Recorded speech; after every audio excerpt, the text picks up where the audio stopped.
Hey folks, our story begins with a boy holding a piece of wood in his hand. Ghost King finds himself facing a low-class wolf.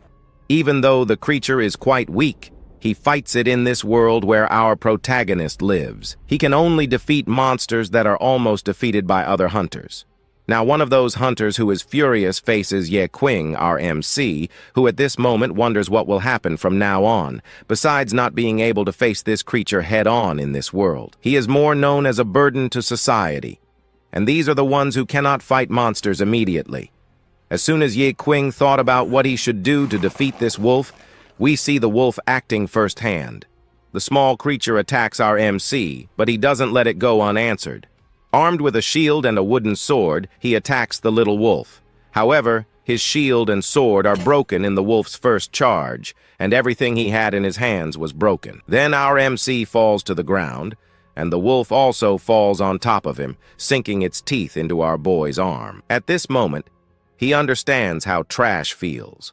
But even Crash had a considerable advantage, and now that he is nothing more than a loser, he can only accept his end. Well, that's what he thought at the moment, but that wasn't what he wanted. Then Qing grabs the hilt of the broken sword and stabs the wolf after attacking. Perhaps we could see that this wolf could have easily defeated him. To understand how he got there, we need to go back a little. Today, I bring you a story where our protagonist becomes a gravedigger in any city. Out there, we see a hunter heading towards a portal, but as he walks towards that portal, he notices someone inside running at full speed towards him. Upon closer inspection, it's the king, the unknown guy running towards this hunter. However, what made him run so fast from that portal was the monster chasing him from behind. At that moment, he also wanted to catch our MC, but as soon as he came out of that portal, we see another hunter dealing with the creature that also wanted to leave the portal. As soon as that creature was defeated by a hunter, we see Qing taking care of things. He even wondered what would happen if he let that thing stay behind because, in this world, it's worth a good amount of money. But even though it's worth much more, the higher-ranked hunters make the weaker hunters collect those things. Thinking about what he would gain from this work he did, we see just one hunter who was nearby stepping on a box. After that, he asks the MC if he had secretly taken one of those fragments that were inside the box. Having worked in this field for a long time, he already knew the rules to avoid future problems, so he just recounts what he did during that attack.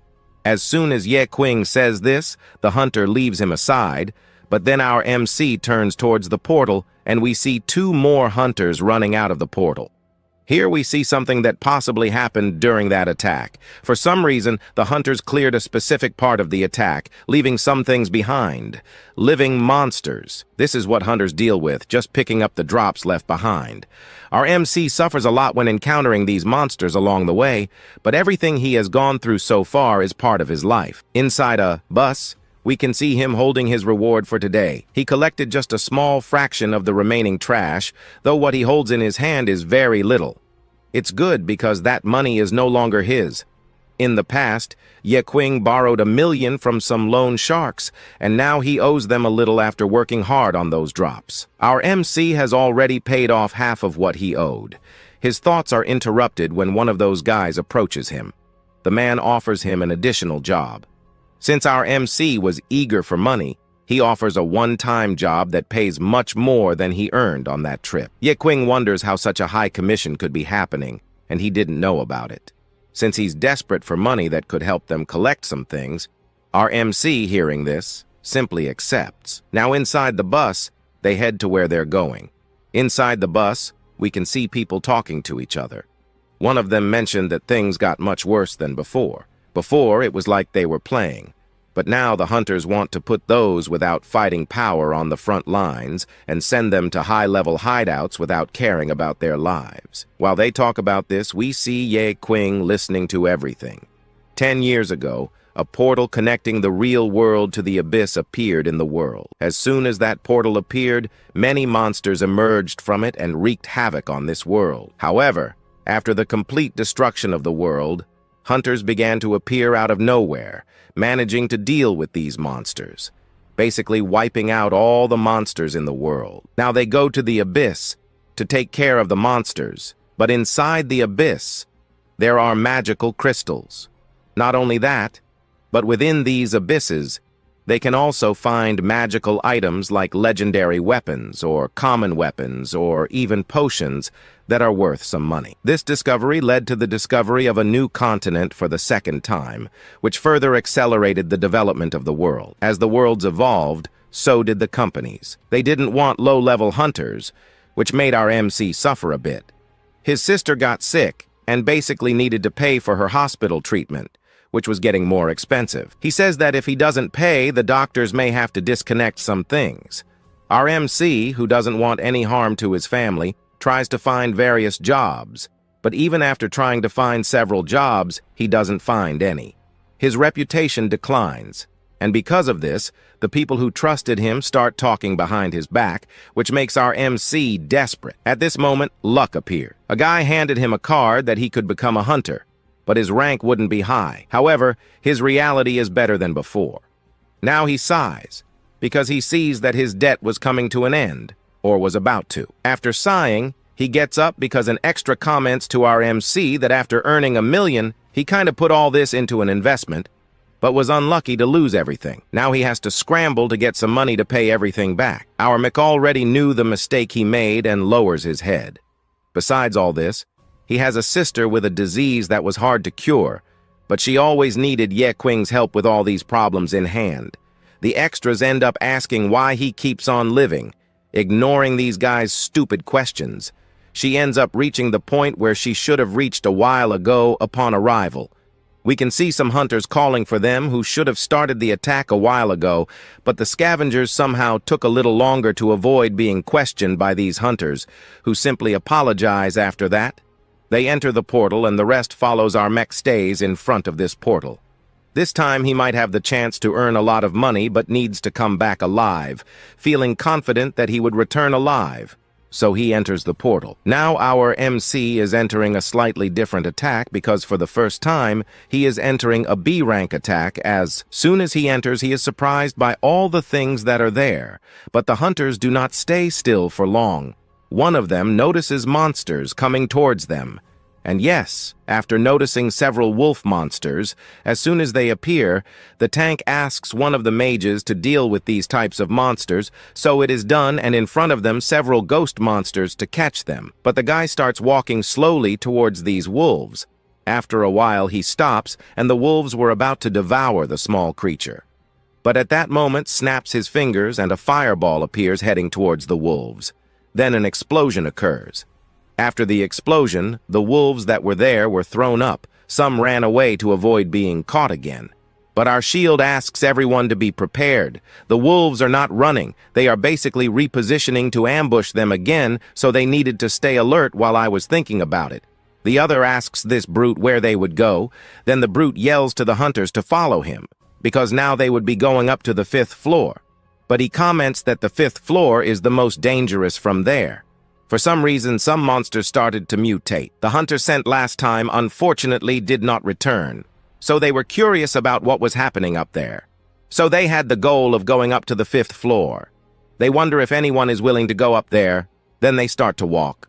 But one of the hunters stops for a moment to tie his shoelaces while one ties another asks the garbage collectors not to separate from him, because if they separate, they will not come back to help these garbage collectors. While saying this, we can see that hunter tying the shoelaces behind that guy. Our MC walks looking around and does not notice the presence of this hunter who was on the ground tying the shoelaces. At that moment, he kicks the guy's shoulder and falls, and once on the ground, he kind of wonders if he is blind, and then grabs our MC by the collar and lifts him.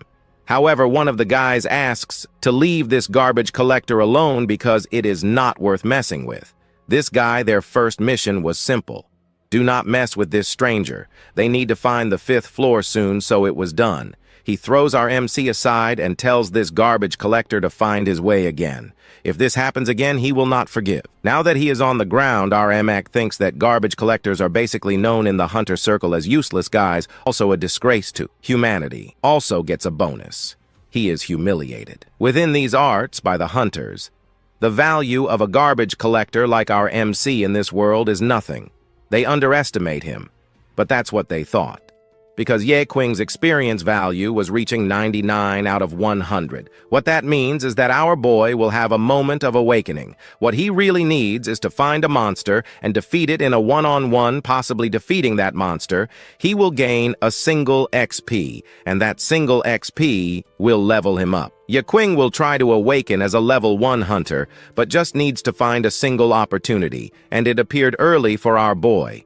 In front of him, a ghost wolf appeared. We can already see the shine in our MC's eyes as he looked and stared at an opportunity in front of him. Looking to the side, he sees a shield and a wooden sword. Qing thinks to grab them, but the wolf that suddenly appears almost catches him. We see him easily dodging that bite. Now that he dodged, we see him standing there. This was the one-time opportunity of his life, and he waited for it his whole life. Our hero will have to fight with everything he has, as he said, so he starts walking towards the wolf. However, the wolf was also prepared for everything, but our hero was much more than just this creature. And our hero goes all out against it, jumping towards it, and quickly jumping back with a piece of wood in his hand, hitting its head. However, nothing happens. But that was not enough. He tries to hit its head again, hoping that this time the monster's head will break. Instead, it is his sword that breaks, and the monster's head remains unharmed when he steps back. We can see his companions in the background asking him to get out, as this creature could easily dominate our brave boy. This could cost his life. Qing hears this, but even hearing from his friends, does not stand firm for long, as he soon has to flee from the wolf for some reason. The wolf does not leave any opening to attack, despite being weaker, so our deep web boy realizes that it is more than just a fight. But our MC would not give up easily at this moment. So he runs to a certain point and then jumps back, landing behind the wolf. He then strikes its head with the piece of wood with all his strength, while injuring the wolf. The scene cuts to another place. Here we see the MC's companions advancing, finishing off the remaining monsters. They are now waiting for the collectors, who for some reason are lagging behind, only hindering their progress. The hunters not only finished off the monsters, but also took the best items dropped during this attack. Strong hunters like them have the option to get the most valuable items, while those who lack strength are left behind. But even if they don't obtain the best items, these strong hunters leave the useless ones for the scavengers. While one of them mocks the scavengers, another points in a different direction, saying that more monsters are approaching and they will need to deal with them. Returning to our main focus, we see a scene where the wolf bites the shoulder of our boy, who is thrown backward, showing his despair. Fearing that he might die or be considered useless, he doesn't want that, so he grabs the remaining piece of his wooden sword, raises it high, and stabs it into the wolf's head. The creature roars in pain as it dies. Our MC almost faints, but realizes he has landed a critical blow on the wolf, and as it falls dead, he stands victorious, and then shouts loudly, drawing the attention of the approaching hunters. One of them cannot believe that he managed to defeat a low-level wolf alone. But if our hero wants to play the role, he will have to endure some suffering. A guy like him, considered useless, will not receive any reward for defeating such a weak monster. But defeating the ghost wolf, which was considered superior, is a significant victory. Our MC shouts triumphantly, but it may cost him his life. Our guy was always looking for this, because he explains some things when the accumulated experience point reaches level 1.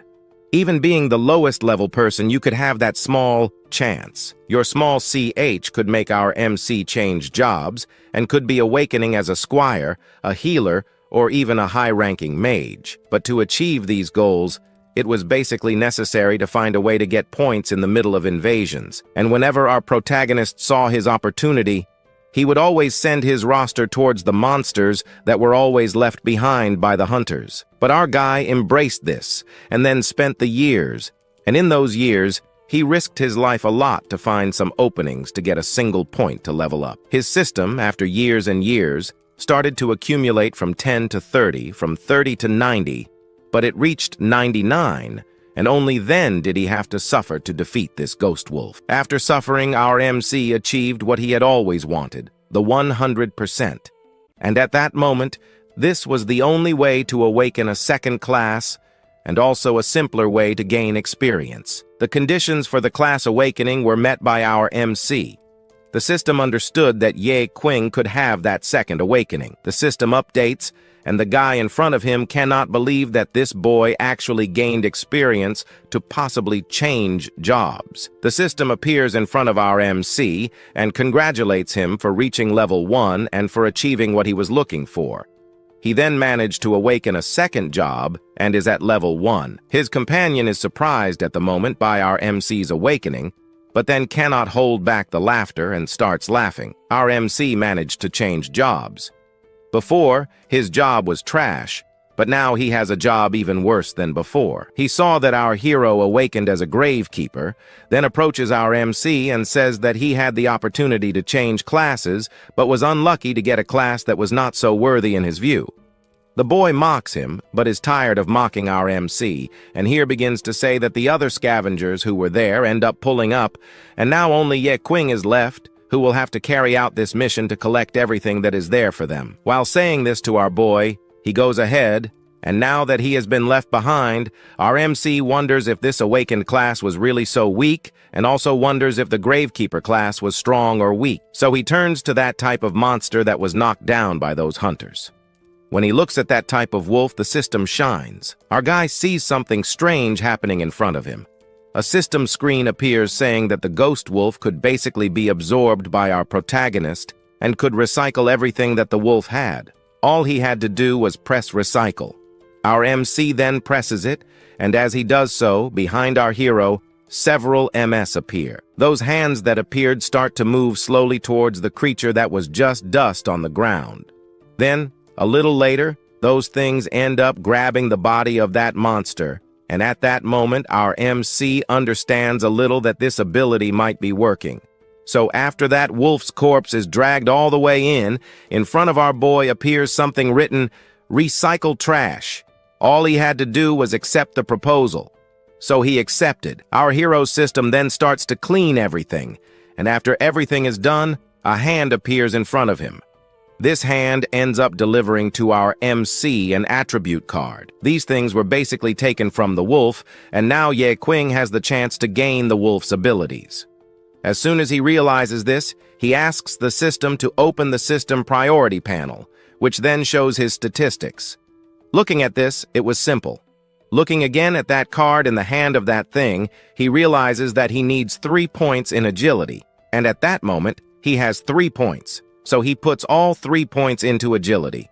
As soon as he puts those 3 points into agility, our MC then has the option to use that ability and the wolf card in front of him. As he realizes this from the system, Ye Qing asks the system to put it into our boy, and our deep web thread here starts to feel the stone entering him, and a round web, a green light surrounds the boy. But then, after closing his eyes and opening them, he realizes it is over, but feels a little strange. However, he did not have enough time to perceive his new powers because someone calls for our MC, who needed to appear in front of them as soon as possible. So it's done. He tried to run normally, but it didn't work. So he ended up putting 1 foot forward and with the other, and then started to run. But now, it was different. With just 1 leap, Ye Qing managed to run as if he had never run before in his life. While running, Ye Qing stumbled upon a Vinhero and then fell face down on the ground.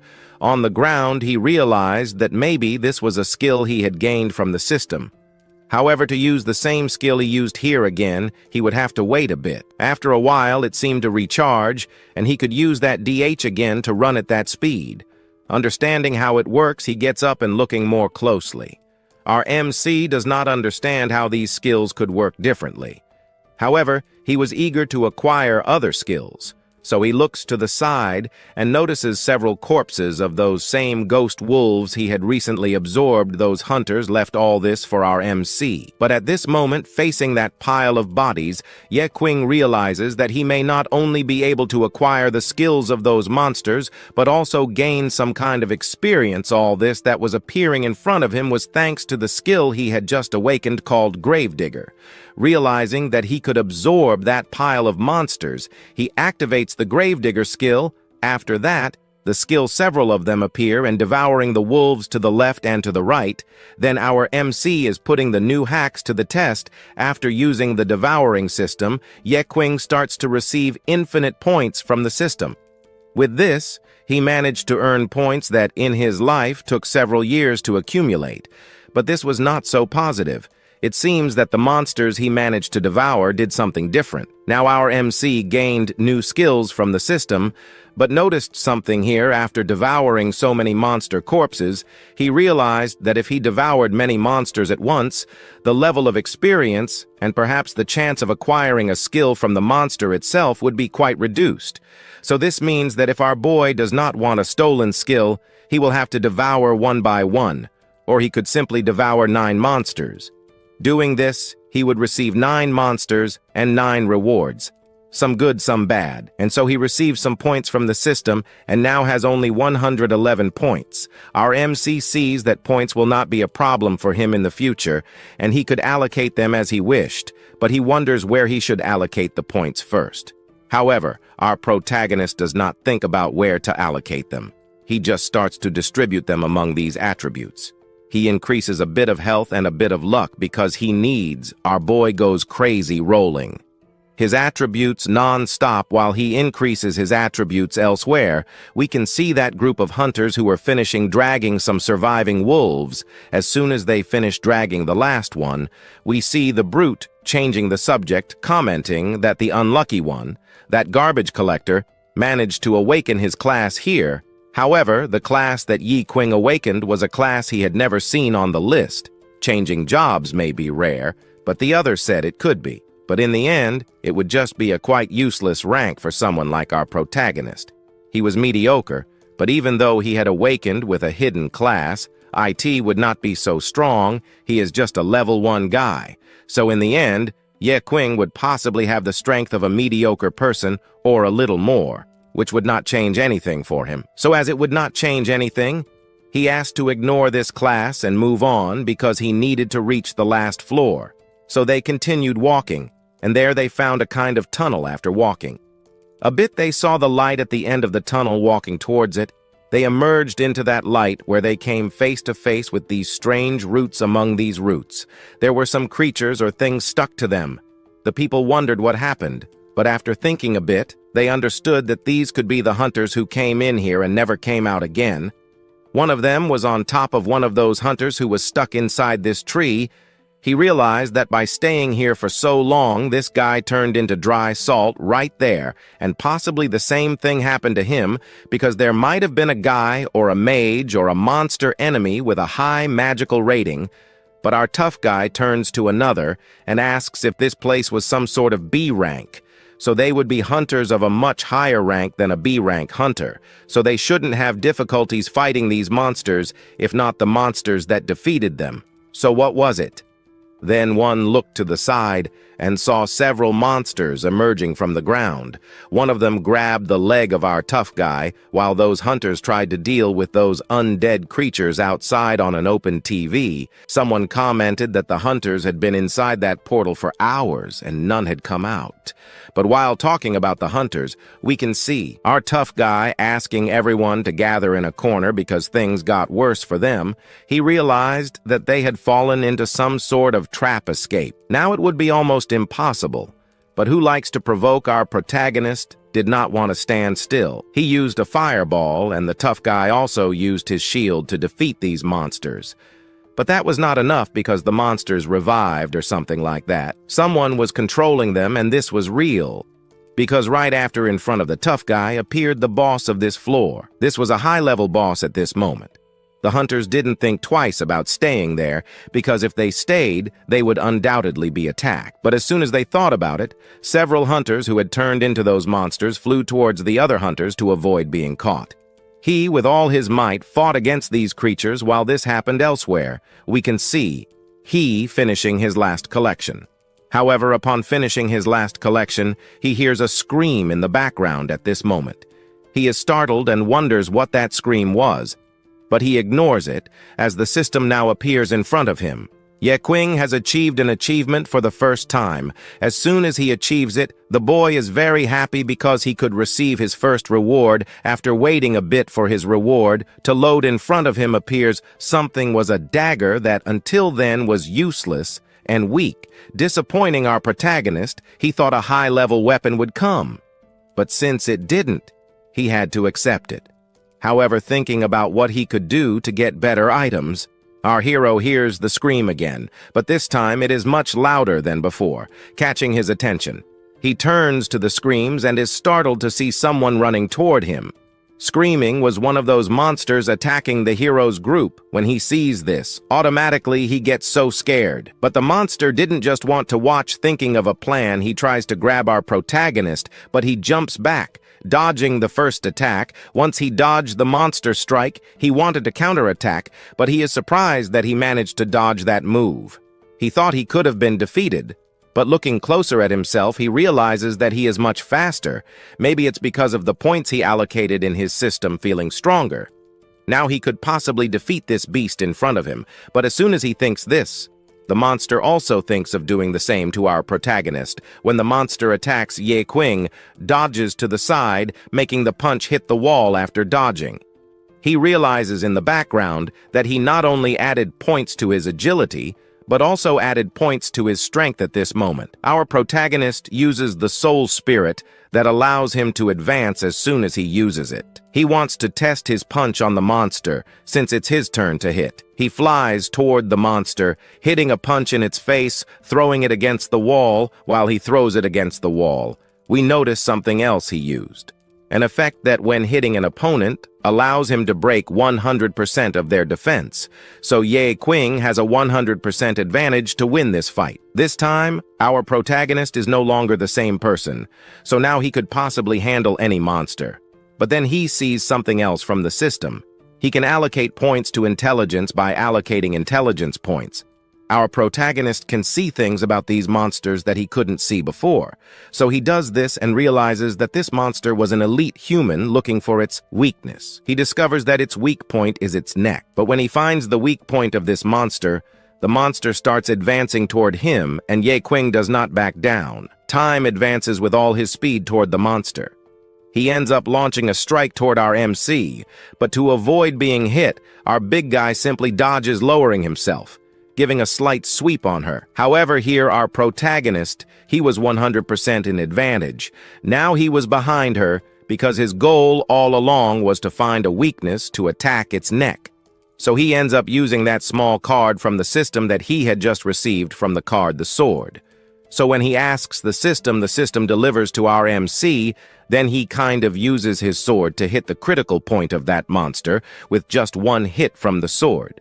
The monster is left there perplexed, wondering what he was doing. But then our protagonist realizes that he hit the monster's weak point. Dead on, the monster falls to the ground, and Ye Qing kills a human parasite as soon as he falls to the ground. Ye Qing starts receiving new things from the system, but what he wants to know most is if this type of human parasite can be recycled.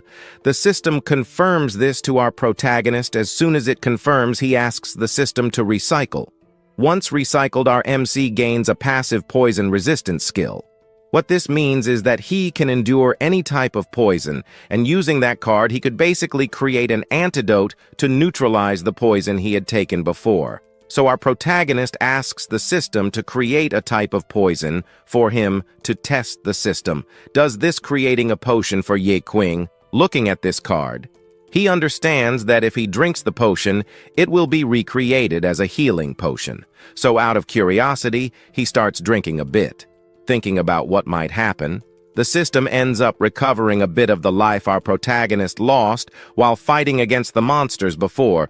But this potion not only didn't fully recover, but also left him feeling maybe stronger.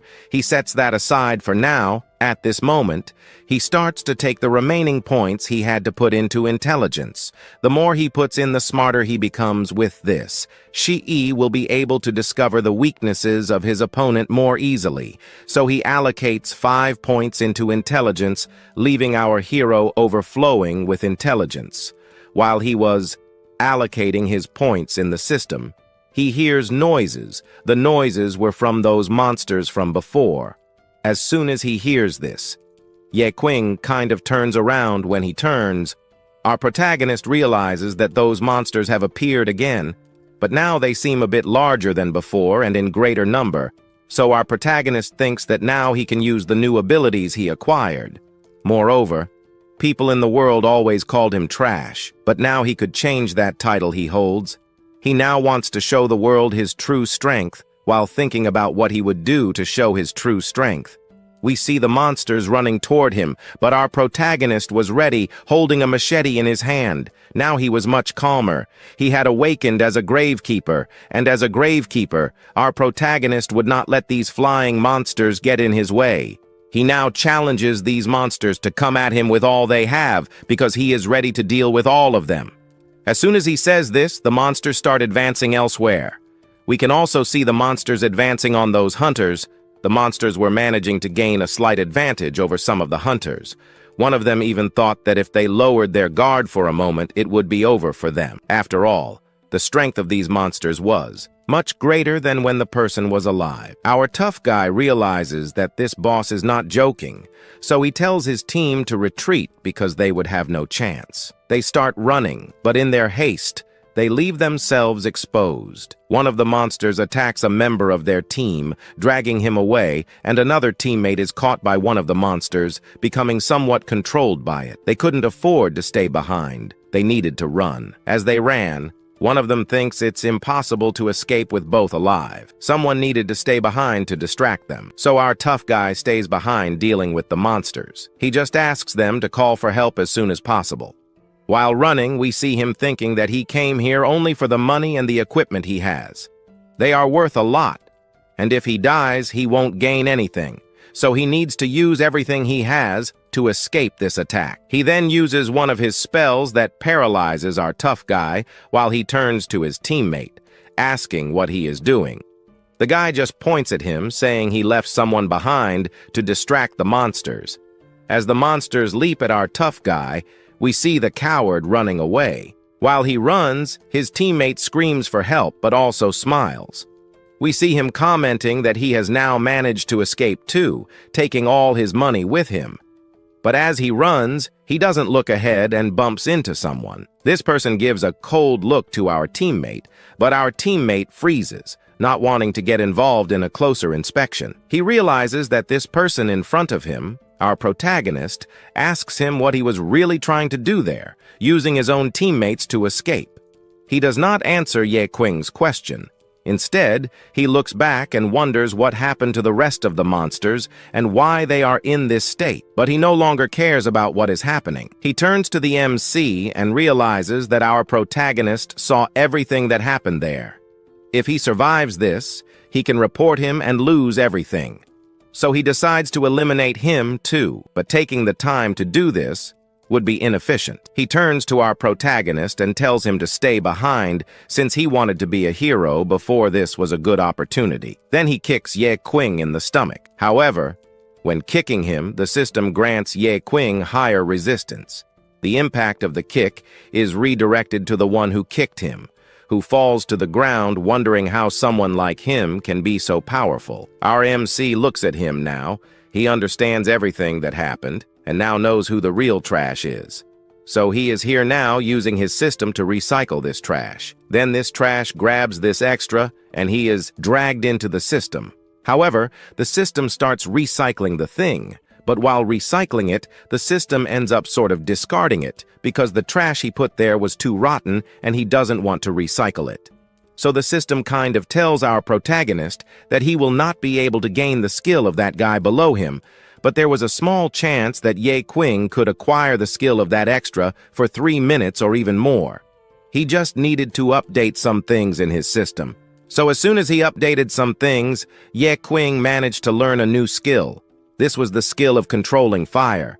As soon as he learned this skill, our protagonist began to see several monsters appearing in front of him. The creatures were bloodthirsty and ran towards him because he gained a new skill, so he decided to test it. As those monsters come towards him, our protagonist points his hand and uses only a small fraction of his power. With this small fraction, He manages to send all these monsters flying. Then he is stunned. He didn't think that recycling this skill would significantly increase his power. But while he was stunned by this new skill he acquired, we can see something appearing behind him.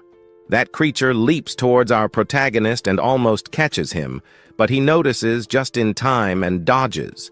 The creature hits the ground, but is not satisfied with just that.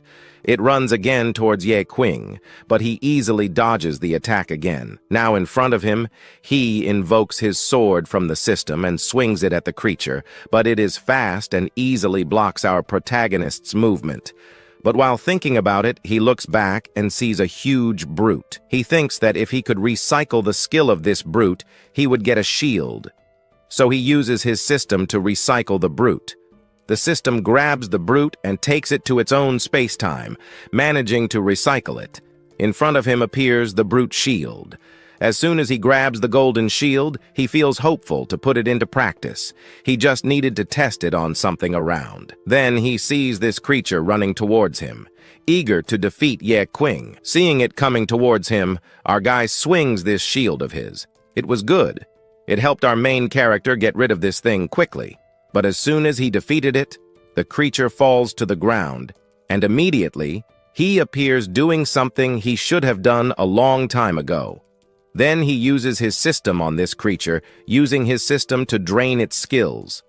Now our protagonist has its skill, allowing him to have a significant advantage in the battlefield. Holding in hand, he holds a dagger. However, he has become the master of daggers. But as soon as he realizes this, he is more prepared, because right in front of him several of those monsters that appeared before appear again, trying to finish our guy. They run towards him, but our protagonist does not stand still. He goes all out against these monsters, sending each one of them flying as he fights against all that dragging up. Someone from elsewhere started to talk about how they needed to have a mission firsthand to recover the bodies of their companions that were there, and if they didn't recover them, they would be failing their missions. Everything they had inside and managed to grab was no longer theirs. So Qing takes care of the last monsters that were alive. After dealing with those living monsters, the protagonist ends up kind of recycling that creature. But all of this was seen by him.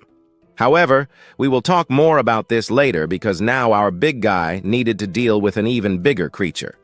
The one that appeared in front of the MC was the boss of that floor.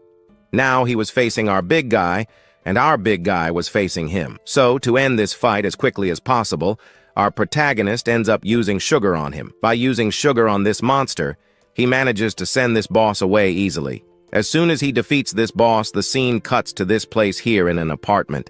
We see that extra who survived there, but he kept repeating everything he saw about the protagonist's sugar. However, the guys next to him only wanted to know what happened to him inside that disc. But what he heard from this extra was the same thing.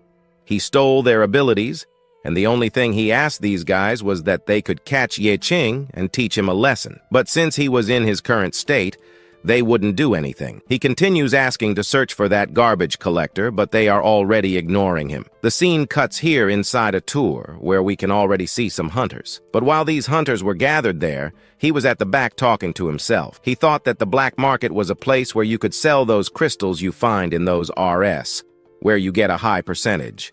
But if you sell to a government institution, they end up taking almost 70% of all the profit you make. At this moment, our protagonist needed to earn as much money as possible.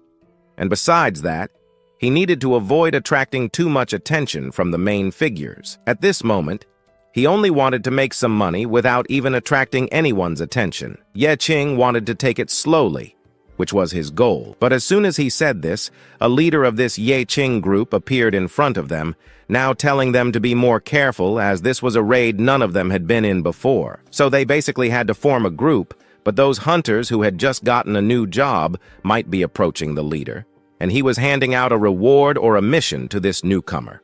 But as soon as he says this, in the background, we can see our protagonist asking if they were basically satisfied that among them was a very weak guy. He was just a level 1 gravedigger. As soon as he said this, Harold opens his eyes, and some even start laughing. He wondered how a level 1 guy like this was inside. how he managed to awaken such a trash class. He basically didn't need to be on the front lines. He just needed to stay behind with the rest of the garbage collectors, and maybe he could evolve a lot here. For some, this was advantageous. For our protagonist, it was even better. Qing had a plan all along to not attract anyone's attention, and at this moment he succeeded. And at this point, he simply didn't need to attract more attention than this. So he needed to leave, but as soon as he thought about it, someone from behind appears there. That guy was holding on to our MC's hand and didn't want to let go. Seeing this, he ends up asking him to let go once and for all. So he lets go, but then he starts commenting that they didn't need anyone else in this raid. They already picked the right people. But he ends up saying that they really didn't need anyone. But however, there was one person missing in the group, and even though he was weak, he would be welcome in their group.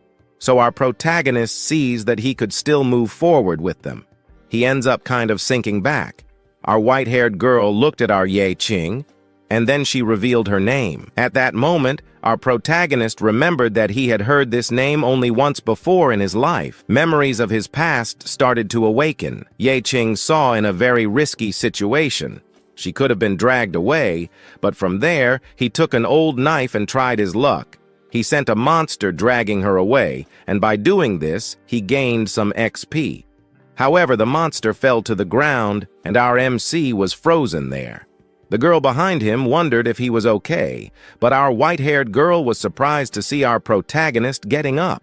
He was happy and shouted that it was a success. His experience increased. So, killing wolves was worth more than picking up garbage.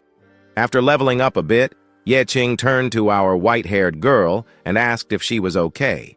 But his question was just to see if she was okay. However, she, in turn, and that's how we end this video. The MC turns to our light-skinned girl and asks if she was okay. But his question was really just to see if the girl was okay. Nothing more. However, his question changed now. She then asks our MC if he is in his right mind, because he was risking his life to earn these small amounts of XP, but that wasn't the main point. She asks what level the MC was at. Additionally, she wanted to know if he was participating in this raid just to earn XP or something like that, or if he was going into this raid to get other things. Our MC responded that he only came to this raid to make money. Nothing more, nothing less. She then approaches him again and asks if he was risking his life for these small amounts of money. But as soon as she asks, he turns to her and says another one of those. These are the types of classes where people could change jobs at will. She here was even a rich girl, so changing classes wasn't difficult. For our MC, known worldwide as Trash, he didn't have the money for a class upgrade, so he would have to risk his life anyway. He still asks why the girl was also risking her own life to fight these monsters, as she had no reason to want to fight these things. Then, after asking this question, she quickly replies that she was doing it to protect the weaker ones. Besides, her life goal is to become the strongest person.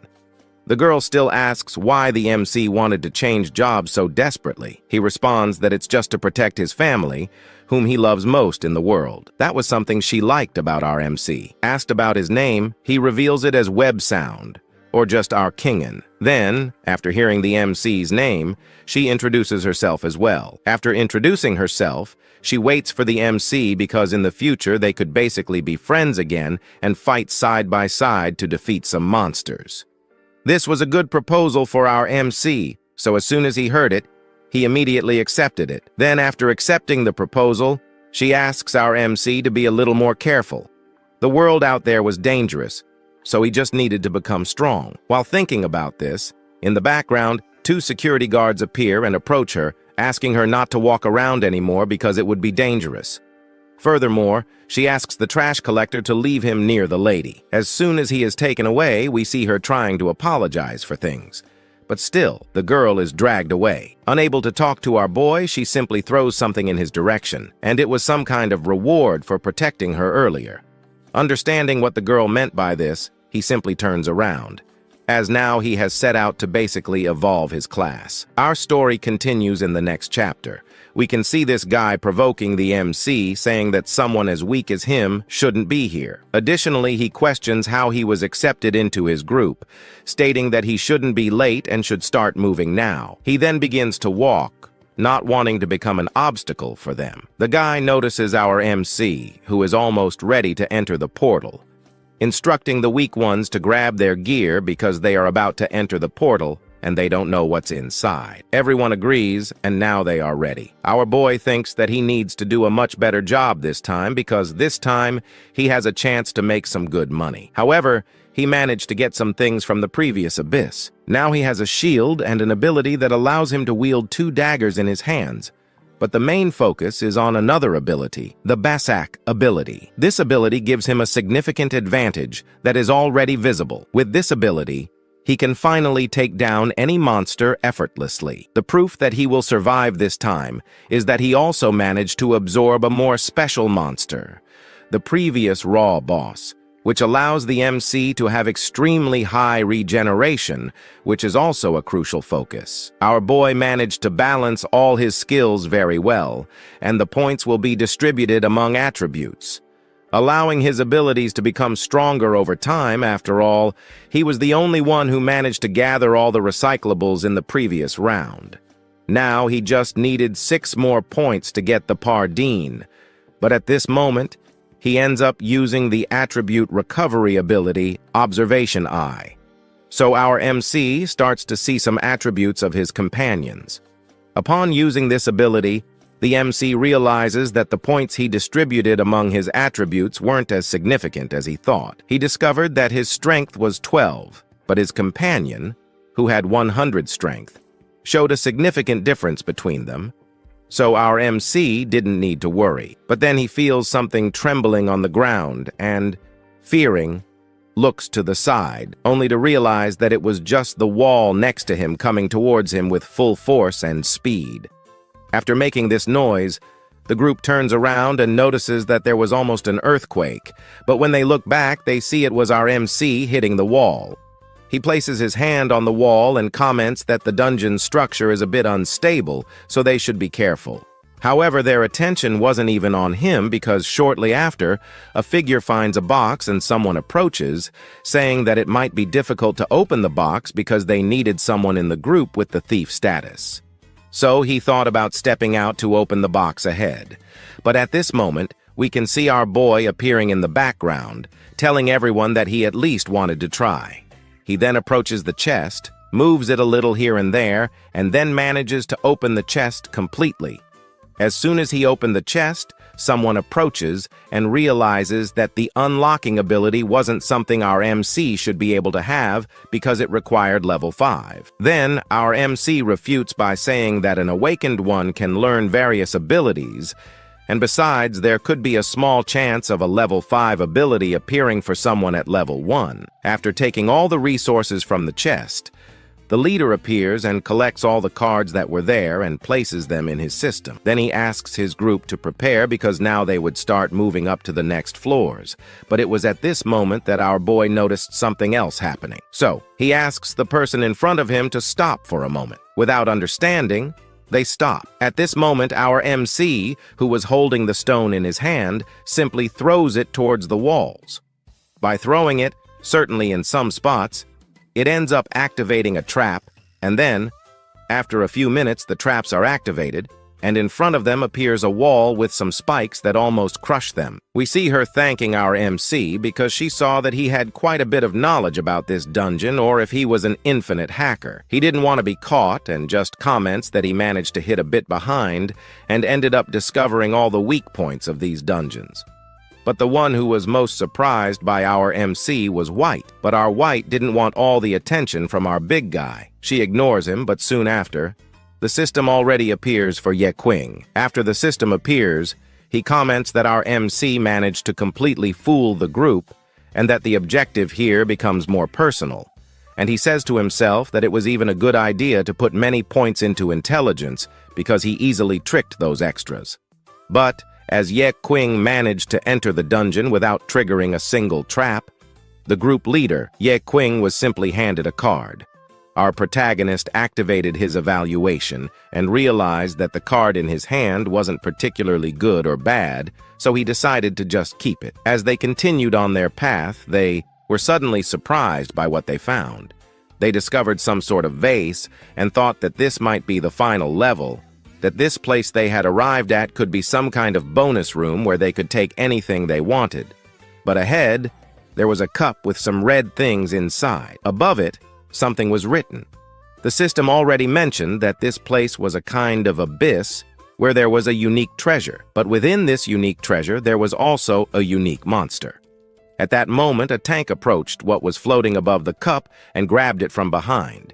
He simply appeared, asking them to relax a bit because things were getting weird here, and if they messed with something wrong, they'd be in big trouble. But he said it was fine because all the experiences he had in that abyss were different, and they shouldn't worry. He even removed that plate with something written on it from the cup, but when he did, something began bubbling inside it, and then the system appeared, commenting that a blood swarm was happening at that moment, and something started to emerge and rise from the cup. The group was surprised by this and prepared themselves. Then someone commented that there was no treasure there but a trap, and they had completely fallen for it. Perhaps this was the legendary monster, a monster that was sealed in a cup in the past but had now been released. This monster was known in Ye Qing's world as the Dream Monster, and several skull-shaped things were already appearing, ready to face this monster. He then drew a dagger from the system, now ready. But at that moment, Ye Qing and his group also prepared themselves because they were now surrounded by these creatures and had no way out. He had no choice but to fight these monsters, and at that moment, he would have to use some of his strength,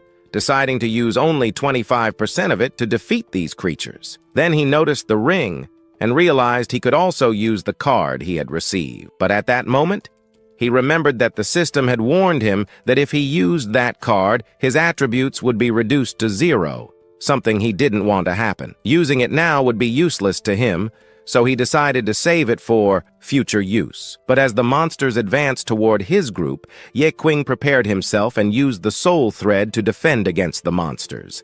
The monsters attacked with everything they had, but with one strike, our hero defeated some of them. She looked at him, surprised by his strength, because as he cut through those monsters, Ye Qing was already slicing those things in half. But it didn't help. They regenerated. But at that moment, she got distracted, and the dream monster appeared in front of her, nearly catching her off guard. However, she was already prepared, so she just looked at Kilo with the sword up and down and ended up splitting that monster. But the one in trouble here was that warrior from Ye Qing's world. The group, surprised by what was happening, saw that every piece they cut didn't affect those monsters. Now, they saw one of the dead ones preparing to attack. Jir found himself unable to defend any longer. The reason for his inability to defend was the presence of the monstrous figure before him, which seemed significantly weaker. A single blow could incapacitate him, yet this monster possessed a unique ability. It could channel the strength of humans, thereby doubling its own power compared to that of a mere mortal. This realization should have caused greater concern within him, as if the monster fully understood this advantage. The consequences would undoubtedly be terrible. However, at a crucial moment, he managed to grab his machete and swiftly struck behind the monster, causing it to lose one of its heads in the process. Meanwhile, in the background, a voice acknowledged his commendable action, though expressing concern that it might momentarily distract him as the monster began to prepare for a counterattack. The protagonist recognized the urgency of the situation but found himself unable to mount a sufficient defense. In a quick and decisive move, the monster swung its sword downward, inflicting a devastating blow that severed the limb of a nearby bystander. As the monster approached with each step, it posed an imminent threat. Observing the dire situation, the individual who had previously praised him realized his own limitations, acknowledging his inability to intervene further. Just as the monster, now assuming a human form, raised its sword for a final strike, the fallen warrior faced a moment of helplessness. What course of action could he take now? Uncertainty loomed, yet the monster remained resolute in its intent, launching a fierce attack against the defenseless warrior. Amid the imminent danger, a ray of hope emerged as our heroine made a timely appearance.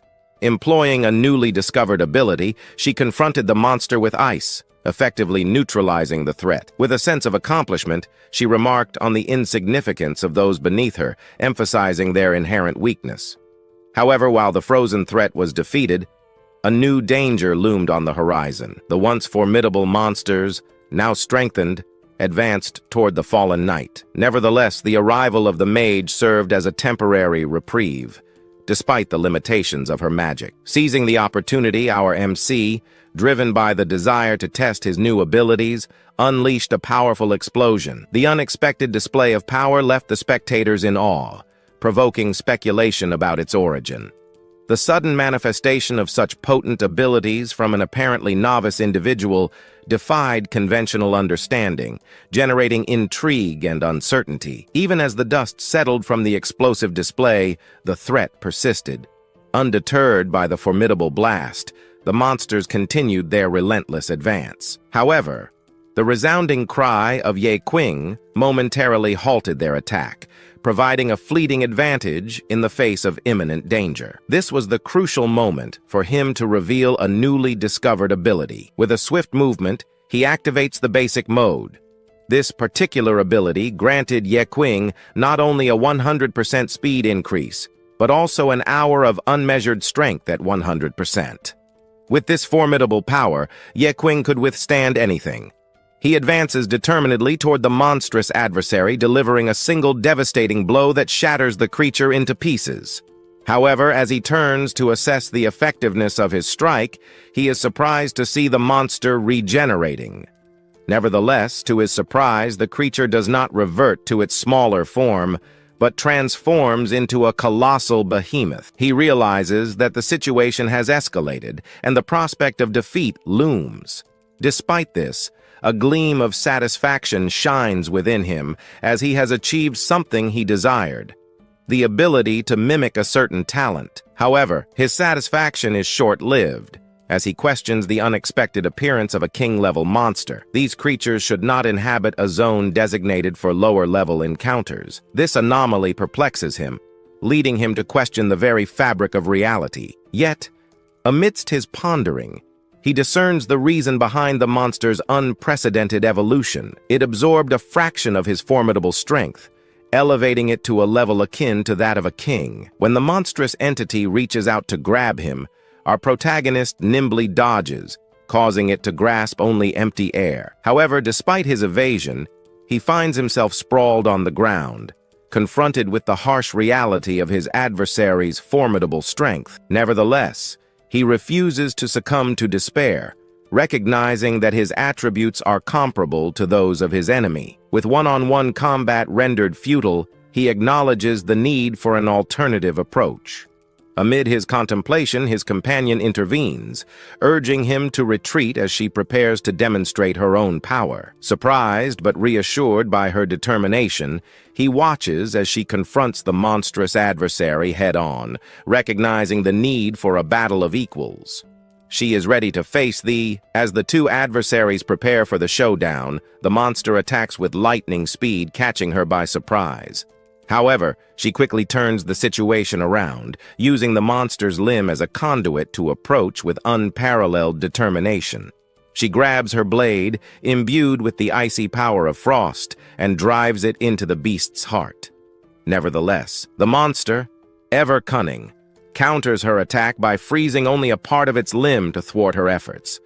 Undeterred by this setback, she presses on, her determination unshaken in the face of adversity. As the monster closes in for the final blow, she braces herself for the inevitable confrontation, knowing that victory lies not in retreat, but in relentless pursuit of triumph. The monster that was attacking her suddenly halts because she used a powerful skill. A shockwave emerges within the area. In the background, we see our protagonist along with his group watching the battle unfold. At this moment, she activates a flag that will make her much stronger, but ends up placing it on the ground. Then, the system appears, stating that this somehow inspires allies' speed to increase by 30% within a 50-meter radius.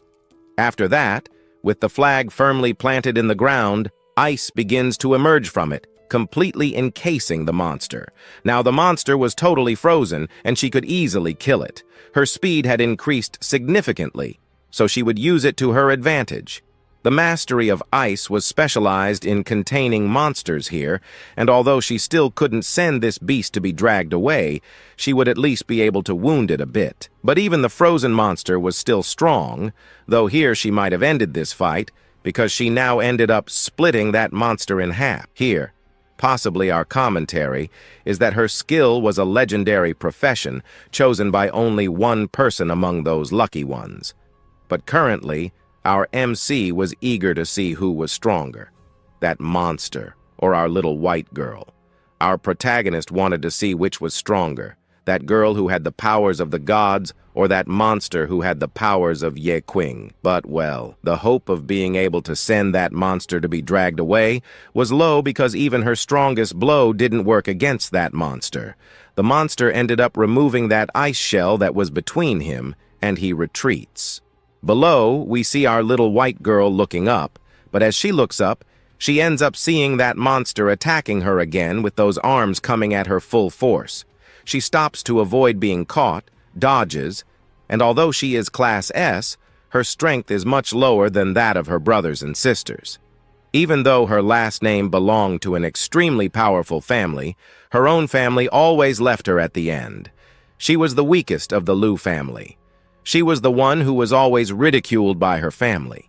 She always ended up losing one by one, never having defeated a monster or anything like that, and now here she was, almost being defeated by the monster. But then she remembered those people in her family who always laughed at her, calling her weak or someone as weak as her. She was part of that family.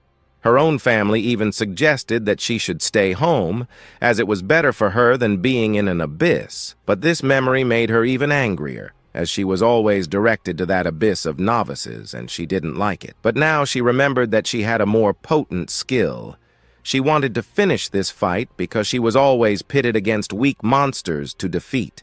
And now, she wanted to change that. She wanted to be able to send extremely strong monsters charging toward her opponents to show them that she could do it. Now closer than ever to that monster, she attacked it, her sword ending up driving into the monster's head, but the creature was resilient. Her sword, held with all her might, was broken as well. In the middle of it, Qing widened her eyes in surprise, but behind her, another of those monster's claws appeared, coming directly at her.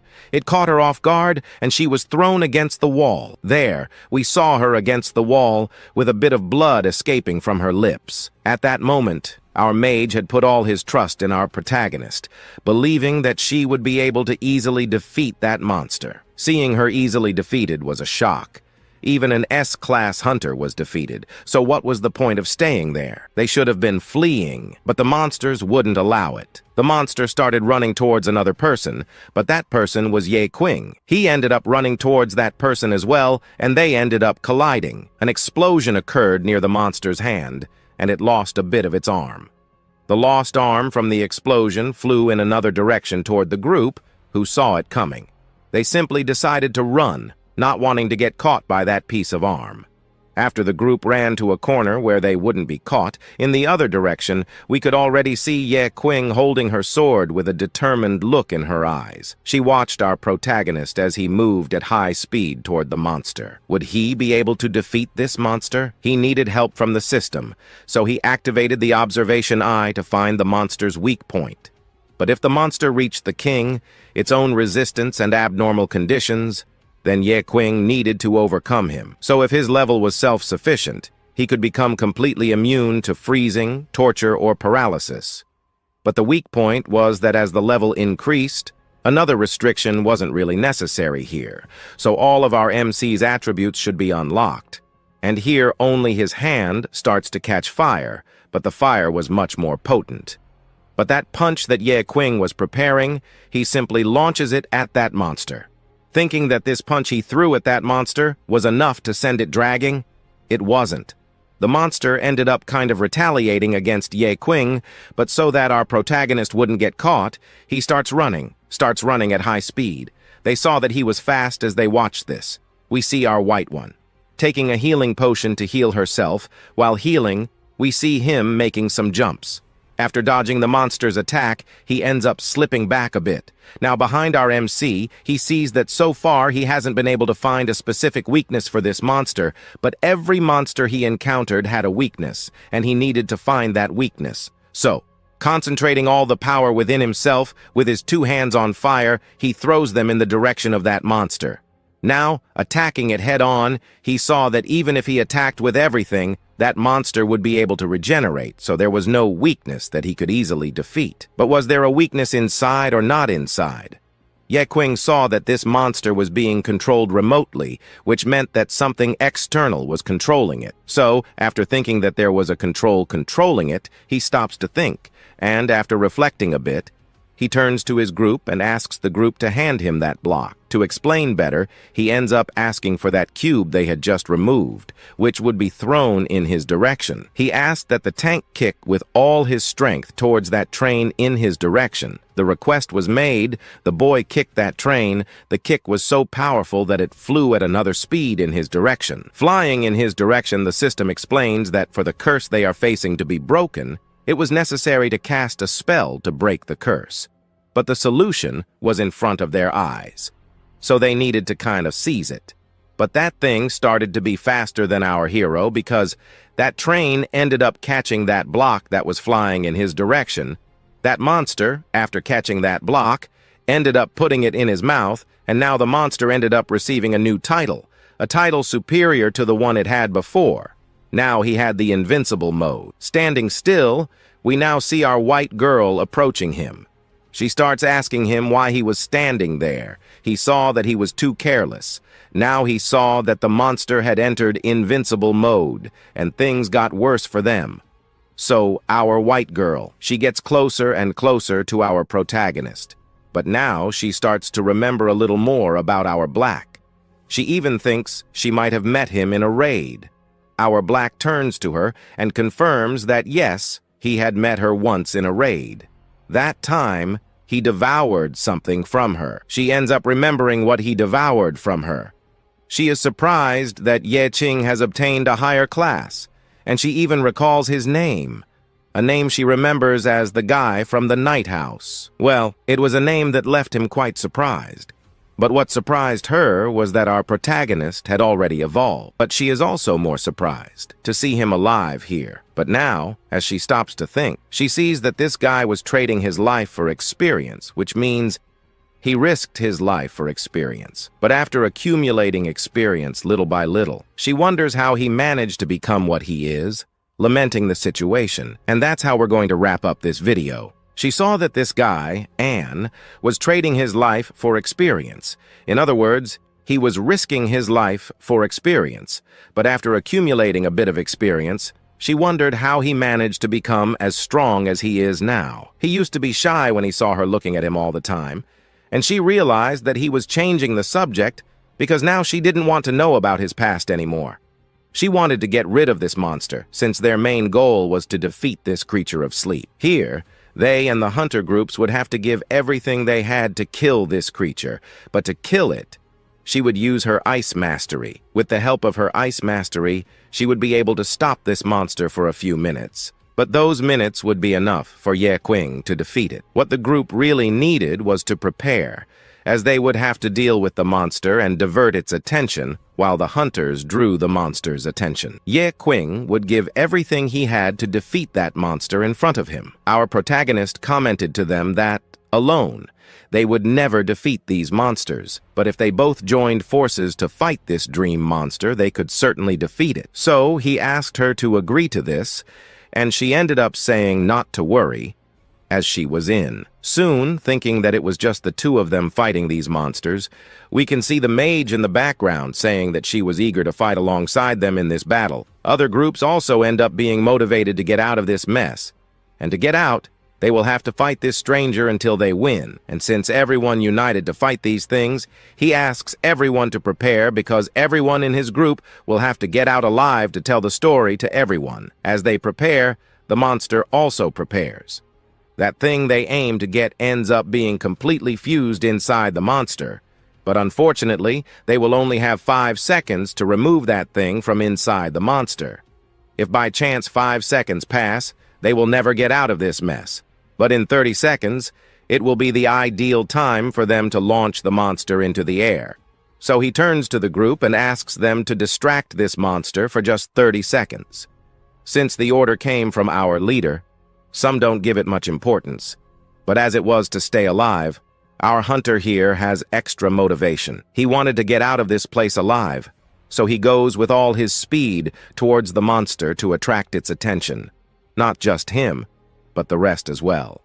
But as soon as he shouts, he ends up also activating a new ability. His activated ability ends up boosting a few things for the other groups. The fatigue spirit of our white girl increased a bit and is now at 100%. The magical recovery speed increased by 15%. After that, she looks in another direction. Now she doesn't understand how this was possible. So she sees that she couldn't underestimate Ye Qing's group because now they will have to give it their all. Catch that monster. Here, the two of them pointed in the direction of the monster because now they wanted to capture it once and for all. The warrior, who was filled with pure rage, ends up running at full speed towards the monster. As soon as he approached the monster, he begins cursing everything at the top of his lungs. But by saying those wonderful words to the monster, in his vision, he ends up getting what he wanted, the monster's attention. The monster starts attacking with its tentacles, running towards him to avoid being caught. In the background, we see our character asking the mage to take care of our warrior's rear. Shortly after she asked the mage for this favor, we see the mage performing some kind of magic. After a minute of trying to invoke the magic, she manages to release some lights, and these lights speed towards the monster in front of her. However, the monster is not hit by these lights because it ended up using its tentacles as bait and was hit in its tentacles. As Ye Qing was observing everything that was happening, he discovers a weak point of this monster to completely defeat it. Someone in the group needed to cast a fireball at this thing, a powerful fireball to break a certain shield. Our white girl, surprised and confused about how someone would cast this fireball, wondered how this was possible, as there was no one in her group with such an ability. He is now preparing. He is preparing because he is going to test a new skill. She is surprised, wondering how this was possible because our protagonist, at that moment, wanted to remove that plate from inside the monster manually. Then she thinks that maybe he found a way to grab that plate, but then he puts his hand in front of her. Our protagonist commits to his plan that he would pass through the dream monster's body so that he could capture that plate. Our white completely understood the protagonist's plan, so as a way to help him, she will attract part of the monster's attention. She runs to the monster to attract its attention, but alone she won't be able to fully attract the monster's attention.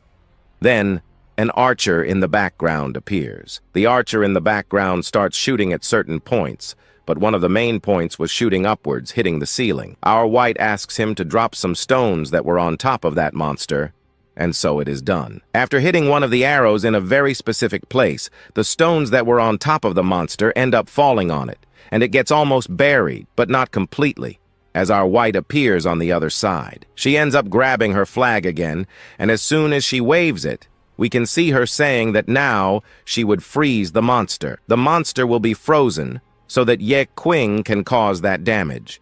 But our back plan only observed those debris falling on top of the monster, but he prepared for the exact moment to manage to escape. Thinking about it, he runs backward, and we can see our white running too. She was ready to freeze this monster, but the monster ends up noticing the presence of the two. So the monster starts attacking our front character.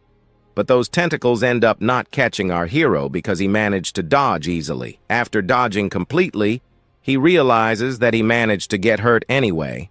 But he has a skill that allows him to regenerate completely.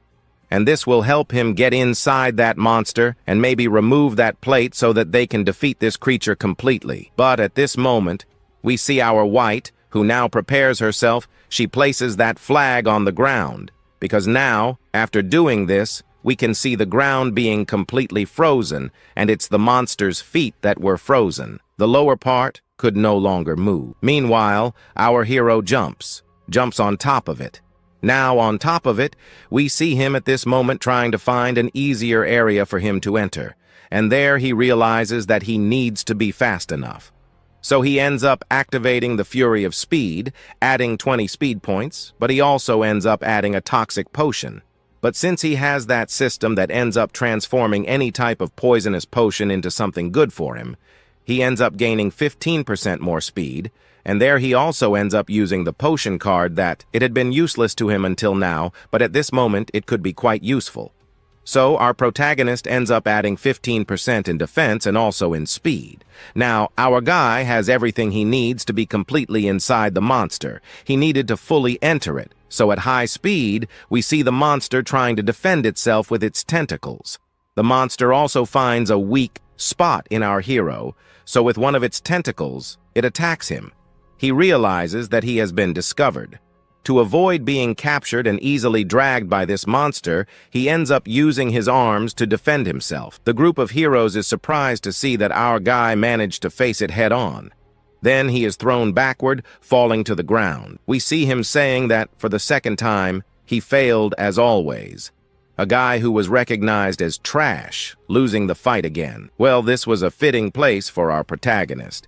But he ends up smiling. At that moment, he thinks he should do something different. So he activates his recycling system. The system appears behind him and ends up devouring Qing. Since, at this moment, Qing sees himself as an object to be recycled. So he ends up kind of entering the system. After being devoured, the monster remains motionless, and his group, surprised, tries to understand how this was possible. But minutes after this event, we can see him coming out of that system. Qing ended up recovering some things, but at this moment the system explains that he wasn't something that could be recycled because he was still alive. So that thing that was almost being recycled would be discarded again and come back with everything. He ends up kind of using the force of that moment, allowing him to now become much stronger than before. And he will use this monster to know if he will be able to defeat this monster that he found in front of him. Will he be able to kill it? As soon as he auto-recycles, he becomes much faster and stronger and starts running at high speed towards the monster in front of him.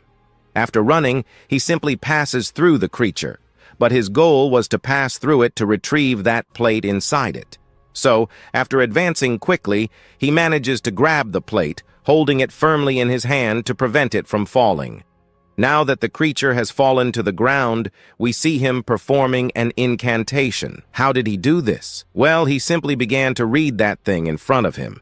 And after mentioning some sort of spell, the monster ends up being defeated, and the blood analysis was completed, which means that this mission was kind of completed. In the background, we can see the protagonist's group. One of them did not believe that everything was over. Our little white girl also did not understand whether she had won or lost, but she realized she was alive. Minutes later, we can see the XP going to Qing's group, and each of them ended up receiving a bit of XP. The mage received something like 1 point in strength, 6 in agility, and an additional 16 in intelligence. The other companion almost received the same thing, but the most different here was our little white girl, who got something different. She received 32 in strength. However, no one lives on strength alone, so for that, the system gave her an additional 28 in agility, 38 in intelligence, and also luck increased by 34. We have moved to a different place, and here we see our protagonist eager to see if he could also reach a certain level. The system ends up saying that our protagonist is at the maximum level, and upon seeing the system's response, he already understands what is happening to him. And it was what he was expecting the most. But soon after, our hero realizes that even without leveling up, a legendary chest appears in front of him. Everyone is surprised, but one of them then realizes that this might be the greatest treasure of their lives and that they might never get something like this again. Then inside that chest, some cards appeared, and these cards that emerged from the chest began to be read in one direction, but one of those directions was his, who was at the back, and he simply raised his hand, and one of them came to his hand. But what came to his hand was a sword whose appearance was not the best, as its attack level was 88, and it only required a level 10 to use this sword. Since Qing is at level 1 and might have a maximum level limit, he might be able to use this sword soon. Then the system appears and informs him that he does not have the necessary requirements to use this sword. Seeing that he could not use such a good card, he unfortunately ends up discarding it and realizes it was a waste to throw it away. But as he looks forward, we then see several cards on the ground. But the scene has already changed to our little white girl because, well, she appeared there near our MC just to deliver some things, like some good cards, because what she was doing was just returning the favor for what our protagonist did. Qing, who was a bit dazed, just stood quietly observing everything that was happening. But at that moment, he needed to say something to her, so he calls her, and he ends up asking her a favor. But well, this favor is not revealed to us for now. Then, our scene changes again, but here it cuts to us from the portal. Outside the portal, who were waiting there for a certain person. This person who was holding the phone had asked for a strong rescue team, not a weak one. So they saw the need to enter, but it was not necessary, as from inside the portal, some shadows appeared. Shortly after these shadows started advancing towards them, we discover who these shadows were.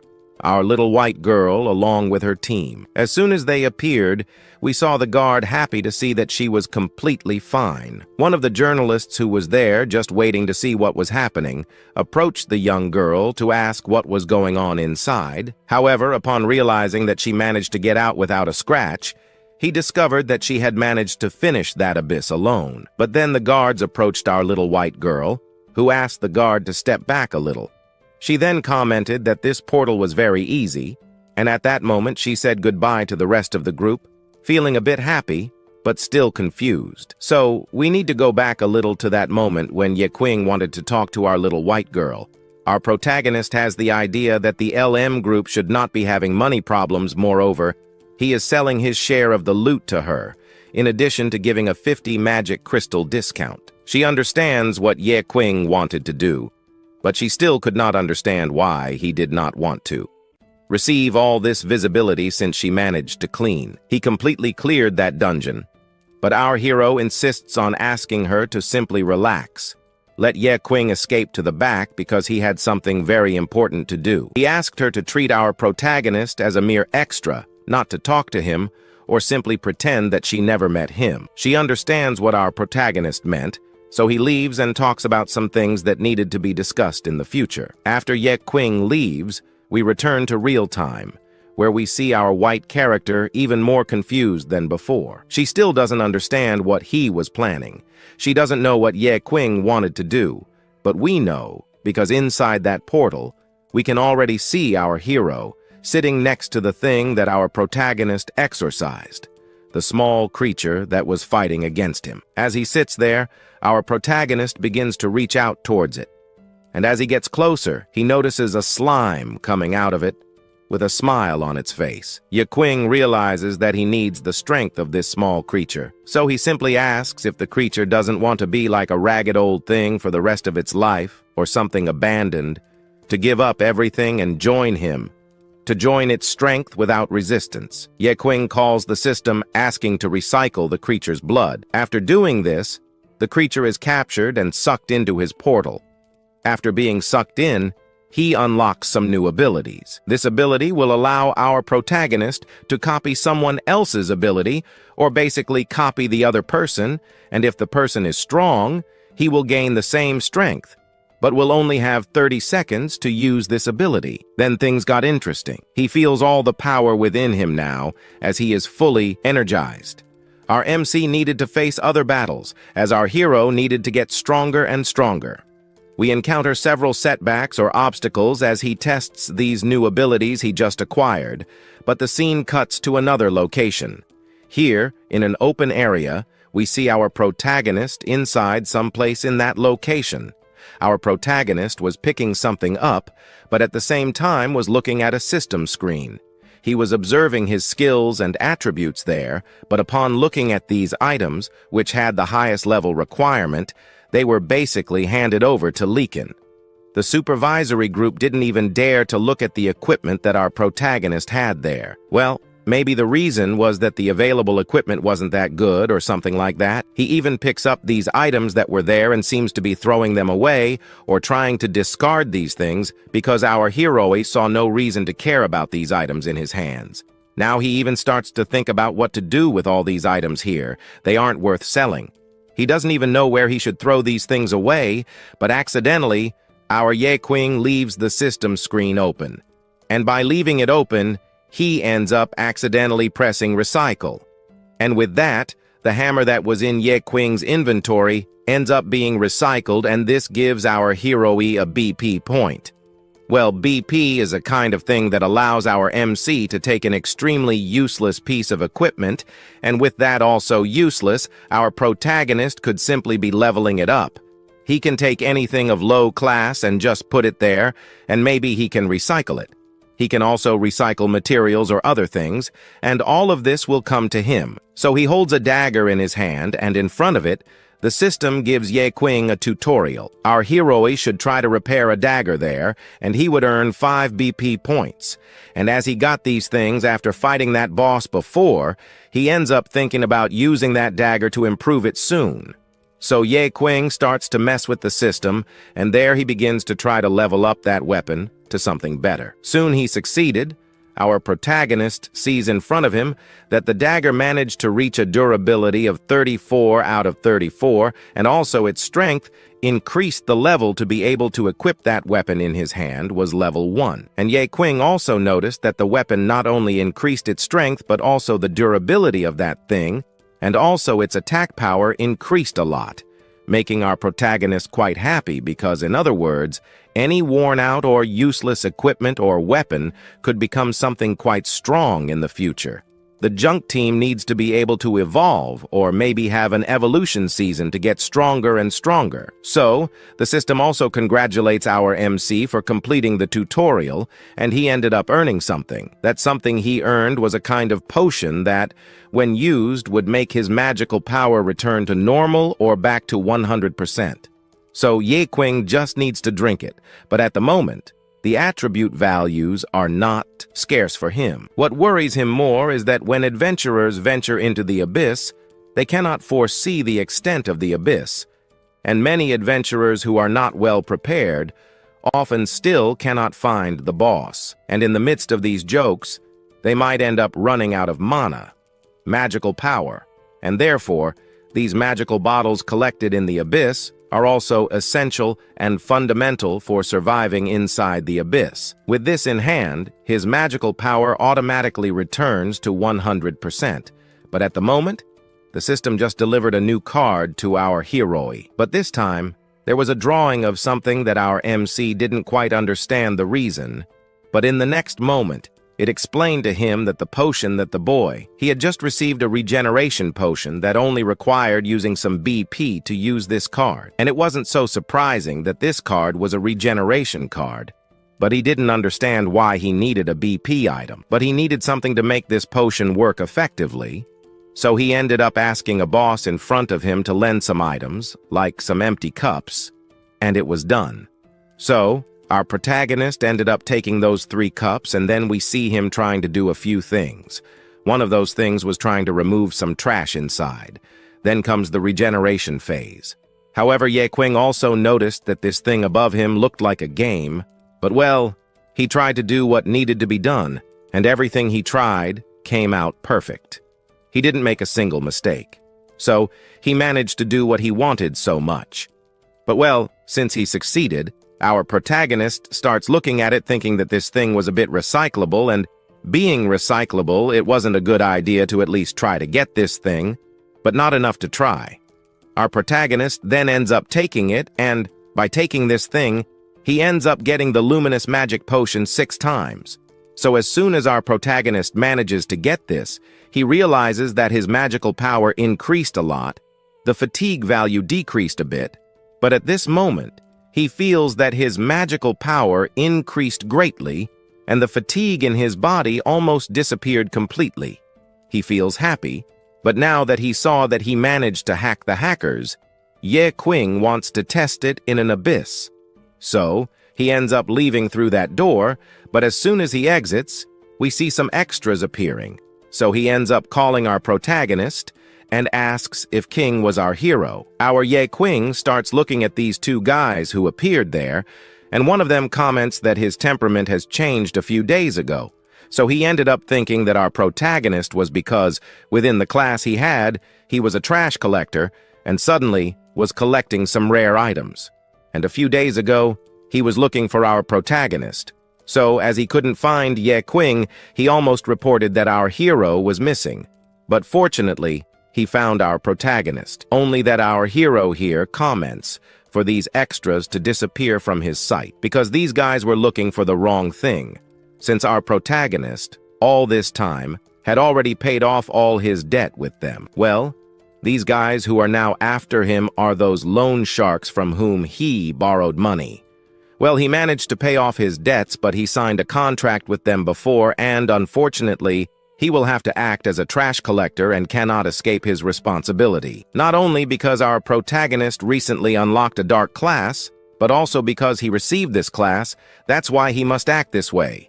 He is just a trash collector, and a trash collector must act in his way, and he says this. But well, that wasn't enough, so he ends up knocking from our hero's hand the cup he was holding, but just that. From there were some things, and all this ends up falling on the ground. But well, instead of our protagonist taking the blame, they end up taking the blame, saying that our protagonist ended up bumping into a B-level guy. When a zero-level guy bumps into something higher, they must act to prevent that guy from standing out. The stronger ones always have to dominate the weaker ones. So the two extras prepare to take Ye Qing from behind, and at that moment, he ends up looking up. Looking up, he sees some cameras, so he ends up thinking that if by chance he does something stupid, he could screw himself, because they might be using this recording in his favor, right? But well, to begin with, he ends up giving our hero the chance to get rid of this curse. He asks our MC to pick up those balls that were all on the ground, only he wouldn't pick them up from the ground, he would eat them there on the ground. And if by chance our protagonist cleans everything, he can let Ye Qing act normally, because what he would be doing would be just the job of a trash collector. After all, it was a unique opportunity that our protagonist should take advantage of. As soon as he hears this from his mouth, he gets angry and simply refuses. But by refusing, he ended up getting irritated. Now, unfortunately, he will have to punish our hero. But at that moment, someone appears and he ends up being locked in and even starts to shiver from the cold. Then he looks ahead, and we discover who appeared to make this guy tremble. It was Rodrigo, an S-level guy. Moreover, he was part of an extremely respected group in this world. However, this guy who just appeared wonders why these people were gathered here. Well, he makes up an excuse saying that he didn't have much idea because his main goal here was to put him in his place. But this left our little Yellow extremely irritated, asking for this kind of person to leave. But minutes later, he ends up turning around, but turns to him, and then comments that that person was a respected guy, a guy who was even strong. However, this bald guy here ends up saying that our protagonist was just a garbage collector, not special at all. But at this moment, Ye Qing stops and turns to that little Yellow. But well, in the background, the bald guy starts saying that he was not the guy he was looking for. He probably picked the wrong person, since he was just a supporting character in his view. But here our little Yellow comments that they will enter a certain dungeon there, but inside he will fight against some fierce beasts. But the purpose of entering there was because they will enter when the moon turns red. Ye Qing, after hearing this thing about the moon turning red, becomes curious to know what will happen inside during the red moon. The monsters inside the abyss could have an extremely high power difference. Extremely rare monsters could appear more frequently during that certain period when the moon turns red. You could also kill a monster in there, and, with the red moon, you would have a chance to get crystals of a purer type. This crystal on the black market would be worth 2 wines, and Ye Qing, upon hearing this, already starts to feel the urge to enter there. So he ends up joining this blonde guy, and he is happy. And here he is happy that our protagonist joined him. So at this moment, he would already be preparing for them to enter the first portal. But at the point where he talks about it, we see a guy in the background appearing, but this one who just appeared points in the direction of our MC. Well, he would recognize him, so he turned as quickly as possible in the direction of the one who had just appeared. Our protagonist, of course, didn't want him to find him, so as soon as he saw him, he simply put his hand on his face, pushing him to a darker corner nearby. As soon as they reached that corner, he asked him to let go of his face, and while they fought there in the background, we see our Blondie is just watching this madness now that he was freed from our protagonist. We see him standing there, surprised, because he saw that everything that happened in that dance was not an illusion. Yes, it was Ye Qing, but to get rid of this guy once and for all, our hero simply comments that if it hadn't been for borrowing a bit of their strength, everyone would have been dead at that moment during that dance, and the credit should all go to our MC. So, Blondie appears and asks if our protagonist already knew this guy. Then, he tries to refute, saying that he had never seen him before, but that he is an acquaintance. But well, he also knew about the past of this guy who wore the hood. He betrayed his friends, and surprisingly, this guy who betrayed almost everyone and ended up having a good friend leaves. But our protagonist starts to wonder how he managed to get out of there. So he begins to explain that after betraying everyone and placing the blame on him, he did the following. He personally went to their union to try to reveal that he was guilty of everything, but it didn't work. He ended up taking all the blame and was going to be imprisoned, I don't know for how many years, but he realized that if he stayed in prison, his life would be bad afterwards. So, he ended up spending all the money he had to pay a fine, and then was free. But thanks to that, he ended up losing everything, lost all his level, and all of that was our protagonist's fault. Now he wanted his levels back, and if our protagonist didn't return them, he would report our protagonist to the union. Well, our protagonist calmly and coldly simply asks him to report if he wanted to try his luck. Our protagonist still gives him a chance, he just gives him a single chance to do so. Well, he might have success, but the rest could be history for him. But after these basic threats, our scene cuts to another place. Here we are already inside the portal. We can see ahead a red crystal, but just below a bit we see our protagonist already there with that guy, along with the one who wanted to report Ye Qing. But as they walk a bit more, they end up approaching a group, and as they get closer to this group, they start asking our hero to reveal who he was, so he ends up introducing himself. After introducing himself, the other also introduces himself. He was a first-class mage named Xian. But knowing that our MC had an extremely low class, he approaches Ye Qing and comments there that it wasn't necessary to mock each other because, in reality, everyone has a trash class.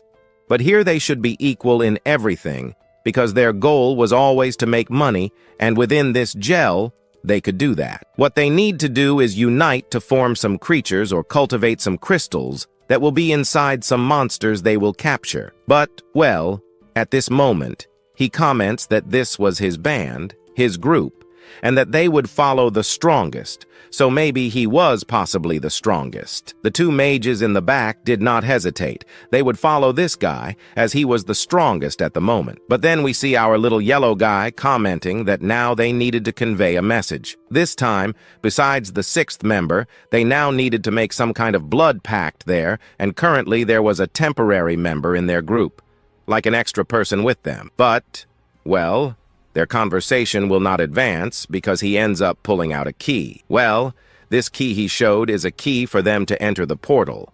But upon entering the portal, they will encounter several traps. However, their main goal is to find a Mander. They are managing to overcome these obstacles without falling, and whoever passes faster wins. Also, if you have the misfortune of encountering a monster during this journey, your main goal is not to stand still and try to fight it because you would not be able to fight it, and now they can separate, each on their own, and whoever gets something specific, the one who manages to get the well-guarded prize inside this attraction and get back out through the portal, will win a prize.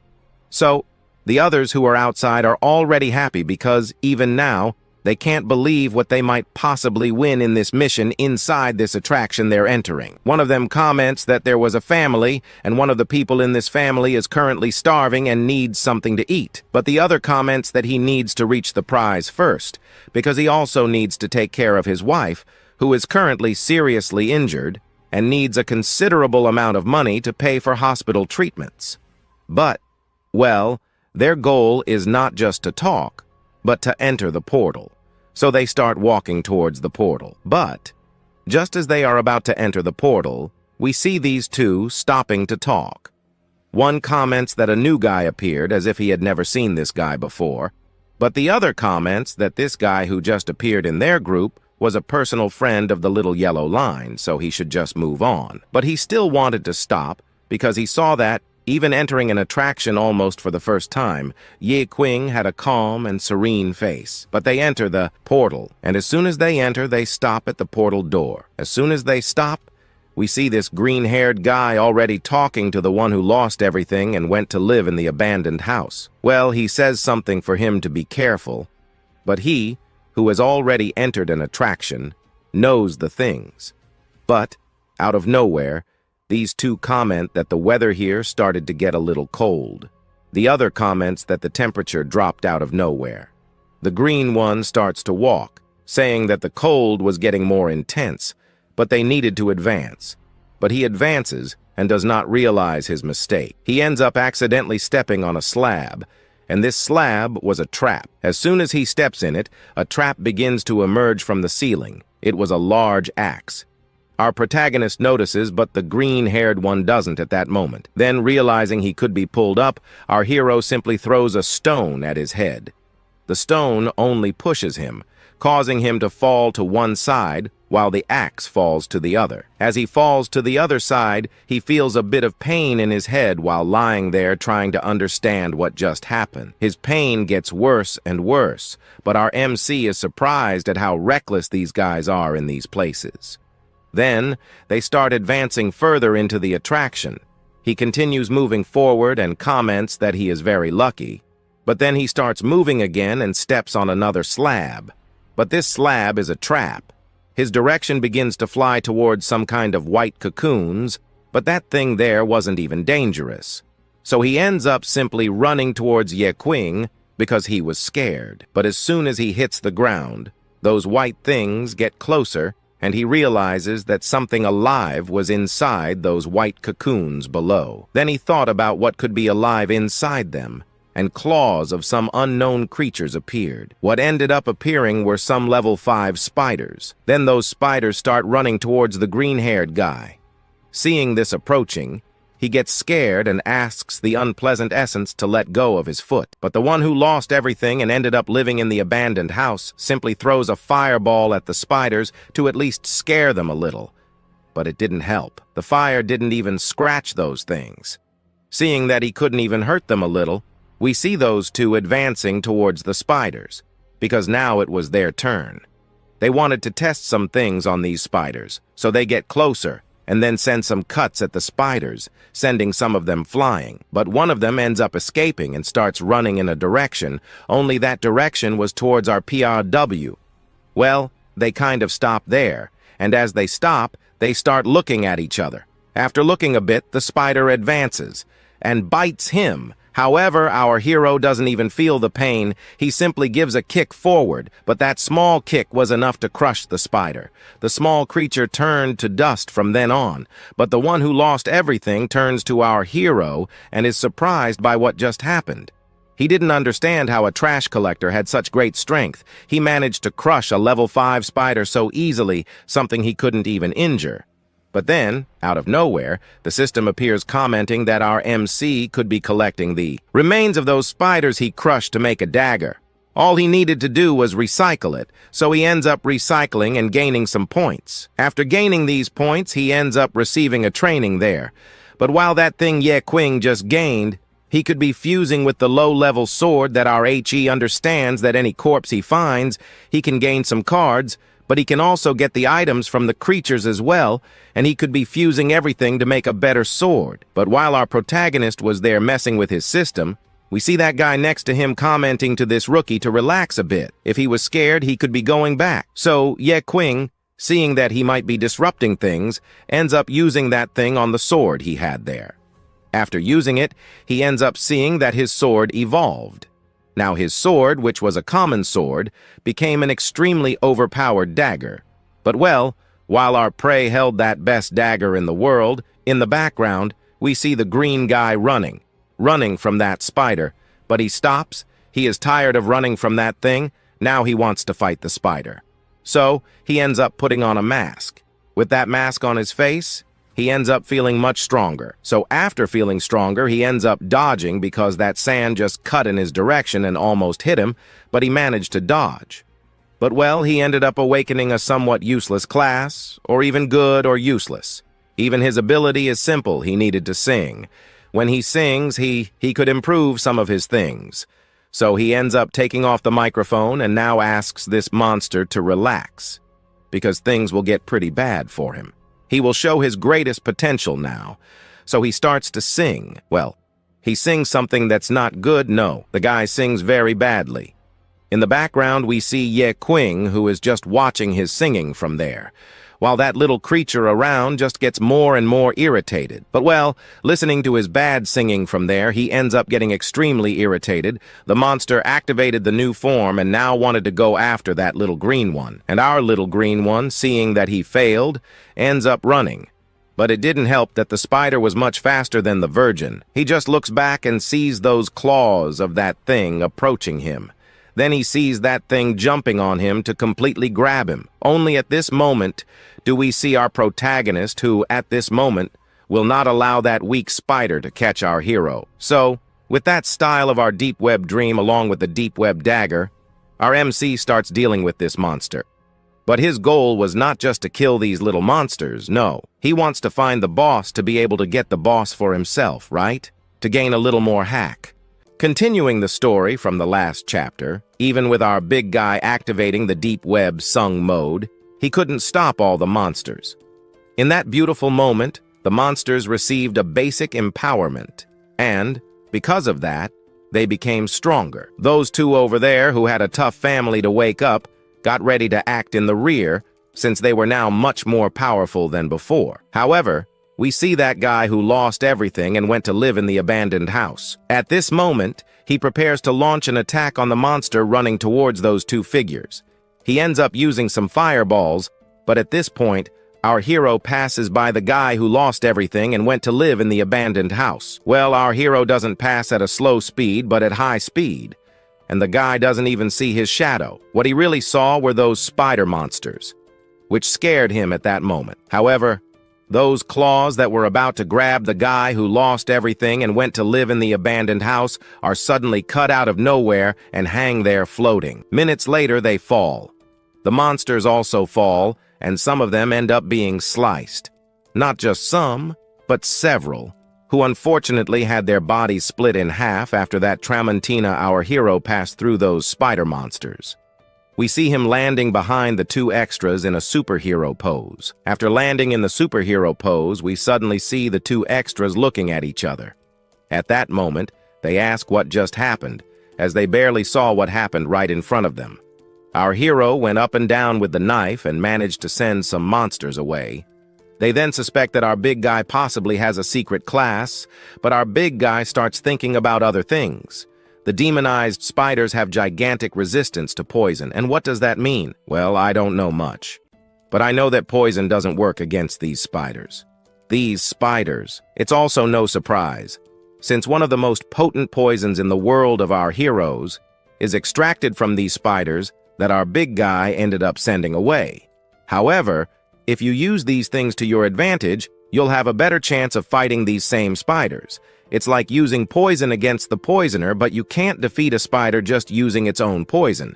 You'll need some knife skills to take them down. While our hero is amazed by the potency of the poison of these spiders, we see the two in the background still believing in the strength of the barbarians who faced the spiders and easily defeated them. Well, these guys think that the one who defeated the spiders was our first-class singer.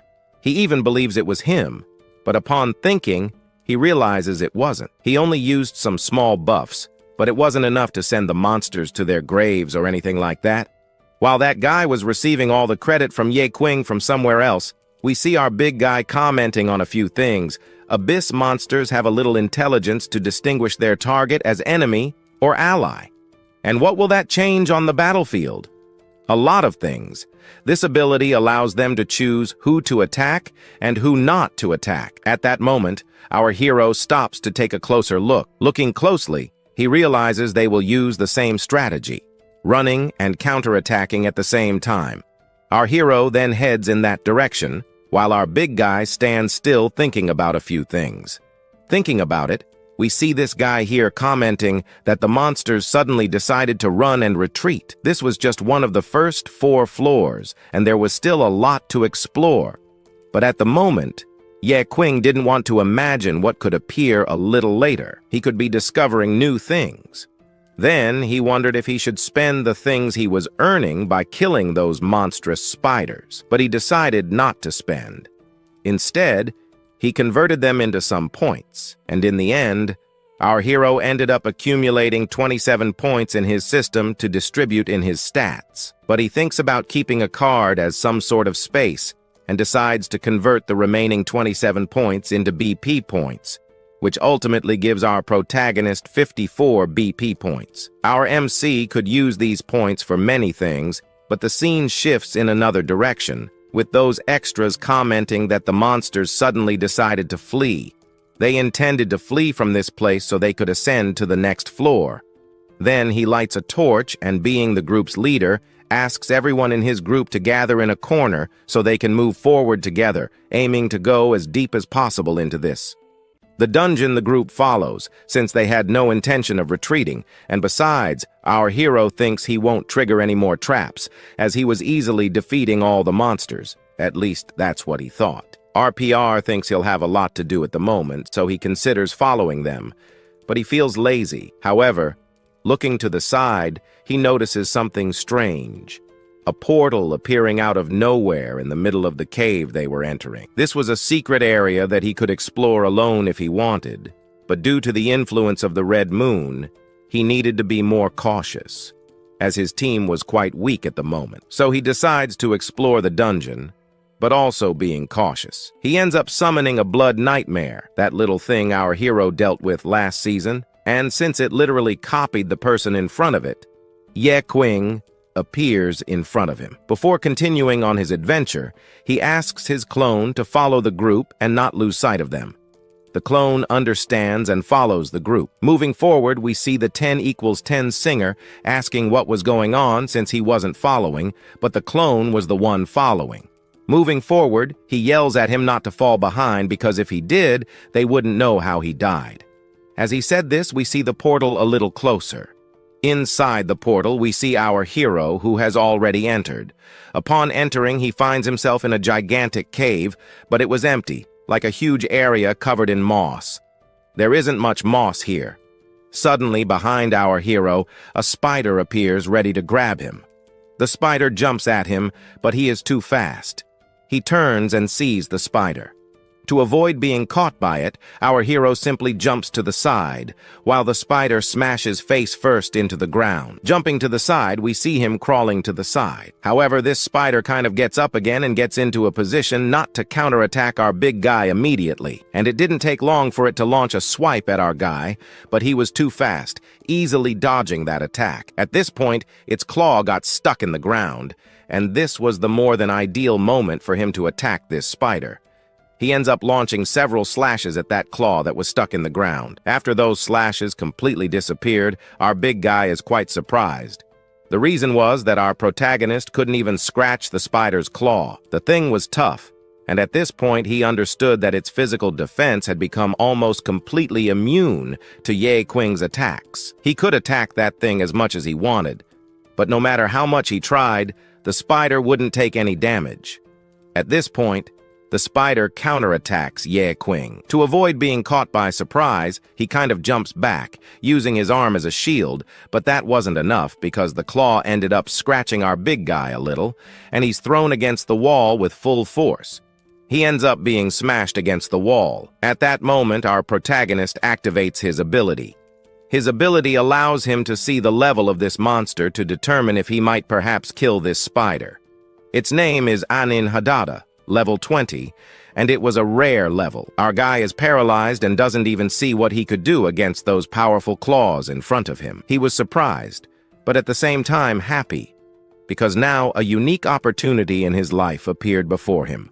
As a rare elite monster appeared, he could kill it and then steal its levels to apply them to himself. But to defeat it, he would have to overcome the spider. The spider does not give up and ends up spitting some kind of web in his direction, but the webs do not hit him. They simply fall to the ground. Ye Qing jumps to the side and easily dodges these web attacks. Jumping to the side, our protagonist lights a small fire in his hand. With that small fire in his hand, Ye Qing jumps on top of the spider from above. From the spider, he reaches his hand down, and after reaching down, he ends up shouting the name of his ability. After shouting the name of this ability, an explosion happens right below the spider. The spider is hit directly, but even then it wasn't defeated. It became much angrier with our MC. Now it was faster and fiercer. It throws webs at our protagonist, but our hero wasn't stupid. He managed to dodge them. The spider then begins to counterattack Ye Qing with several attacks, but even that wasn't enough to capture our hero. Fleeing from there, our big guy ended up discovering some things about this spider he was fighting. It had extremely high resistance and immunity to fire. So, in the end, Ye Qing discovered that he could use his attributes to his advantage. In this case, our protagonist would use other things. He approaches the spider, which was spitting webs in his direction but missing easily. There, he wouldn't use weak powers to kill this spider. He would use his dagger, the sun dagger. He then approaches the spider, holds it firmly in his hand, and prepares to strike that attack towards the spider while it was spitting some webs, and at the same time watching our dear hero next to it, with the unknown dagger near its face. When he gets closer than ever to this monster, our MC delivers a critical blow to the creature and ends up cutting the monster with some blades, causing some small critical strikes. The monster simply jumps in pain, and our protagonist falls to the ground. However, on the ground, our protagonist is happy to know that some level 5 spiders had massive defense against poison. In contrast, the poison resistance of this level 20 Mother Queen was extremely low. Even a small amount of poison could take down a monster like this. Our protagonist is surprised that what was created by her offspring became her weakness. Here, in the game, Ye Qing begins to realize that the reason why this spider had a significant weakness to any poison was simply because this boss spider had changed her way of life. She used to hunt, but abandoned her title and left it for her children to handle. She simply stayed in her nest, being fed. But the most ironic part of the story was that our hero used the same poison her offspring produced, and that poison was taking down the queen herself. From one point of view, this was quite sad, but for our MC, it wasn't that sad. At this moment, the spider started getting irritated with our protagonist and began preparing some webs to throw in his even agrees direction. Ye Qing is surprised, eyes wide open, seeing those webs coming towards him. Normally, he would be able to dodge this attack, but the spider was smart. It spun its body, making the webs follow him in the direction he was trying to escape. In the end, Ye Qing was captured by the spider. He was immobilized and couldn't move a muscle. The spider approached our MC thinking he was finally defeated. But what she didn't expect was that our protagonist had that instinct from his experience in Dungeons and Dragons that he wouldn't be easily defeated. So he activated his berserker ability, his eyes disappeared, and he became furious. With that, he managed to free himself easily from the webs that were holding him. Once free, our protagonist planted his foot on the ground and, with a strong push, launched himself towards the spider. The spider, seeing Ye Qing approaching, he did not move because he thought his punch would still be too weak, but that was his biggest mistake, as our protagonist managed to land a full punch on the spider. This time, it was not just an ordinary punch. He managed to crack the spider's shell. He not only cracked it, but he managed to pierce the spider with a single punch. Thus, our hero easily finished this battle against the boss spider. As soon as the boss spider was defeated, the system appeared, delivering some rewards to our protagonist. One of them was a new skill called Berserk Mode, which significantly increased Ye Qing's attributes. He would be able to avoid any type of attack, even if someone had high resistance. Our protagonist could ignore that resistance and be nearly immortal in a fight. However, there was a downside. If he used this skill, his health would gradually drain until he died or until the duration ran out. Most people would choose a better and more reasonable class, one that would not lead to their death. So our hero begins to think a lot about whether he should choose this skill, knowing that he would face many more monsters and extremely high resistances. The proof here is the monster that Ye Qing had just killed. So, if he chose the star ping option, our protagonist would undoubtedly be able to strengthen his basic, but his health would be drained. And that was a side effect he didn't like. He could choose this class, allowing our MC to have vast advantages on a battlefield. This would even be advantageous for our hero. Here, he doesn't think much. He simply chooses. Now that he has chosen star ping, with these two small axes here, he will be able to harm those with strong resistance. If someone has extremely high resistance, our hero could easily overpower his opponent. Yes, he is suffering a lot, but since he chose these two small axes, several cards appear in front of our hero. These cards were the reward he received after killing the spider, but here he ends up choosing this card here. Taking a closer look at this card, he realizes that it is actually very good.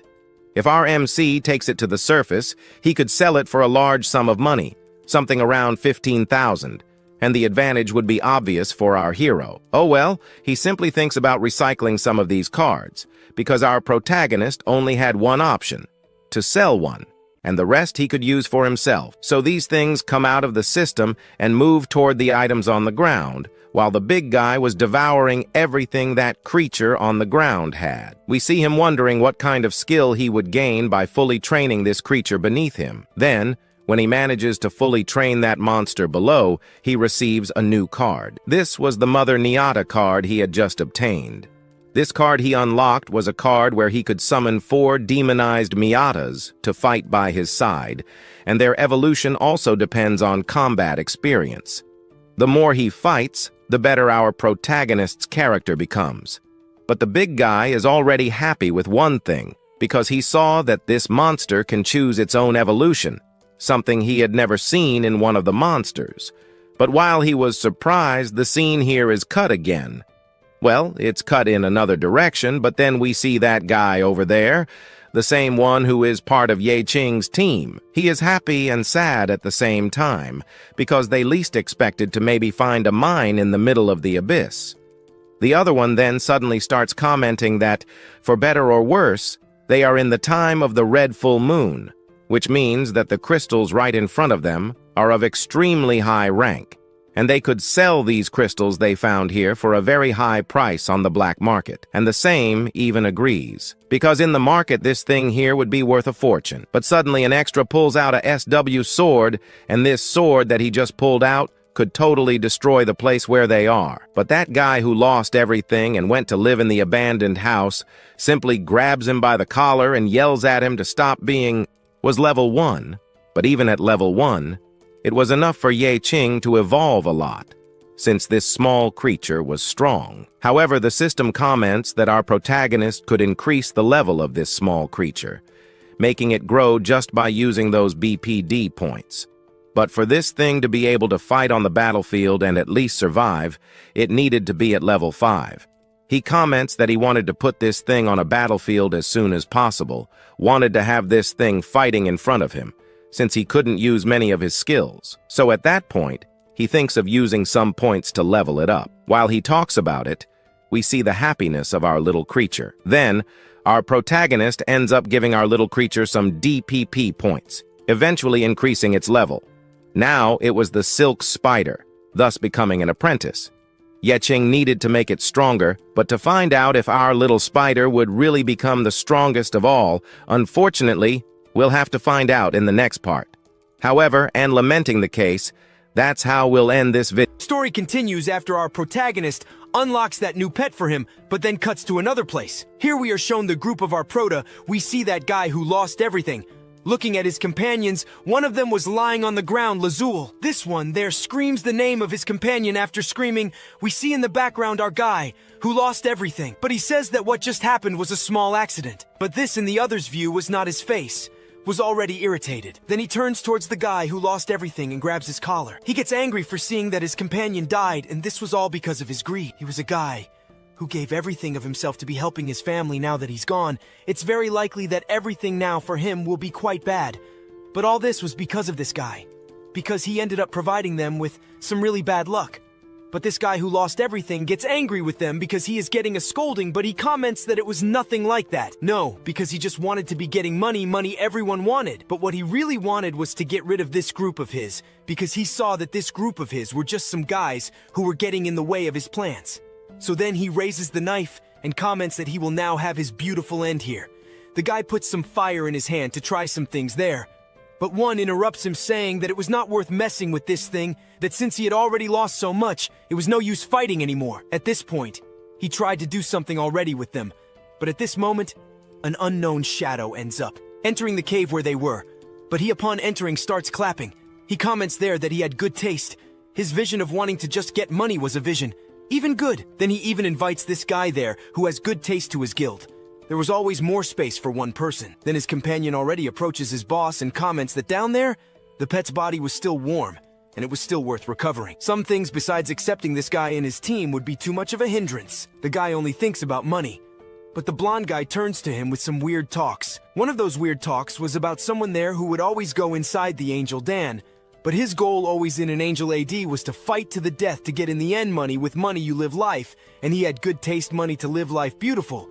But what he was doing here, maybe it was not something to do, since at the moment they were capturing crystals that only appear once a year. That happens when there is a red moon. And then he pulls that guy who lost everything close to him, and he starts with new talks.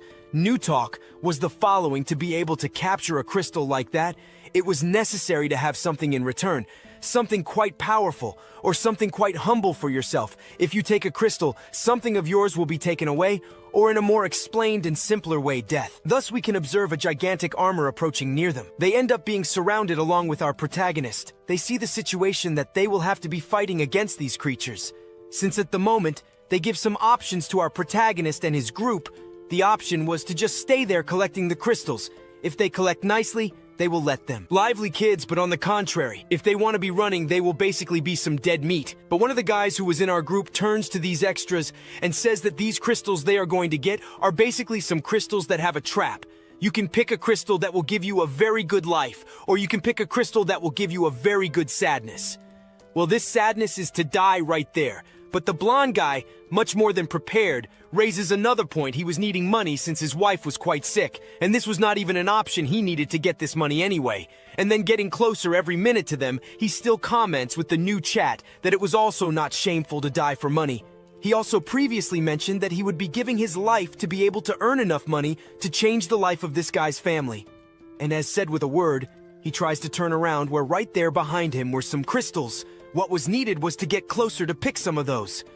So he does. He ends up getting closer. Little by little, everyone behind there keeps watching him.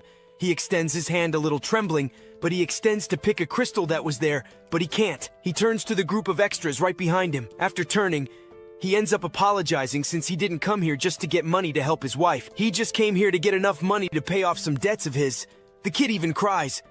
But our blonde guy who was there with high expectations over this extra, he finds himself in a situation where he needed some new person, some crazy one who would be without life, going to pick those crystals that were there in the background. We see that guy who lost everything. He comments that he would not be a match to fall into a fight against this blonde guy. He still thinks of some ways to get rid of him. He then looks in his direction and starts to think for a good while, thinking he ends up kind of calling for him after calling. He says that just now his guild was needing someone to join their group. He proposes to join his group already. As soon as he says he wanted to join his group, we see a masked guy approaching near his leader. He calls for him, he who already knew the things he asked for. This guy who lost everything in life to get a little closer to him. He then does this. After getting closer, he kneels down like this. He makes a kind of oath, that he would follow him for the rest of his life. But at the moment he completes this sentence, then the guy, our blonde guy, simply kicks the guy's chin, making the guy fly a little backwards. After that, he says there that he will not let people like this guy who lost everything in life join his group. He would be a kind of stone in his way that would get in his way, since he was a guy who was willing to make his group die for him, since he himself would let everyone die to be able to stand out over the others. Then he screams there that he will let him die there. Since behind there was a necromancer who was our protagonist, he asks for the necromancer to control this guy right away, so that he could be collecting the crystals peacefully, and the money would all be our blondie's soon. In the background, we can observe something happening. Our protagonist ended up switching places with that little creature that summoned him before. Right after switching places, he understands the situation. This guy here, who was thinking about approaching to get rid of that blondie, is stopped by our protagonist. Our protagonist asks him not to be so harsh, so he couldn't get too close to that guy, or even try to make some gaps. At that moment, he asks to let him handle things, and asks him to stay back since things from then on would get a little more dangerous. But collecting crystals for our protagonist was the most normal thing, so he would be collecting. At the moment he says he would be collecting the crystals, we see that unknown guy approaching near our pro, preventing them from moving forward. He asks that this trash not get so close to these crystals since our protagonist, in his view, was a failure. But our protagonist just puts his hand on a crystal nearby. As soon as he puts his hand on that crystal, he pulls it up, making that masked guy there run in another direction.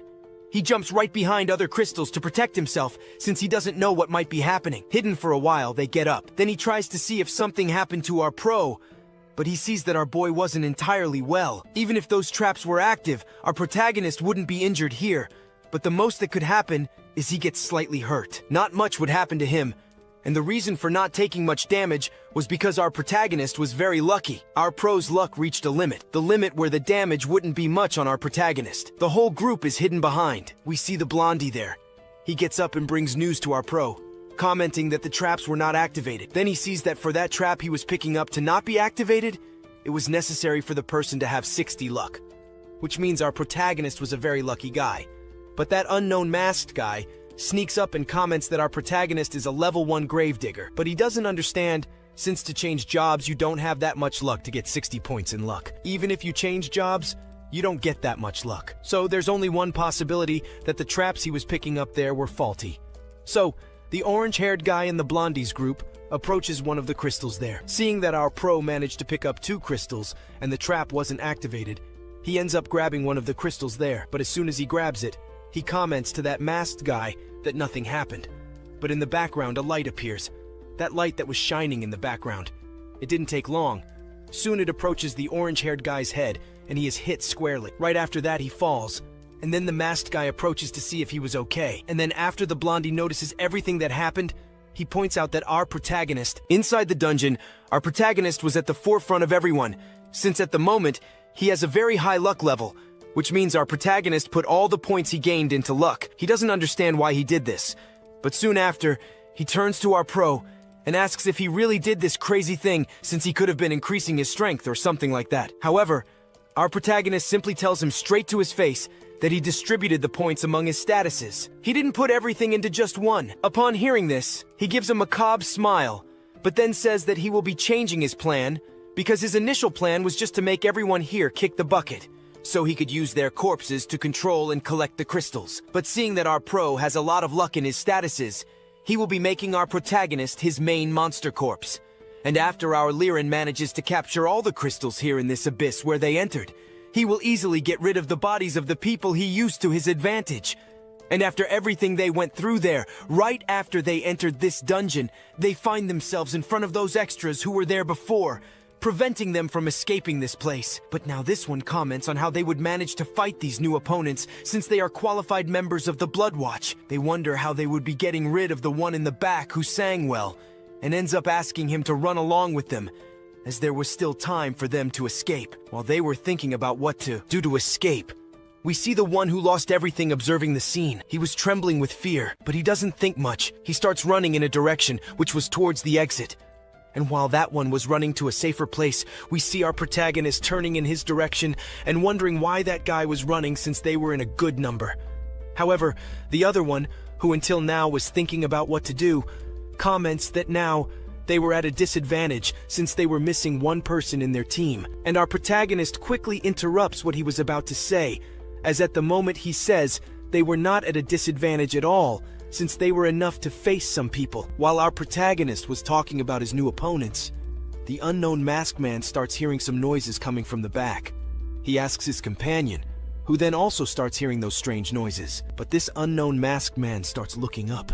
When looking up, he sees a type of mutant flea, and these mutant fleas start running towards them. But while those mutant fleas were running towards the hunters, a system screen appears above, and it was basically a summoning by someone from our protagonist. After a while, those mutant fleas stay in front of those hunters. They stay for a good while staring at them, and while those spiders were staring at those new opponents, we can observe in the background that guy. That sings well there. He saw now that he was more screwed than ever, since there were some quite strong opponents. Now these mutant spiders appear, turning to our black one. Our protagonist comments that it wasn't so much like that since these spiders were on his side. He, surprised, asks if Menon couldn't control the spider, already totally ignoring his question. Our protagonist widens his eyes, and by widening these eyes, he ends up activating his skill. This skill will allow our protagonist to look at his statistics. When activating it, he manages to see the statistics of this unknown masked guy. He was a level 20 Necromancer, but also right below was a level 17 Berserker, and a little further down were two hunters who were just observing in the background, but both were level. But after that was the Paladin, who also had a reasonable attack level. Our protagonist, right after observing their levels, thinks that the fight from now on won't be so difficult. He thinks he could be winning this so easily. But the problem wasn't these little monsters, but the other one. He couldn't kind of see the statistics of this blonde guy, since at the moment the system comments that this guy here was basically at the same level as our protagonist, or a level quite similar to his. While our protagonist was there looking at his statistics, we see the blonde guy commenting that our protagonist is a very surprising person, since he could be controlling monsters. He was a good guy to join his team, but our protagonist, on the contrary, was already thinking of methods to be defeating this blonde guy, since he thinks that maybe he is not at his level, but rather a superior level. But he won't have difficulty to win. Perhaps this thing in a 1v1. But after a good wait, the blonde guy ends up shouting for his group to take care of these monsters, since if they weren't level 10, they wouldn't have difficulty for their hunters, since they would easily defeat them. But there, he asks them to be careful, since in the fight there, they couldn't be harming those crystals. The crystals were a gold stone, and they didn't want to lose that. So he gives an announcement so that they could counterattack our protagonist and his monsters. We see him there changing plans. He asks his group to run in the same direction where that guy who lost everything and went to live in the abandoned house ran. But that one who had a heavy family to take care of was in a situation that our protagonist will again be there protecting them. He didn't want to be left behind. But looking ahead, he realizes that the monsters were very strong. So he simply turns back and then starts running in another direction. That one who sings 10-10 also stands still waiting for his moment, but then he turns to our protagonist. But as soon as he turns to our protagonist comes with some talks, saying that he still had many goals to complete in life, and one of these is to explore more abysses. And if he didn't want to kick the bucket or die here, it was simply running in another direction to survive. So our singer 10-10 turns for the last time to our protagonist, then he runs. But before running, he comments there that he will never be forgetting the sacrifice that our protagonist gave them, something so they could escape. As he talks about it, he starts running towards that cave to escape. However, as he steps on some kind of thing on the ground starts to shake. He ends up activating another sort of trap, and then the wall that was near them suddenly starts to collapse. It seems to collapse on top of them, and the one who had a heavy family to take care of turns around and looks like a singer, asking what he did. He apologizes and starts to explain some things. When he entered this cave, he had terrible luck, and until now, he never had any luck in this dungeon since he was always activating the traps. And now, as before, it was no different. He activated some traps. The scene then cuts to our blonde group's side, where we see the Paladin running toward those arenas. As they get a little closer, we see a surprise spider, but it doesn't stay surprised for long because it gets a direct hit from the Paladin's hammer. After hitting the mutant spider on the head, the Paladin is surprised because, even though he gave a powerful blow, it wasn't enough to finish off this creature. To kill this mutant spider, he will have to keep hammering its face multiple times. The spider turns towards him and spits a white liquid that sticks to the face of the character. He tries to remove it, but it starts turning into a type of spider web that blinds him partially. Surprised by this, he opens one of his eyes and sees someone in front of him. that someone is our protagonist, who appeared suddenly while he was trying to remove the web from his face. We see him pulling out his shield, which was enough to defend against our protagonist. But then, at level 19, he starts to count his victories, asking our protagonist to give up, since here in a fight it was only him, and he was just the weakest of all. Soon after realizing this, he ends up pulling his shield back, making our protagonist then be thrown a little upwards. Still flying upwards, our protagonist comments that his level 10 spiders were good enough to be dealing a little with this hunter here. But those spiders won't be enough to beat them, since he is currently dealing with a problematic attack group. Right after commenting on this, our protagonist jumps back while trying to land a hit on this guy from there. But this hit was enough to grab his feet, and what he wanted ended up happening there. Our door stays behind while thinking about his next move. After thinking for a bit, he jumps at high speed trying to grab that hunter who was there. He would defeat him, but at that moment, 2 arrows fly towards our protagonist, and he, seeing those arrows approaching, then looks to the side. Then, looking to the side, he notices those arrows approaching, allowing him to dodge those arrows. Right after dodging, we see those there preparing another arrow to try their luck.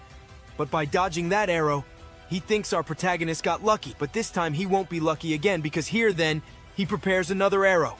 After preparing his arrow, he shot in the direction of our protagonist. After shooting, we see our protagonist preparing his machete. After preparing, he simply sees that arrow approaching slowly near him, and with just one cut, he splits it in half. He couldn't believe it. He managed to intercept his arrow at high speed, but our protagonist there, running a bit backward, ends up activating another ability of his. This was the Great Explosion. Soon from the ground, some fires emerge, and these fires go towards those 2 archer arrows. They see these fires appearing near them, and do nothing. Doing nothing, an explosion happens there, sending the 2 into the air. Did he manage to defeat the 2? He didn't, because they were very smart and tough. They managed to escape that explosion from our protagonist, but giving up, he still hasn't given up. He prepares another blow again, but to find out if our protagonist will be able to crush these 2 archer arrows and the group of that blonde guy in that famous 1v1, we'll have to find out in another next part. The story from here will continue in the next chapter from the same place as before, just a bit further ahead. We observe those armored guys. Here was the tank.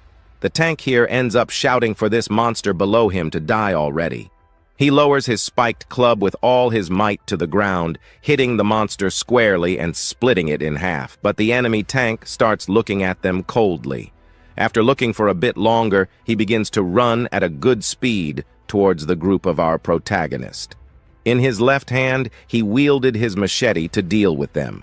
But our allied tank asks him to fall back since he hadn't attacked yet and there was nothing more he could do. The tank, realizing it was too late, approaches the enemy tank. He uses his shield, and with that shield used, he manages to easily defend against that giant machete that tried to hit him. The shield ended up deflecting that thing a bit to the side.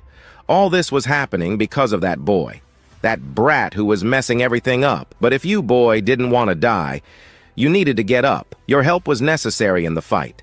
But at the moment he gets distracted for a few minutes, the enemy tank appears from behind, trying to launch a new attack in his direction. Not noticing, he quickly turns towards the tank and again uses his shield. But now the attack from that enemy tank was a bit more potent than usual. The shield ends up almost splitting in half, but he still managed to defend a little, though it wasn't enough. He ends up being thrown slightly backward. He ends up hitting the rocks a bit, some blood coming out of his mouth, and with each passing minute, he becomes more and more unconscious. His sword falls near our singer, and after observing his sword, Kano near him, he turns his gaze in another direction, towards the tank that was watching the other approaching enemy tank. But our allied tank would not lose easily. He then quickly gets up and now starts to laugh in the face of danger. But well, he should never have come to the abyss here. And now he is all messed up and should die anyway. So since he will die anyway and thinks a lot that debts are basically cleared after death, the question that won't shut up is, who would collect from someone who died? He then would fight with all he had. Now he would die, but would also take someone along with him. At that moment, he asks for this tank in front of him to come at him with everything to kill him. with a somewhat sarcastic look on his face, looking towards our allied tank. Then he starts preparing to attack our tank, putting his giant knife behind him. He ends up holding it in a different way now. He holds a bit more power within himself to be able to deliver a stronger attack. Well, this will certainly be his end. And now, there will be no more way to defend against anything. But at that moment, a slightly purple aura ends up wrapping around him, and he can no longer move at that moment. He then turns in the other direction. In the direction of that singer then, he was there singing towards him. At that moment, he ends up using the song where he can apply a debuff, which means that he won't be able to move for a few minutes. Our 1010 singer used an immobilization technique on Liaxin, and now he asks his companion to finish this fight quickly, but the same asks for that idiot to let him go since he also ended up kind of paralyzing his companion and he has nothing more to do. But at this deep moment, we see our protagonist wondering what was going on back there. He didn't understand anything that was happening. But from up ahead appears a mage. Even if you have some hidden and quite powerful skills, basically there is a limit to everything, and your powers will not be able to support your battle sooner or later. And certainly the strongest mage in the group will be ending our protagonist. But the ability he used to summon monsters ended up consuming a lot of his mana, which means he doesn't have much mana there to use. And he also used his clone, which consumed a lot of his mana. So, not understanding what was happening anymore, he ends up pulling from his system a glass of mysterious water, or rather, baptized water.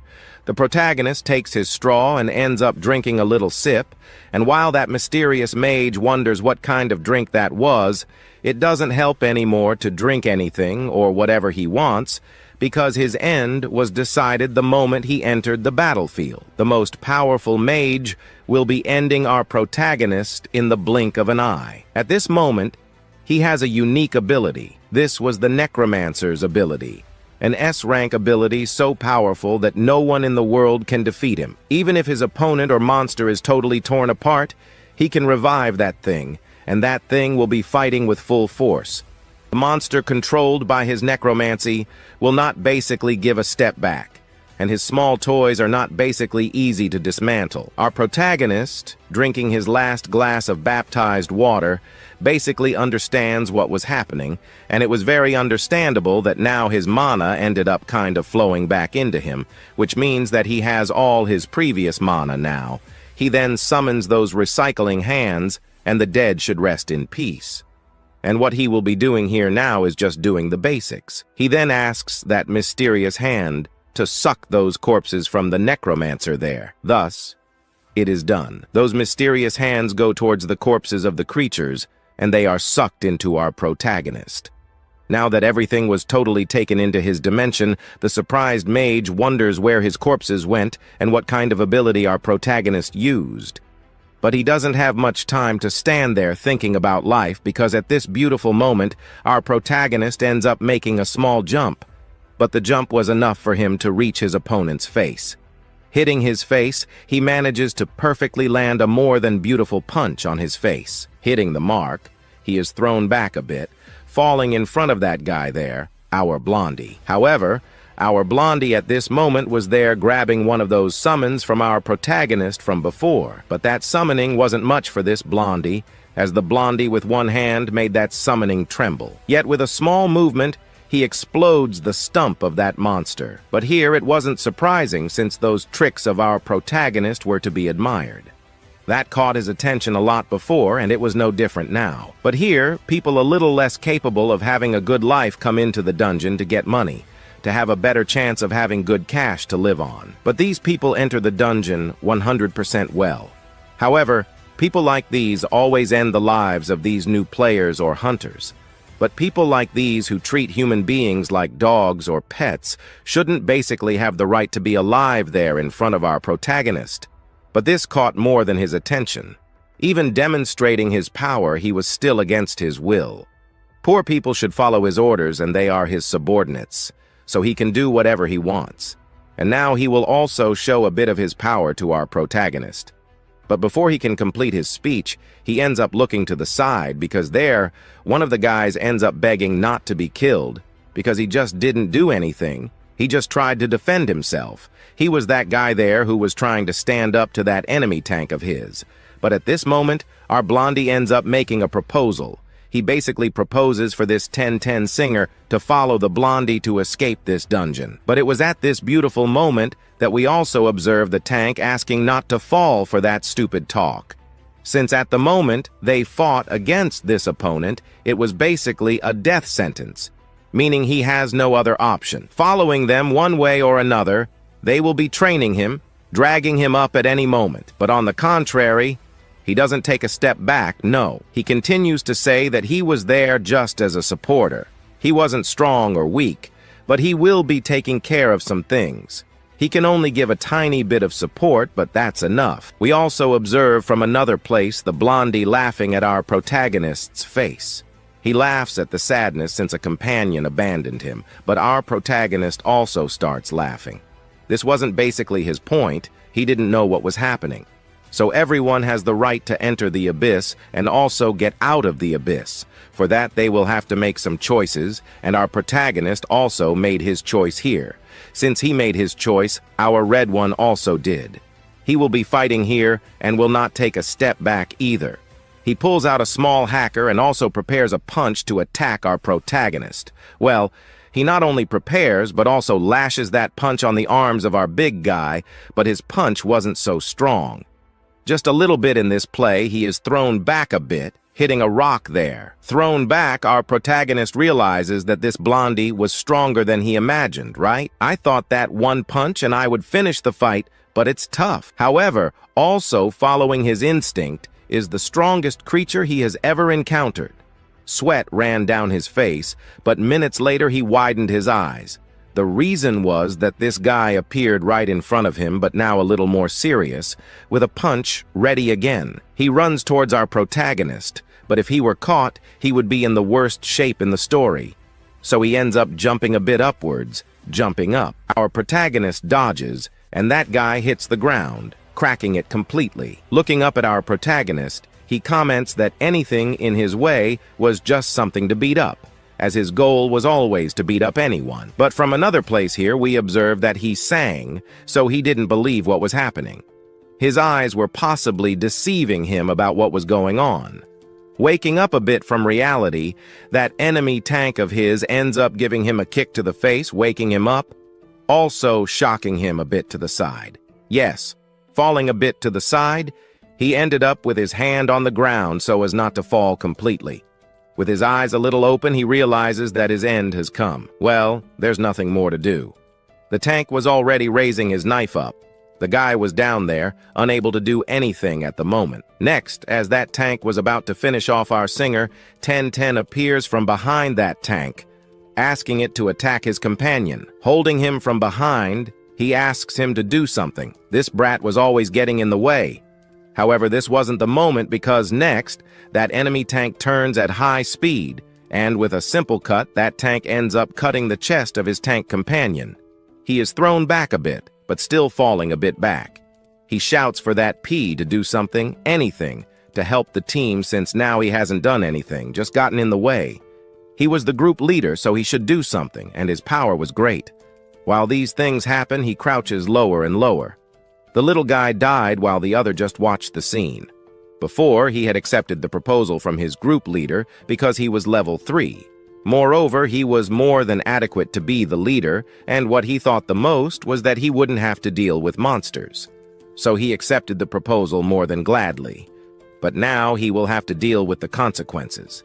At that moment, he just thinks about what he should do since he considers himself just any loser. He thought about revealing to everyone that he was just a weak guy who couldn't even deal with a weak level 1 spider. So he ends up falling to his knees, crying. He ends up shouting that he was just a simple noob, so he begs for mercy, but it didn't help, because in his direction, we see that his enemy tank is getting closer little by little. As he approached, he ended up having some memories of a former companion who said that he was just a weak guy. He here didn't manage to cause any damage, and he only managed to gain experience because he used some buffs. It was no use at all, since the buffs he used only to hinder them at the most effective moment, so he asks to leave his team. Soon they then advance, and at this moment, They're sad down, only just accepts the proposal that he was just a useless noob. Only there the scene Genos cut to another place. At this moment we see him in a square. Only in this square appears an unknown person, but this unknown person, guess who? It was our little yellow guy. At this moment he appears making a proposal that he has a job, and if he was looking for one he could be joining his team before he can accept the proposal. He only comments that he is level 3 a weak guy. That didn't matter that much. Not then. At this moment he ends up being interrupted his sad chats there because he shouts for him to drop negative things and just join his team. Because soon, looking a little there to the side, we see our protagonist there still lying on the ground, depressed. We see that blonde guy there who was still approaching our protagonist to counterattack him again. Our PR is lying on the ground, just not able to move anymore. We see there beside him that his enemy approaching as fast as possible to be giving the last blow in our protagonist, the final blow that will be ending him, because to also end our protagonist OB will be using another ability, a martial arts technique. It is used only in critical moments where he will be sinking our protagonist in the pit of destruction. Already, since this ability of his will also break some bones of his, so he will not be able to move anymore, and so he attacks our protagonist, but he knowing that if he was caught, it would be bad. He ends up kicking that ground again. The guy again hits the ground, even running. He is not escaping, because this was a fighting ability that can even paralyze even the master of magic, and will not run for long. Our prota even realizes that he was getting even faster, so he starts to solve running faster, but there while running he looked back. But while looking back, he wondered where he would get a guy who had a DSB ability. Well, after thinking a little here and there, he remembers that he does have that guy there. What do you think the Nozao then? Thus widening his eyes, he runs in the direction of our singer 1010. And thus fighting against that his opponent. He calls for our Zoo, aka that our singer 1010. He then looks in his direction asking what was that. Our little yellow throws our protagonist in his direction, not being able to do anything. He ends up falling on the ground now beside our Zoe. We see him there, wondering what was happening but lying now closer than ever to the singer. 1010, our protagonist with crazy talk. Certainly it was useless to try to get rid of the weakness of the past and also of his incompetence of the past, only that our protagonist always dreamed of being able to reach the peak of power, so he ended up achieving half of it. But before he can be achieving this real hacker of our system, he was just a guy who was disappointed by everyone. Everyone underestimated our protagonist. Also, everyone was refusing our prota in any kind of way. The team, however, cannot be trying to run away because being weak was not something you should be afraid of. What you should be most afraid of were some things roasted. The little creature suffered. He was even ambushed by some strong monsters, but there he realized that his heart was basically very weak. That same monster that captured our protagonist was commanding him to drag himself up in minutes, but he refused. He refused to want to lose. So there, at the last moment, he used his last broken machete to try to get rid of it, but it was useless. The beast was much stronger than him, but he would not give up. He then tries to deal a critical hit, and he manages to do so. He ends up hitting the monster in the eye, and by hitting the monster in the eye, he manages to defeat it. Now, with it lying on the ground, he stands over this monster and cannot believe he actually managed to kill a high-rank monster. He was just a loser that no one wanted on their team, and it was here that he found the strength to take the first step. At this moment, he stands up and wipes a bit of blood from his mouth. Now he comments that he was preparing to become the king in his entire life, even if he were to become a garbage collector like he was before. Trying to understand why he should go back to being king, he then looks in the direction of his sword, because if he does not get stronger, he will be dying. Compared to the previous zone, it was better to disguise and avoid fights, but he always managed to escape. However, now he wants to change these thoughts a bit. He wants to get stronger, and he wants to defeat strong monsters, increasing all his glory. That's when that tank appears, saying that this was a joke because the mere level 3 support would not even be able to scratch his level 17 armor. He would stand there and ask this weak level 3 guy to try his luck at scratching him, which he would not be able to do anyway. So, our 10-10 singer grabs his machete in his hand, but he throws his machete to the side. The tank, not understanding anything, simply sees our singer pulling his microphone from his system. After pulling his microphone from his system, he tries to show him a new poem. This is the poem of the Great Disappointing. As soon as he comments on this, the tank widens his eyes, and not only does he widen his eyes, but also that blonde guy there. He widens his eyes and wonders what was happening. At this moment, our protagonist receives some buffs there too. Now, our protagonist has found the best and biggest debuff in the world that anyone could be seeing. Then, right after that, the system screen appears to our pro, showing that his system status has increased. His defense increased by 15%, his speed at the same time, his resistance, and also other things increased by 15% more than before. So at this moment, he ends up summoning a Blood Nightmare. After summoning the Blood Nightmare, it heads towards the ground. But in that direction, there was also the tank. However, that thing ends up sticking a little inside him, but not noticing the new clone of our protagonist. We see from behind our pro, but it was not our pro all this time. It was that clone. That clone then ends up grabbing him a little, and he makes a few turns with his tentacles, causing the tank to be unable to move anymore. At this moment, it might be his end, but for us here, in the previous chapter, this guy was caught by those tentacles of our protagonist. But at the moment he could no longer move, he asked for time, and begged to at least be kept alive while he was grabbed by those tentacles. We observed that singer of ours there, who was just watching him screaming on the ground. He screamed in pain, but at the same time he looked while the enemy tank fell into the slime of oblivion. On the other side, he ends up seeing our hero here, Kaino, hand in hand against that blonde of ours. He asks for our protagonist to die soon, but it was no use, the creature was smart. But still, even managing to hit him, he wouldn't suffer much damage since our boy didn't have a gigantic amount of magic within him. His body's regeneration speed was much faster than the damage received. So at this point, he couldn't be idling like this. He prepares to launch himself at his opponent, dagger in hand, he goes all out. But his opponent, with just one punch, stops his movement. But he doesn't stop there. Qing passes his dagger near him, hitting the guy squarely. He couldn't dodge, but looking to the side a bit, he's surprised to see that his armor wasn't working since he was pierced by that dagger. Only then does Qing comment that the stealth technique was basically one of the best he learned. He manages to ignore any type of defense, which was really useful for this moment. But still, he has that buff from his companion, so at this moment he goes all out at him because Qing wants to finish this fight as quickly as possible.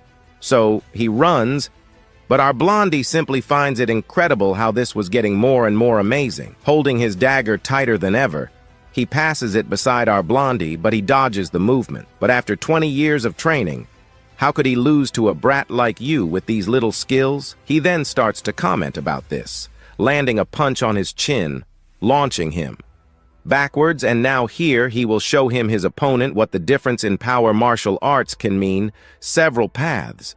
You can follow a unique or different path that can also be changing the course of the battle. Qing drops his weapon to the ground, but after throwing his dagger then to the ground, Qing turns in the fastest direction possible towards the blondie, then the blondie prepares to punch him. Both punches from both.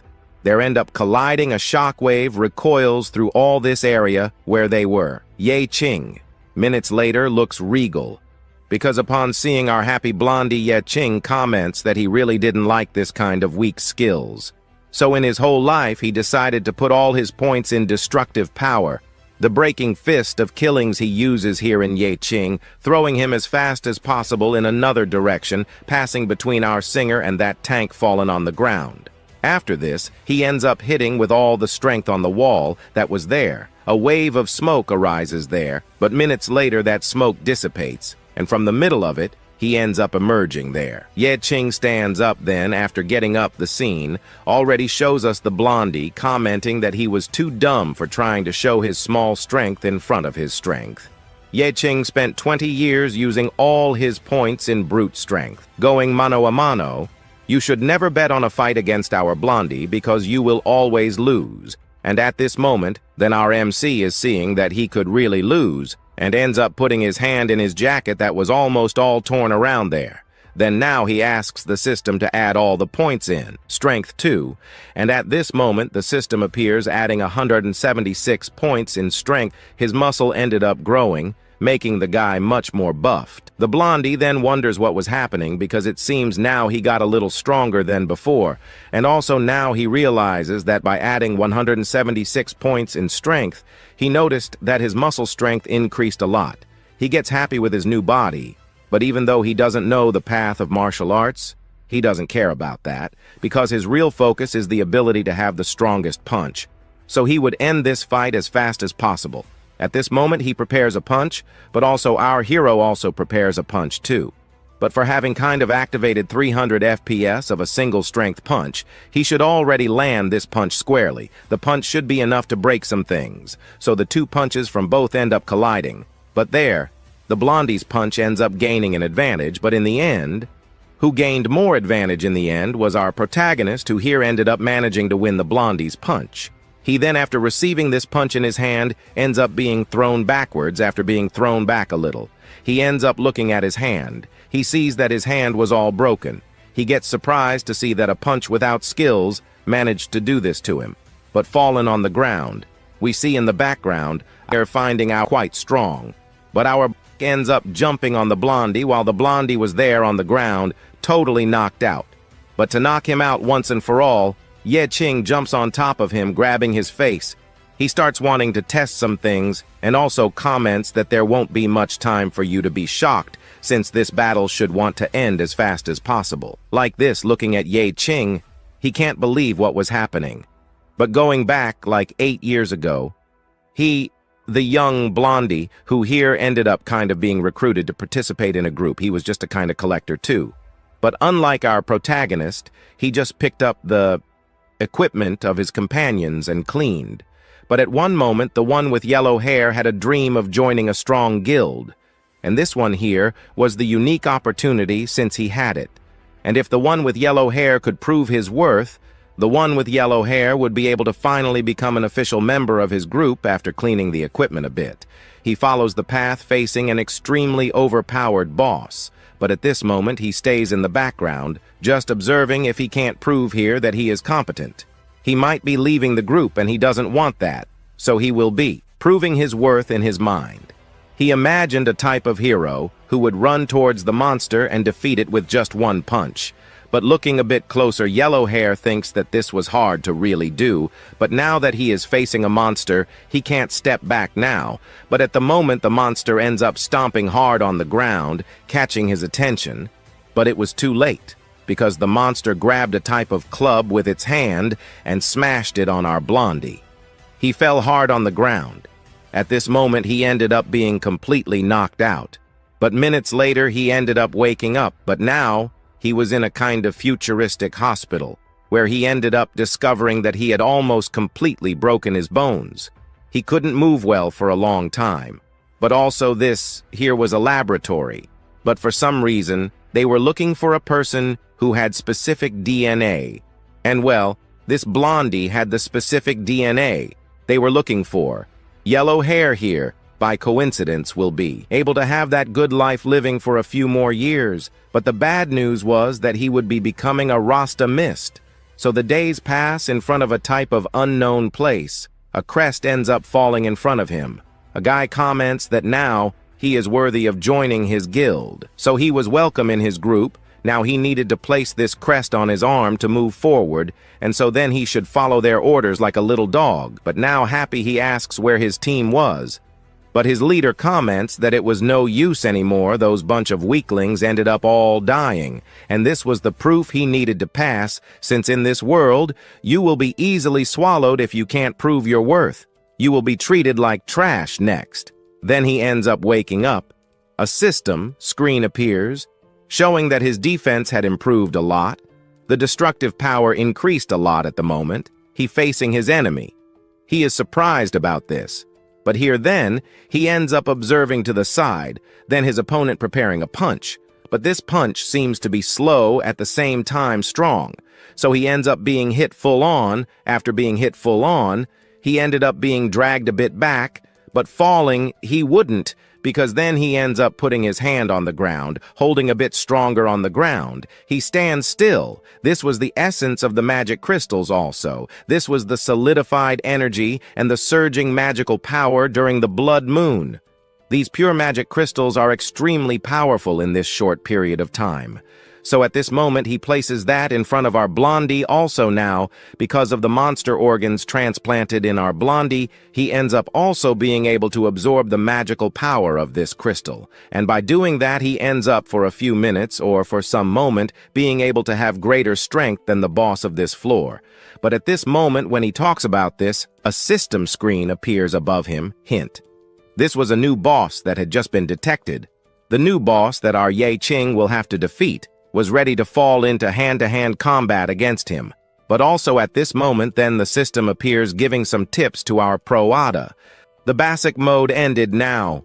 He will be entering exhaustion mode for 30 seconds. He basically really known as a boy-level monster, because even the system classified this guy with the power of a superior boss of this dungeon here. And at this moment then he wonders what really happened to this guy's body. While wondering about this in the background, we see our singer wondering if our protagonist was okay. Then as he wondered what was happening there from now on, or even the Blondie there now, comments that all you need to have this power is to give up humanity at this moment. He ends up laughing loudly, and then there he ends up stomping hard on the ground. Our Qing looks back, seeing there an option to be able to save the life of our singer.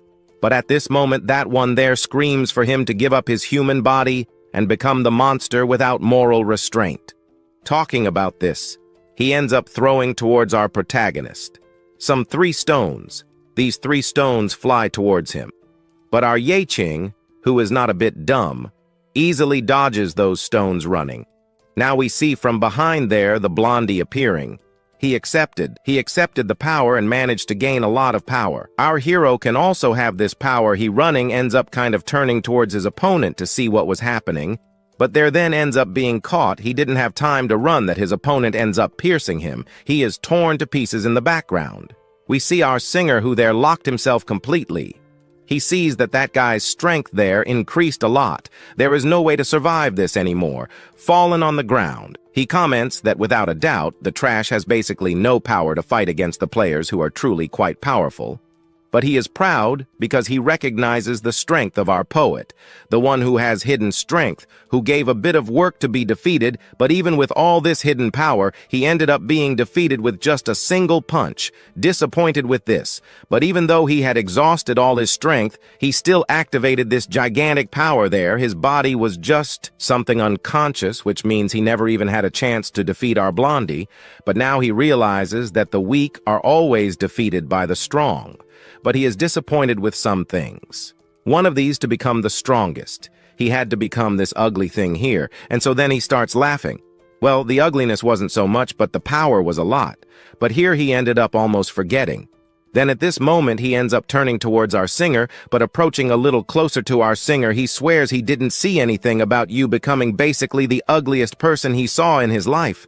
However, he only heard footsteps approaching close to him. The singer wanted to survive, but that blonde-haired one asks him to at least die here since he hindered his mission. His mission was only to make everyone here become part of his army, but since in the end he hindered things, he will have to die because he ended up seeing everything that was happening here inside, that it would be ugly if he revealed to the whole world what happened here inside, and then at this moment he runs with all the power he has towards our singer.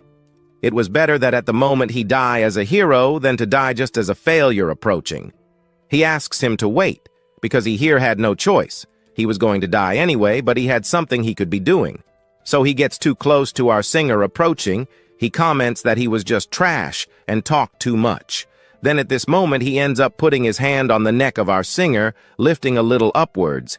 He asks the singer to say now his last words, but from behind we see something happening. Our prota, who there was all smashed on the ground, ends up turning into a kind of slime. Then he continues to talk. He wants to leave the abyss here still alive, but even if he can't, He comments that he wouldn't be the only one who saw all this and managed to get out of here alive.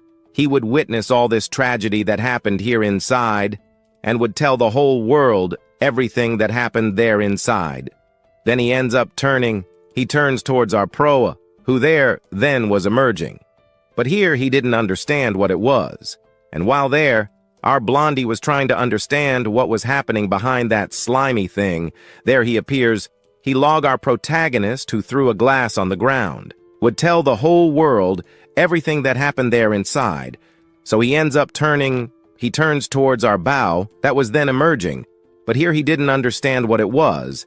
And while there, our blondie was trying to understand what was happening behind that slimy thing there. He appears soon, our protagonist who threw a glass on the floor. He thanks our singer because of him, he ended up getting a good little time. He then managed to take that there. That thing ended up canceling those their actions. But looking at the side there, he ends up putting that in the slime in his hand. He comments that if by chance that our blondie had looked a little closer, he would have discovered that the body was fake. But for not having managed to see this, he ended up getting a lot of time. But he also ended up putting a little information from his original body in that slime there, and managing to fool our blondie a lot. But there was another place we observe our blondie who here didn't understand that it was a nightmare of blood. So what he killed was just a clone. He gets sad, but at the same time he gets happy because he would have a second round. Another place here in another scene. Qing interrupts our blondie, commenting that the price of these superhuman powers was too heavy for him, and although Basar's combat skills increased a lot, the strength power of our protagonist, he ended up paying the price in the end for being too confident in that. The strength power gives a lot of power indeed, but also gives a gigantic exhaustion. So starting to walk towards our blondie, who is now a monster, he comments that his body ended up confusing the powers. He ended up taking the human limit and mixing it with the power of a monster. And naturally, he ended up basically invading a territory that shouldn't be his. Then he should pay the price for what he just did. But on his part, he says not to play with this kind of joke since the power he has is his own and it has nothing to do with it. But as soon as he comments on this, he ends up losing attention. He turns to another place. His arm starts to emit a pain, and he there ends up screaming in pain, not understanding what was happening. He stops there for a few minutes after stopping. There for a few minutes, he tries to understand what really happened there with his arms, while there our singer runs with all his might to the back while running. He understands a little, so he looks to the side. He looks to the side, he sees Qing approaching.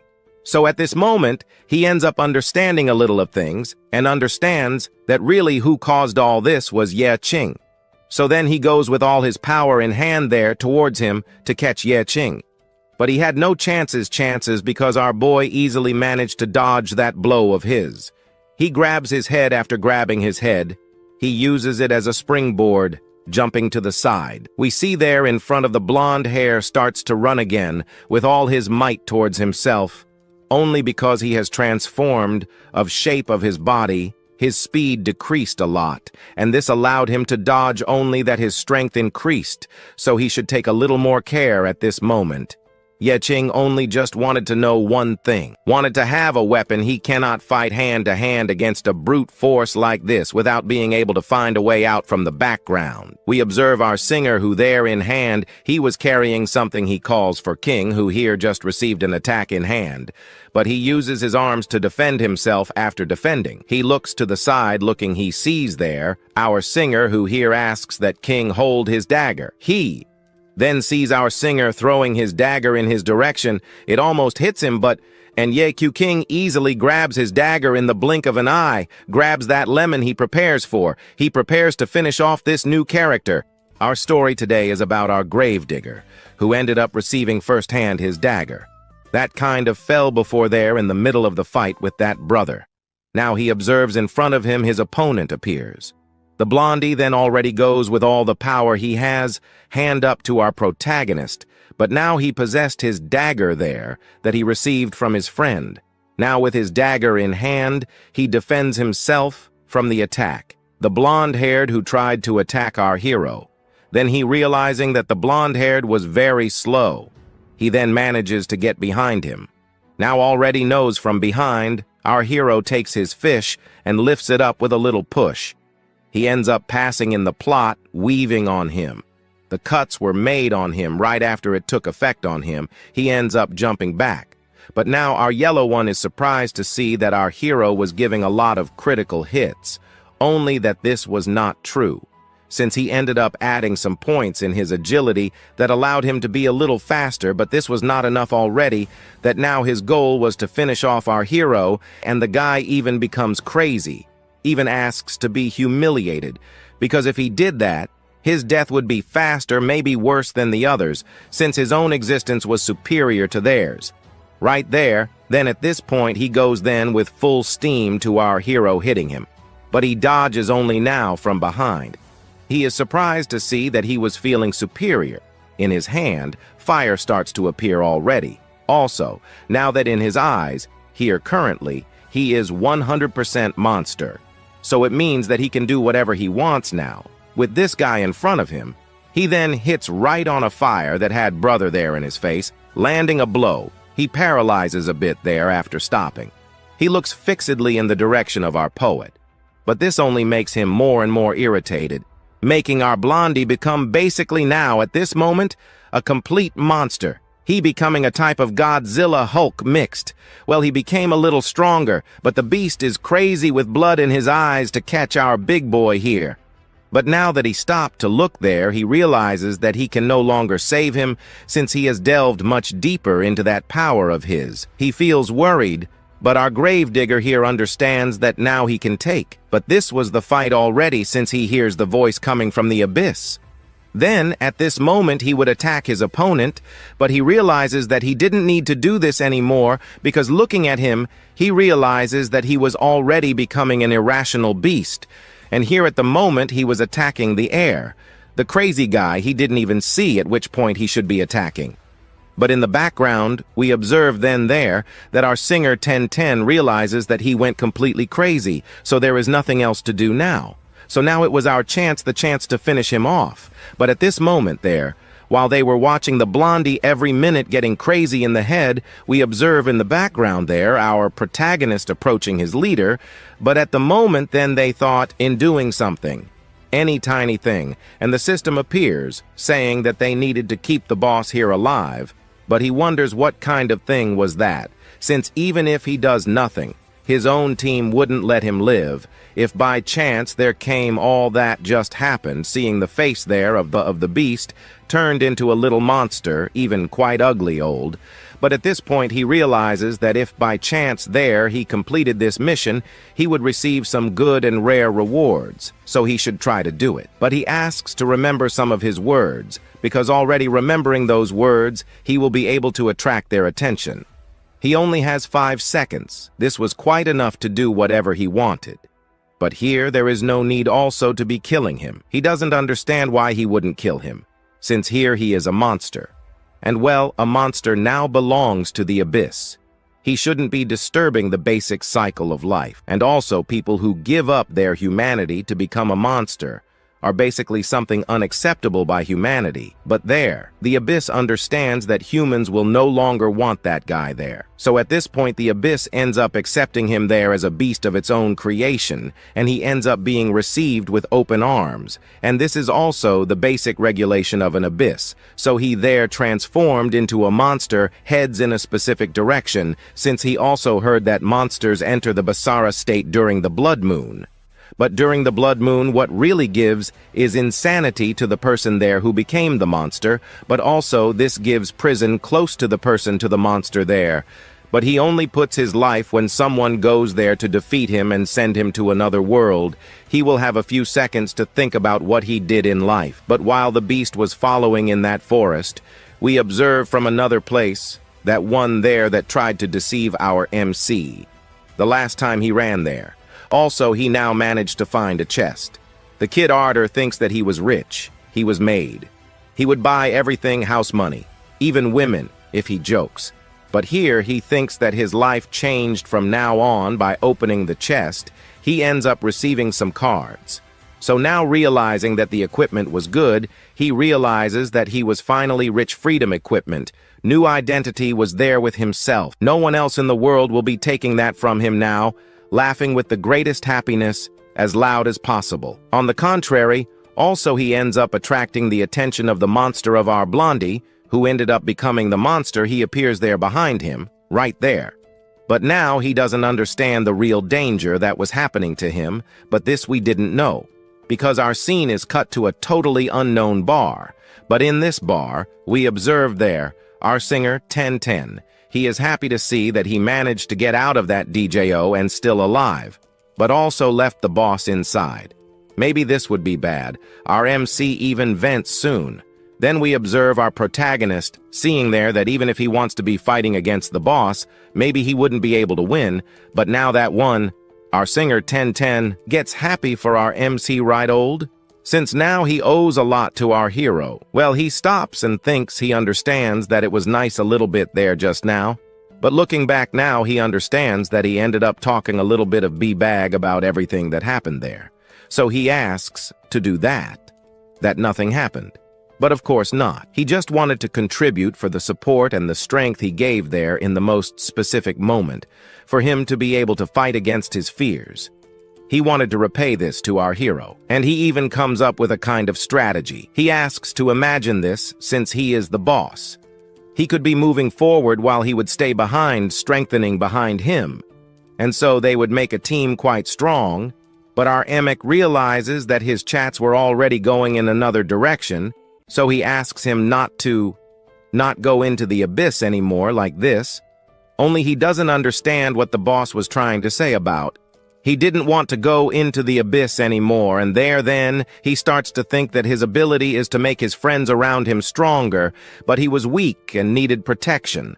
So he feels very sorry already since he doesn't want to see Zhuge Tang there biting the dust when entering a DGO, so to ensure that he won't enter so soon. Inside a ride, he ends up putting his hand in front of him to the side. The guy doesn't understand why he was doing this. Only a system screen appears giving him 1,000 magic crystals here. It was these magic crystals that he had the most there for him. This was enough for him to live a good life for a long time. However, he could no longer be entering the abyss. Well, he understands what our protagonist means by this. Since he just wants the best for his own friend here, he doesn't want to see his friend die. However, he ends up refusing the crystals from our MC, since he didn't want to live like garbage even if he wants something there in the world. Since he doesn't want to see people treating him more like garbage.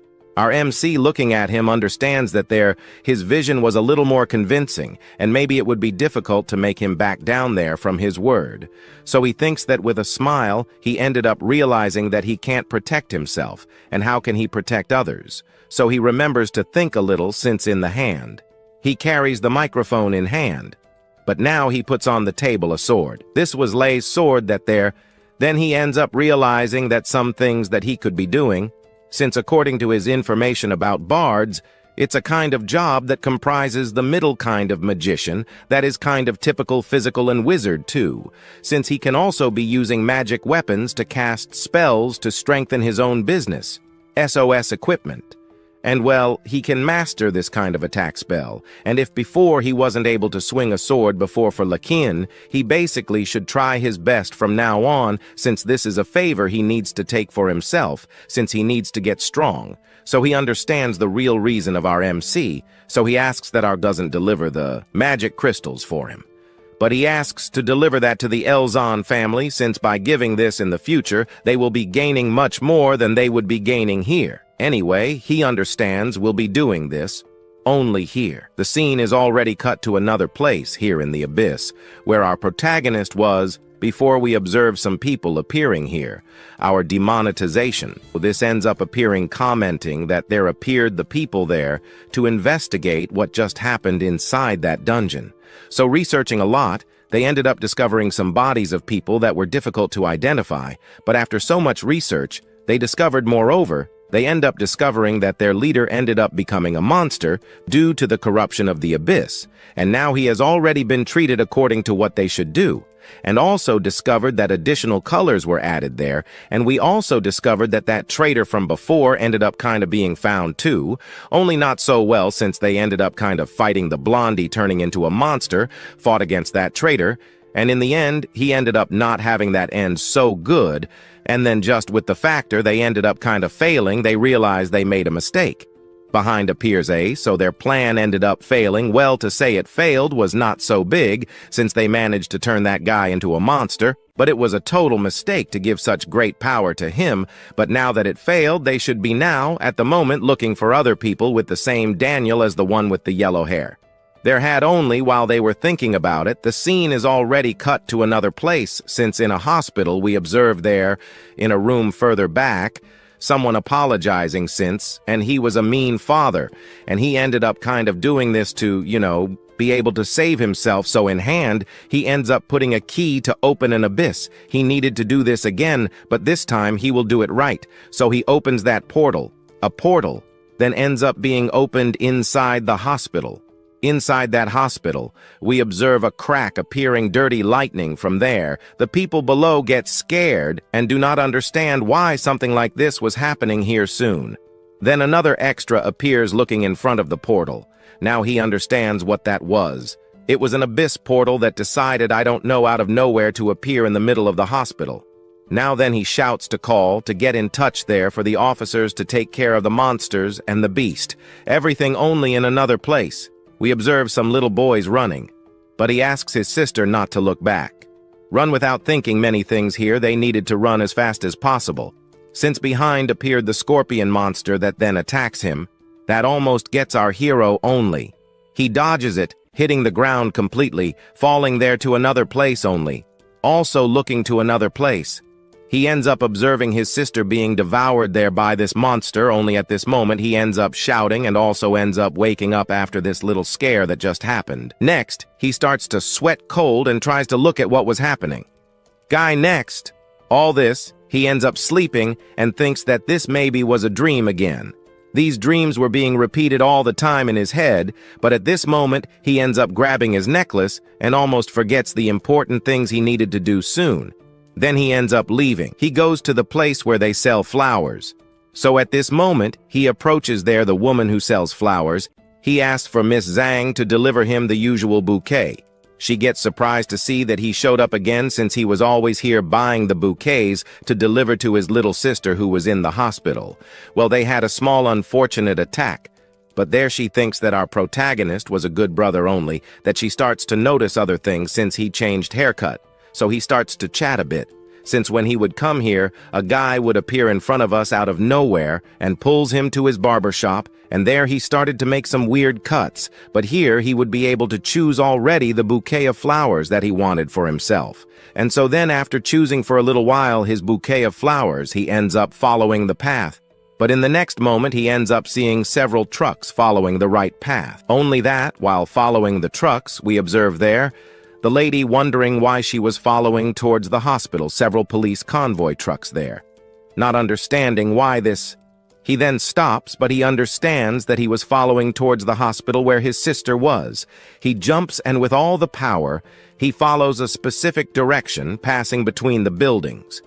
He ends up arriving at the place where he so much wanted to arrive. The police below asked to increase security since it was dangerous to let any kind of civilian enter inside this portal, but from above he appears, and at this moment he doesn't understand why an abyss portal was doing here in the middle of the city, so he ends up landing on the ground. He follows towards the portal, but at this moment the guard there tries to ask him to step back a bit, since he was just an ordinary person, and ordinary people shouldn't be doing anything here. He asks him to leave here, but he understands a moment later there that he wasn't an ordinary person, because a light emanated from our hero. Then he just lets this hero pass by him. He follows towards the portal while behind, he just watched the boy entering there little by little in the portal. But still, another officer appears scolding that guard there who let our hero enter the portal. He asks to pull our protagonist away from there, but he asks not to worry. This is a guy who came along with other people. only that he was a bit different from the people they saw before there. So it shouldn't be a good idea to mess already with our protagonist, understanding. He said it was all right. So there. So then he entering, he asks for her to wait, because his brother appeared here, just to be going there to help her, inside this portal. And well, he will do everything to save his sister, who possibly is there inside the portal soon. Then our hero ends up entering that dimension. Upon entering this dimension, he ends up realizing that the portal ended up swallowing the hospital, transforming the place that was small into an extremely giant place. But now, looking closer, our protagonist can see cracks on the floor, which means that a type of squad of people has already come here and has already entered this place before him. But on the floor, there was an extremely expensive potion bottle, which meant that who was here inside was not a weak person or a strong person, but was a very rich person for being there inside. But he ends up picking up that bottle that was on the floor with that in hand. He asks that that bottle return to its previous form, that it return to the form that had a magical effect. Soon then the system appears commenting that the magic of the potion ended up returning, giving him 85% recovery of his MP, also giving recovery of his HP. But now looking at that bottle, he realizes that even alone he took control of the abyss. He realizes that the small zoo was in danger. So which means that he would be in danger too if they advanced. So before he can do anything, he needs to prepare as quickly as possible. So he ends up thinking about what he should do. Since looking ahead, he ends up finding many obstacles. Okay, not so many. Because in this place here, he only finds a totally giant abyss. But he uses one of his eyes there. The system gives some tips to our protagonist.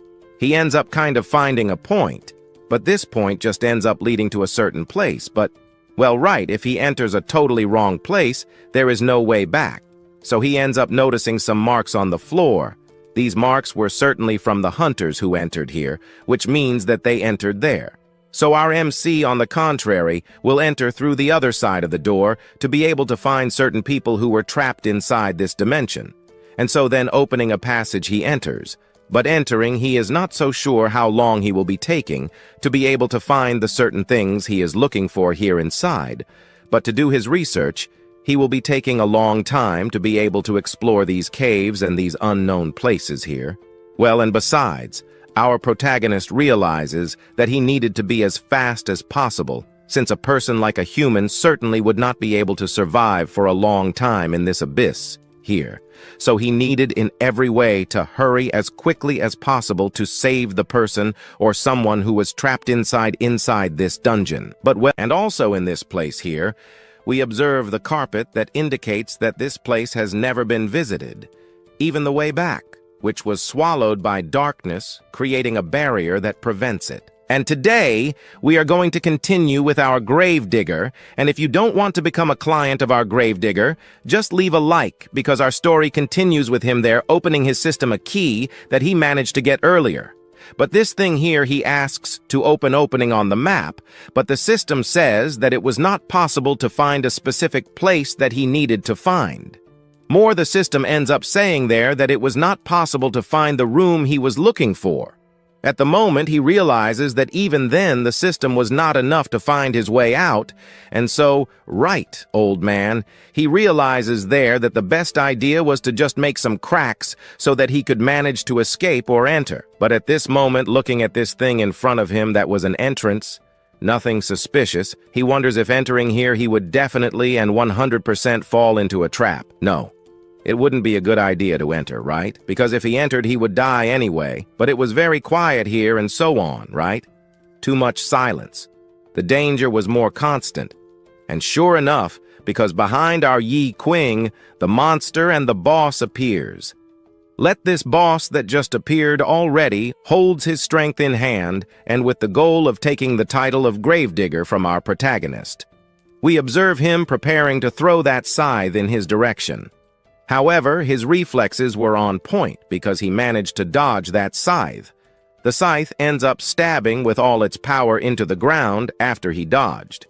He ends up giving a few pushes backward, Minutes later, he gives a push forward and crosses this boss with his dagger, cutting the thing in half. The system appears saying that it was still not enough because the little thing was managing to recover its life. Looking back, he now realizes that this monster was immune to physical attacks, so he didn't know what to do. The steps were touched on the ground, but the monster then throws in his direction a powerful H that makes him feel power. He covers his ears because we observed that the state of that was of death, so he should prepare. And if by chance he hadn't covered his ears before, he would certainly be already deaf, so he made a good idea covering it, but he underestimated the danger of the abyss, and the abyss now recognized him as a threat. But what he is facing at the moment is a monster of rules, and he remembered one thing that he managed to find a creature like this here 3 years ago in the past. We observe him there fallen on the ground carrying some crystals to take outside. But it was at this moment that he ends up observing some mysterious things appearing behind those rocks. Well, those rocks end up becoming some sphinxes in the end, smiling. He ends up thinking that it wasn't good, but priorities, he should be collecting those things he was aiming to take outside. He was a little scared, but it was just some statues. He goes back to doing what he was doing since he couldn't lose any of those crystals. But at this moment, as he was picking them up, those statues were getting closer and closer to him. He ends up feeling a pressure behind him, so he quickly turns around. Turning around, he sees the statues. At that moment, they smiled, but they emitted a smile similar to the other statues we saw once in a lifetime, right? But now that he turned around, he realized that these statues moved, because now, minutes ago, he discovered that these statues were on top of some piles of stones. However, another trainee of these statues, since these creatures are monsters, some monsters that if you take your eyes off, you die. But the trainee asks him to stop looking at him. He asks him to keep an eye on the statues, not on him. And after a while, he realized one of the things that in this abyss exists. Some certain rules, some certain logical rules that monsters of the highest level or of low level have to follow. These were the stone statues of sorrow in front of our hero, and they are rank S creatures, but generally they do not attack people who have recent job changes. However, their rule is this: if you looked at this creature, you cannot take your eyes off it anymore, because if you do, these S-class monsters will certainly hunt you down for the rest of your life. So here, they needed to get out of this marble, but they cannot take their eyes off this monster, because if they do, they will be chased by it, and it will kill them. So he wonders what the intern is doing, asks him to follow only his tips because they might be able to get out, as they needed to look at these statues at the same time, and so it is said he follows there to the back, advancing while looking at the statues. They remained frozen there, but at that moment, we see them walking. But it was accidentally, right? Since he ends up stumbling over a box that was on the ground, and he falls, throwing everything into the air. The statues that were frozen start to move, but they move happily with their mouths open towards the two. The two, realizing they would die if they stayed there, quickly get up. But the intern ends up noticing that in front of him there was a lever. He quickly runs towards it and grabs and pulls it down with all his strength. The statue's arm was almost grabbing him, but it broke in half because that door goes through that thing there. So at this moment, he ends up on the ground falling. He was quite exhausted from trying to run from such a dangerous statue. But now he looks at our hero and realizes that he was quite lucky to have managed to escape those statues, since interns and people like them never managed to escape from monsters like these. But although they are just some trash pickers or moths inside these raids, they end up gaining quite a bit of experience. This was good, so back to the present, he comments that even though they are a type of laborer, they should not be judged so quickly. So he imbues his hand with a type of magic. His magic here would possibly be enough to defeat this monster, since its weakness could possibly be that. So with that, he shouts his skill to be activated, a big explosion of flames. But at the moment he was going to do this, he notices something strange happening. His hand turned green, and he doesn't understand what it is. However, those flames got hot in his hand. He was quite sad to see that he was not using this skill at its maximum level, and was also quite embarrassed to see that his only magic attack was fire dominance, but now it was too late. The monster was already behind him. He couldn't do anything. What he thought was then, he widened his eyes. In front of him appeared the wolf card he had collected before. At this moment, he uses that card to advance a little backward. The boss simply passes by him, using its strength at this moment. So, wiping the blood from his mouth, he starts thinking of a good strategy to win, since his winning strategy was to play against the system. The system was there fighting to help this boss, and besides that, he needed to advance as quickly as possible to the next floors. He couldn't stay here wasting time with this annoying boss, but while thinking about this, the boss attacks him, but he quickly uses the wolf card, jumping up. He saved himself for a few minutes, but the boss quickly runs toward him. He almost gets caught, but he pulls out his dagger and quickly defends against its attack. Now that he managed to defend against the first attack, he widens his eyes, seeing that here he can be defending against the boss's attacks. He then has a chance to easily defeat him. After a good amount of research here, he finally understood the rules and mechanism of this boss. This creature here ends up kind of just attacking other things. It's only when someone uses something like magic or moves back and forth that the boss will definitely attack you with everything. But the main problem now is the strength. The strength there doesn't even fit into these crazy rules of this weird dungeon system. But still, he has a chance to defeat him. So, after receiving the attack from that foe, he turns in its direction and, getting closer with his daggers, he makes some cuts. The cuts worked, since now what will work on this monster are some physical attacks. Soon his theory is confirmed as the monster attacking him gets immobilized.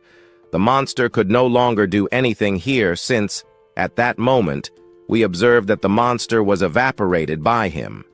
He remains still on the ground, just watching the monster disappear. But out of nowhere, something appears. The main monster from within a portal. Now that this second form appeared before him, he wonders if this thing is its real body, or if what just appeared was a second clone or a mutation of it. But this thing intrigued him. He wanted to discover more about this boss. Then, the boss starts emanating a gigantic aura, engulfing our hero into its dimension. But after that scream affected his hearing, he realizes that his vision was also slightly affected. He couldn't see much, so he thinks he should deactivate the blood clone. But this would only vary his health, and besides, he needed mana since reusing that clone costs a lot of mana. While he was thinking about his strategies to defeat the boss ended up attacking, launching 2 cuts in his direction, and Qing ended up getting hit directly. But he couldn't just react to it. He would have to avoid as many blows as possible. In fact, he had already found an assassin that couldn't be defeated by its attributes. So possibly, he could defeat this thing in front of him. To end the fight once and for all, he activates that card from the plant board. That card allows him to regenerate completely. Now his deafness returns to normal, and the healing light falls over Qing. At this moment, he needed to recover his health so he wouldn't die in a single blow from that boss. But at that moment, a light appears. The healing light, and this was enough to make the boss shiver with fear. He was surprised to see that the boss only trembled with fear from just a small light. Then, discovering that perhaps the weak point of this boss is the light, he now has a chance to defeat it. He puts a flame in his hand. The boss and he end up smirking. At this moment, the flame in his hand keeps growing more and more. But then he spreads the flames from his hand all over his body, and the fire increases more and more. But the fire was burning him completely. However, he needed to endure all this since things were finally getting interesting, and he couldn't lose this opportunity. But the fire was burning him a lot, so he needed to end the fight as quickly as possible.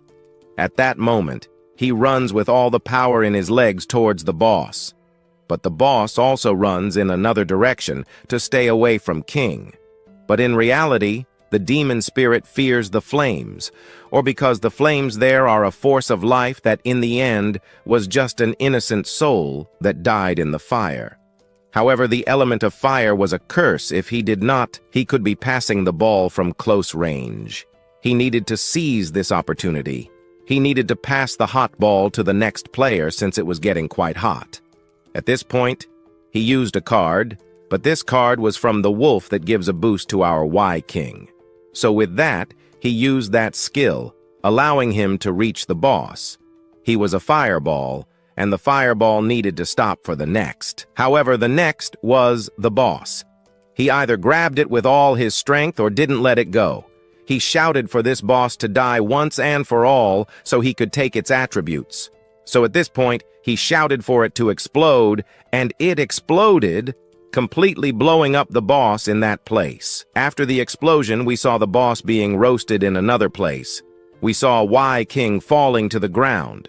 At this moment, the system appeared commenting that Y-King had finally managed to defeat a higher-level demonic demon. However, he had only defeated one of them, but he needed to defeat 10 of them. So the system appeared commenting that at this moment, Yek was at risk of dying and could not use any skills or weapons. But this was the price of victory. To regenerate that thing that was his hand, he would be waiting for a while since that regeneration sobriety needed a few minutes waiting for it to be reactivated. But he got up quickly and tried to put out the fire of the boss because he needed the remains of the boss so that our devouring system could collect it and give him the boss's skill. So quickly, he ended up collecting those remains. This thing pulled those things into his system at that moment. So he ended up getting an artifact, a super helper. But this thing was a demonic spirit that he could summon. Summoning it could start a harvest of forces that would deal 5 times more damage to opponents. But if the harvest was defeated, it would return to the host's soul and additionally recover 5% of the life. That was not all, since this thing also gave our hero another skill. This was the only hop where you could be immune to any physical attack or any type of obstacle that appeared. If the attack did not cause death, the user would receive the same amount of damage as the spirit had received. And to avoid selling these things, it also prevented him from selling them since it would bind him to his soul. But this was the first time he received a different card, since it was the first time he received a card linked to his soul. The collection blade is something that can collect the souls of monsters fallen on the ground, so it can recover the main host's mana. Moreover, this thing can use any type of soldier on the ground to increase its strength and deal much more damage than initially. But the skill was good, though the cost of the artifact was that if the attack was not to kill the target, he would receive the same damage that was dealt. However, if he missed the attack, he would certainly die. Additionally, the door in front of him was turned off, allowing him to advance to the next thing in front of him. What it would be, we do not know, but before he could advance, he was already recovering his sister from that monster. He activated his regeneration, fully recovering his body. Now the clothes were recovered, and he asked Shozu to stay calm since his sister was going to be recovered, while Y-King was more than ready to advance in a direction where he would possibly find his sister in a not-so-good condition. We then observe a somewhat different scene. We saw that other people were also captured by these bosses that appeared suddenly in the hospital. However, those guys were basically being stocked there as if they were food while that creature was cracking others. We saw a teddy bear behind, but this teddy bear belonged to someone.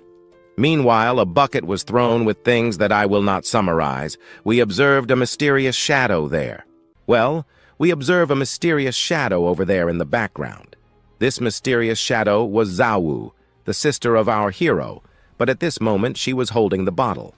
However, now that Shizu held this bottle, she thinks of a strategy.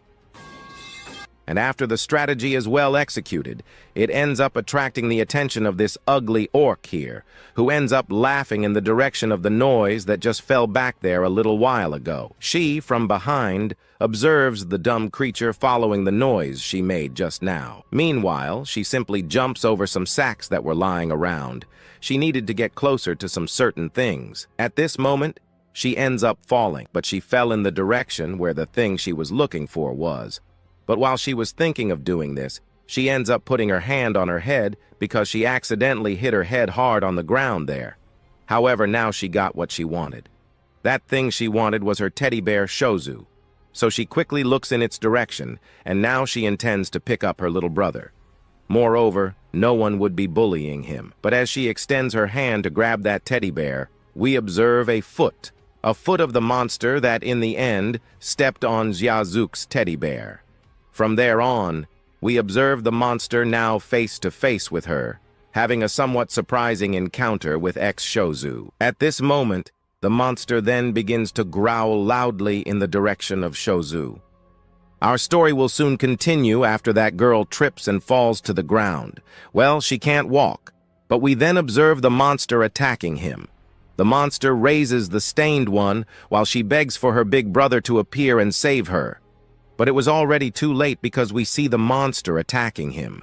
However, just as it was about to grab her, we see a sword piercing through the creature. The creature is cut in half, and the girl is slightly startled by that brutal scene from a moment ago. Raiming is a rather powerful knight who then notices a girl lying on the ground. The girl is happy to see that a hunter was in front of her, but the hunter quickly ignores her. Yet, as he advances, the girl asks him to help her get out of that place, as she is also looking for her brother. The knight ends up stopping and asks her to hide since the monsters have been defeated, and if she really wants to follow him, it's likely that she will die, as she needs to stay alive until our protagonist appears. She needed to see Ye Qing because it was a promise, so we go back 7 years, where our hero discovers that she can no longer walk. It was also a miracle that her body could still keep her standing. He understands that perhaps from now on, she won't be able to stand as she used to because the doctor also comments that the damage was basically to the spine, which is almost irreversible. A cure for that, however, was theoretically possible. What that means is that there is a cure, not theoretically, you can cure her, not with the science they have, but in the abyss, since by chance the disease that caused his sister's leg paralysis was basically caused by the monster.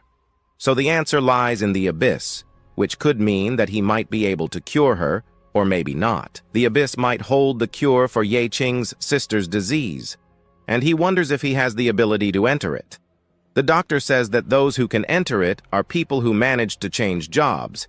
If by any chance he can't change his ego, he would just be an idiot inside the abyss who would easily die to any monster in there. But the doctor said not to worry too much about those things, as they were impossible to happen. It was better to worry about the medical expenses, which would be quite expensive. Our hero clearly understands what needs to be done, so he agrees and says goodbye to the doctor. The doctor also asks him to pay everything on time. While walking around, others say that maybe they were talking about him, but well, he was the guy who basically had a sister with a rather rare disease. On top of that, we also discovered that their parents died, but this wasn't something to feel sad about. He then smiles and enters the room where his sister is. Exu asks our hero where he was, and he responds that he was there talking to the doctors. But before he can leave, he asks her to stay calm because the cure she needs, he will find it. But he will find it inside the abyss. The abyss may be a dangerous place, but for him, it may not be so dangerous since in there, he might get everything he desires. Well, since our protagonist isn't that foolish, he will be following the others, which means he will have an extra shield. So he is already leaving, but before he goes, he kind of turns back and ends up handing his sister a gift. It was that bear she dropped before, so she could use that bear to protect herself when in danger. Moreover, she asks him not to die because he is the only one left in the family. Anyway, he will be able to find a cure for his sister, even if he enters a dangerous place. She asks one thing of him, that he promises her that he will basically come back safe, come back alive, and so he promises his sister that she won't be getting into trouble, and also if by chance she stays inside this abyss, for sure her brother will be coming in here as well. She doesn't want her brother to enter the abyss to die. All right. Since she's being so stubborn, he will do what she asked, helping her get out. But if by chance something happens to her, he doesn't ask her to blame him for what happened to her. And also, after placing her in the wheelchair, he says that if a monster shows up, it's him against the monster, and he doesn't care. He's going to follow his plans, which was just to do something there that needed to be done. So then he introduces himself again. He was rooming somewhere else. Then we observe our hero who was walking more than just fine, But while walking, he kept those doubts in his mind. If he used those potions he creates on his sister, would it cure her? But he also discovered other things. Things that are created inside the dangos by him can't heal a body that is beyond the abyss. So if you enter the abyss with a burn on your face or somewhere, you can't use potions to heal. If by chance this rule wasn't working, for sure he would have already found a cure for his sister so as not to close the zoo. So here, moving forward, he discovers that something was happening ahead. He finds several soldiers all defeated, and he discovers that a monstrous fight took place here against some strong person and against these guards. But looking to one side and the other, he realizes he didn't find a single survivor. Perhaps someone managed to escape. But looking in another direction, he finds something that leaves him quite surprised. Here he finds a boss that was split in half. Looking through the system's eye, he discovers that no magic was used here.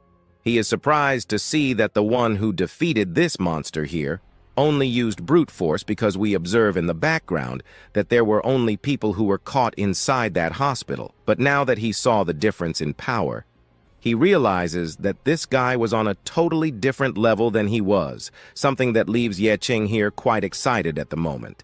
But while he was basically more than excited there by the encounter with this hunter to see his strength, the scene is cut again to that hunter and our hero's sister, who, while walking, we observe him stopping out of nowhere.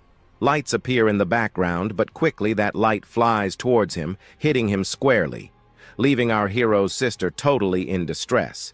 She screamed in fear, thinking the hunter ended up dying, but no, the hunter just started cracking as if he were a stone. Some sort of rock cracking. She just asks him if everything was hurting, but then he turns to her and asks her to hide because in front, some bosses appeared, like a monster from 4 years ago, also one there with a very high class that, well, wouldn't be weak. One of the companions, possibly of this guy here, was in the hands of that boss, so now that was in the boss's hand, the boss simply moves his hand to the side, tearing off the beast's coconut while it was being destroyed. We observe in the background the silhouettes of some people advancing a bit. We find there a knight who was just watching the fight from another place. We just observe a guy who was neither rich nor strong. This guy, instead of praising the guy there who sacrificed himself, simply goes down on him, saying they were idiots. He pays a high amount of money to these guys, and they were afraid of these monsters. The guy keeps complaining, saying he paid more than double for them.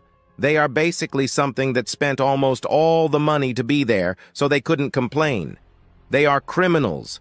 Moreover, they are in a pretty good state, which means they aren't in life. They are guys who take on missions that don't have much chance of survival, so they charge double the original price to do difficult missions, impossible missions.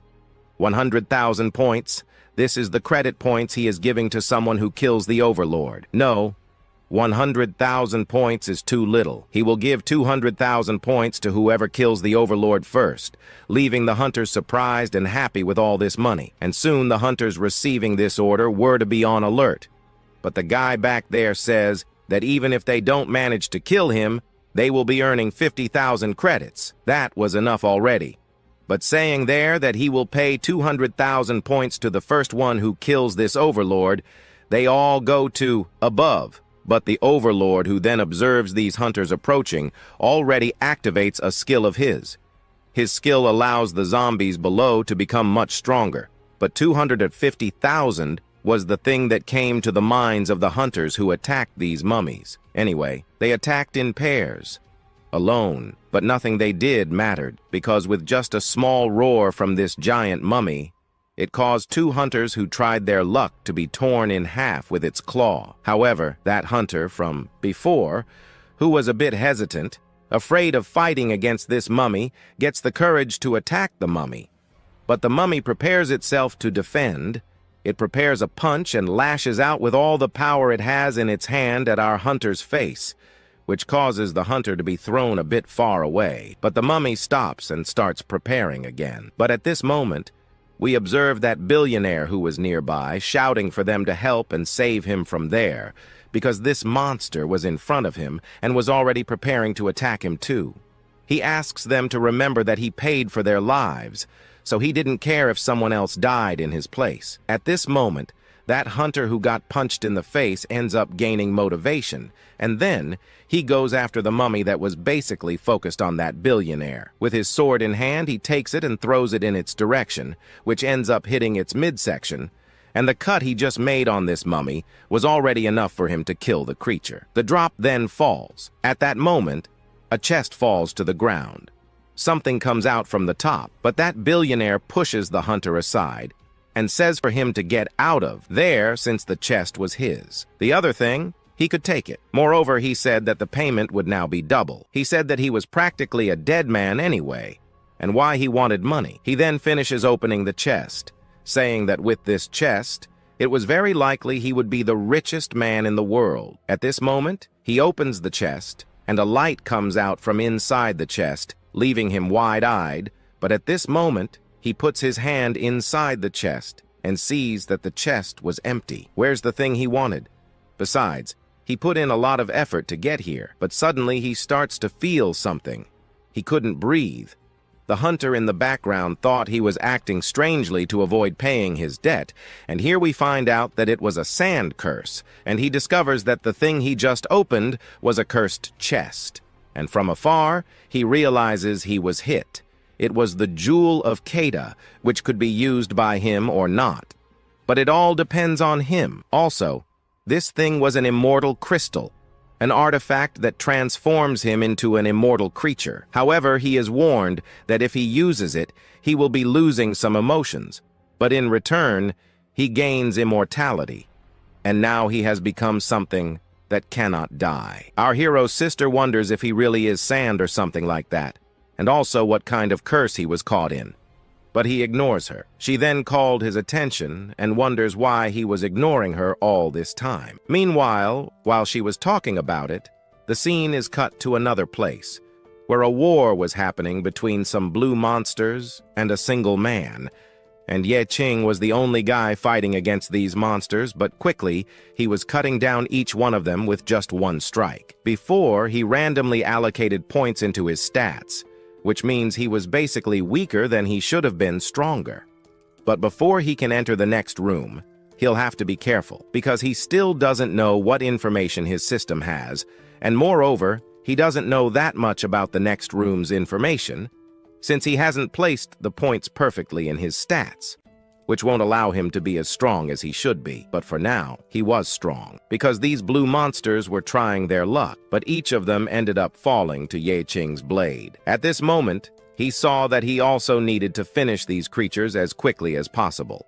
They kept attacking but never stopped. However, while he was thinking about ending the game, he receives a message from the system saying that his mana was at 5%. He was running out, and he couldn't do more than nothing from now on. Right? He knew he couldn't be using so much mana, but even so, he should finish this fight as quickly as possible because these blue monsters were basically causing him problems.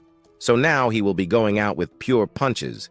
Besides, he needs to boost his stats later because fighting hand-to-hand against the monster will be difficult here.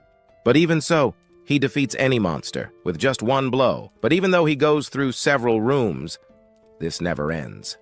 His mana was already at its maximum, and was running out, and his fatigue was also at its peak. He might not be able to go through many raids alone, and he also couldn't use his potions, because at this moment he realizes that he might be using those potions at other times. So, he runs again towards these blue monsters, and with his bare hand, he punches the monsters' faces, quickly destroying them. Some are super resilient, but even so he finishes them off, ripping off their heads. After he finished these monsters, he lands on the ground. After landing on the ground, he then uses one of his artifacts. This was the Reaper's card. This was an ability that causes a lot of collateral damage, one of the main reasons why our Ye Qing doesn't use this little thing by his side to fight monsters, because we soon discover that this monster here was so powerful with just one hit, it manages to go through these blue monsters. The skeleton attacked any monster, and any monster caught by it was quickly destroyed. But also, the good thing about this little thing of his is that it also manages to heal the host. In short, it manages to recover his fatigue, his mana to the maximum in total. We see below that he was full. so that was the reason he hadn't used those potions he saved there yet. But at this moment, we observe that Qing found something on the ground much better. He stepped on something and he sees glasses. He wonders whose they are. Then he turns to the side where he finds a guy inside the barrel. He asks this guy to come out. Otherwise, well, he asks him to stop too because he was going to come out. He was a human. Besides, he was looking for his glasses. He wonders if he saw them. He saw and then handed over the glasses he lost to this stranger. And here we are introduced to this guy. He was Qing-san, one of the doctors who ended up being sent to this dungeon before. He was in his room, but out of nowhere, he appeared inside this dungeon. And also, he was so scared of encountering a monster that out of nowhere he decided to hide until someone found him to help him get out of this dungeon. However, we discover there that he was just another survivor. And then he comments that maybe there were still more people, like people with disabilities, missing limbs, or something like that. Our hero approaches and asks himself why he stayed hidden. The doctor said that he was a doctor, not a professional who fought against monsters. It was quite likely that if he encountered a monster, he would die. And it was also obvious that if he had power, he would fight the monster, and he wouldn't stay hidden inside a chest here. So, he wonders if he came to save him. Lionheart, most likely, it was that organization that sent him here to help him get out of this place. He is happy. Well, helping him get out of here, he no longer cares about what will happen here. He wonders about Lionheart. He recognizes it. This was what our song 1010 found there before. He found it on the ground. He said he remembers that this was a symbol of a very powerful guild in the world. But looking closer at this thing, he realizes that to enter this guild, one had to be very strong. Only the strongest entered this guild. But as he continues ahead, the doctor calls him, wondering if he would be following this path. And he also asks why he would follow that path ahead. Then the doctor says for him not to waste his time because ahead, it was quite likely he'd only find people who were poor and also people who would be saved and they would basically give everything they had, but they had almost nothing. But our Prag interrupts. He says no, he wouldn't save almost anyone, but quite likely, yes, he would. But his main objective was to save his sister, who was at the end of this dungeon. Saving his sister, well, that wasn't something he'd hear anytime soon. He realizes that he didn't come to save him, and he wonders who this guy was.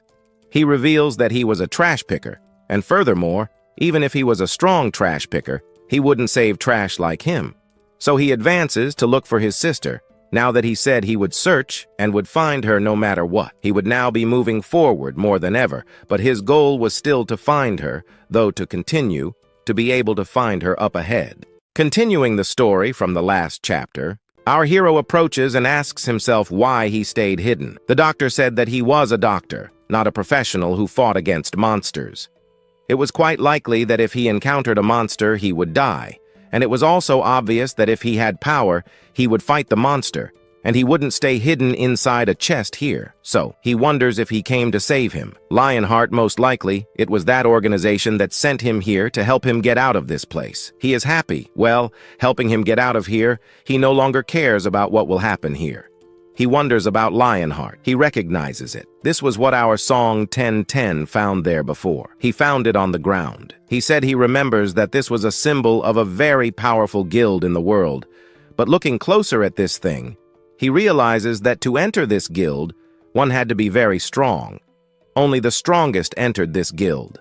But as he continues ahead, the doctor calls him, wondering if he would be following this path. And he also asks why he would follow that path ahead. Then the doctor says for him not to waste his time because ahead, it was quite likely he'd only find people who were poor and also people who would be saved and they would basically give everything they had, but they had almost nothing. But our Prag interrupts. He says no, he wouldn't save almost anyone, but quite likely, yes, he would. But his main objective was to save his sister, who was at the end of this dungeon. Saving his sister, well, that wasn't something he'd hear anytime soon. He realizes that he didn't come to save him, and he wonders who this guy was. He reveals that he was a trash picker, and furthermore, even if he was a strong trash picker, he wouldn't save trash like him.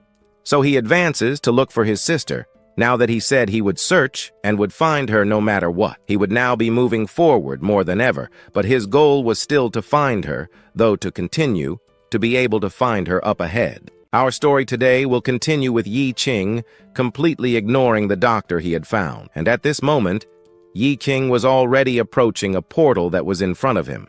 However, the doctor, who had been there for quite some time, had already figured out a few things. If by chance Yi Qing proceeded through that place, he wouldn't get anywhere, since it would only lead him deeper into a labyrinth. And it's quite likely that if he kept going, he'd find a branching path. This means he would get completely lost. But since the doctor had been there for a while, he could guide Yi Qing to his sister, and then Yi Qing could help the doctor get out. That would be a fair trade, unless, of course, he didn't care and wasn't willing to guide Yi Qing to where his sister was. Still, Yi Qing completely ignored this guy. But since the doctor wasn't answered, he took that as a yes. So he started guiding Yi Qing to the place where he could get close to his sister. At that moment, the two entered the portal in front of them after the doctor fully entered it, with Yi Qing following right behind.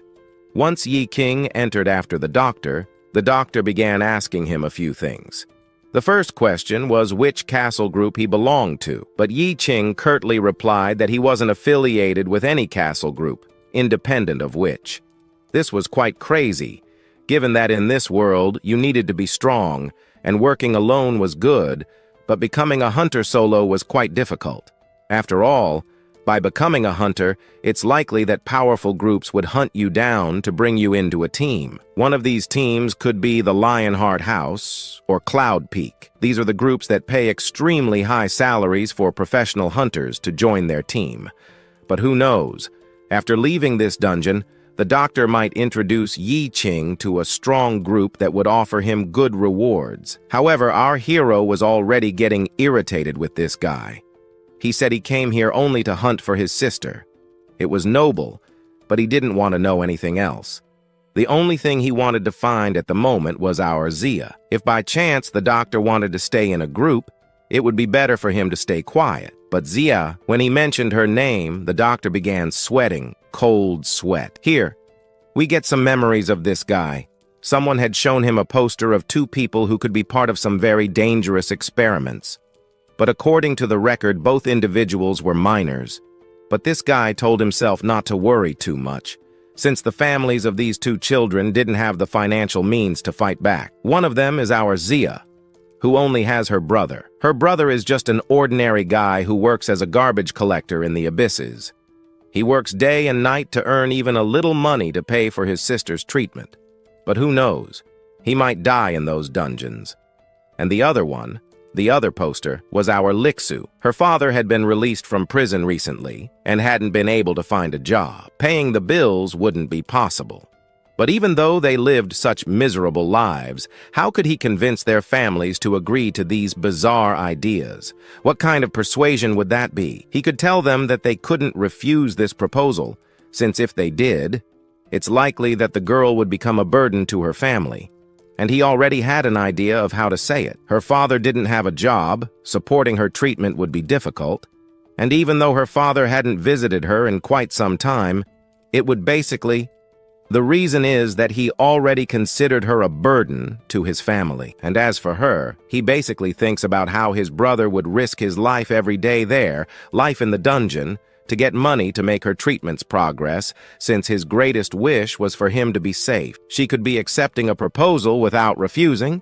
She accepts it, but what was the proposal? It was a proposal where she would be thrown into a cauldron, basically about that, where she would undergo a special treatment. In the end, she could perhaps turn into a monster, or maybe be cured of this disease she has. So, the two, hearing this, and seeing that they could basically be getting the cure so she wouldn't become a burden and a weight to the family, both end up proposing themselves as a test subject. One of them says she just wants to be able to walk again so she can become a very powerful person in the future, so she won't become a burden to her brother. The other just says the same thing. She didn't want to be a burden to her father. The arrogant weirdo here says they are good kids, and all that was necessary was just to sign a paper. So, after signing, the scene cuts to them inside a cauldron. They were inside, and the experiments were starting. The scientist next to our hero, these societal trash may have small values, maybe some values that could benefit the upper echelon in the future.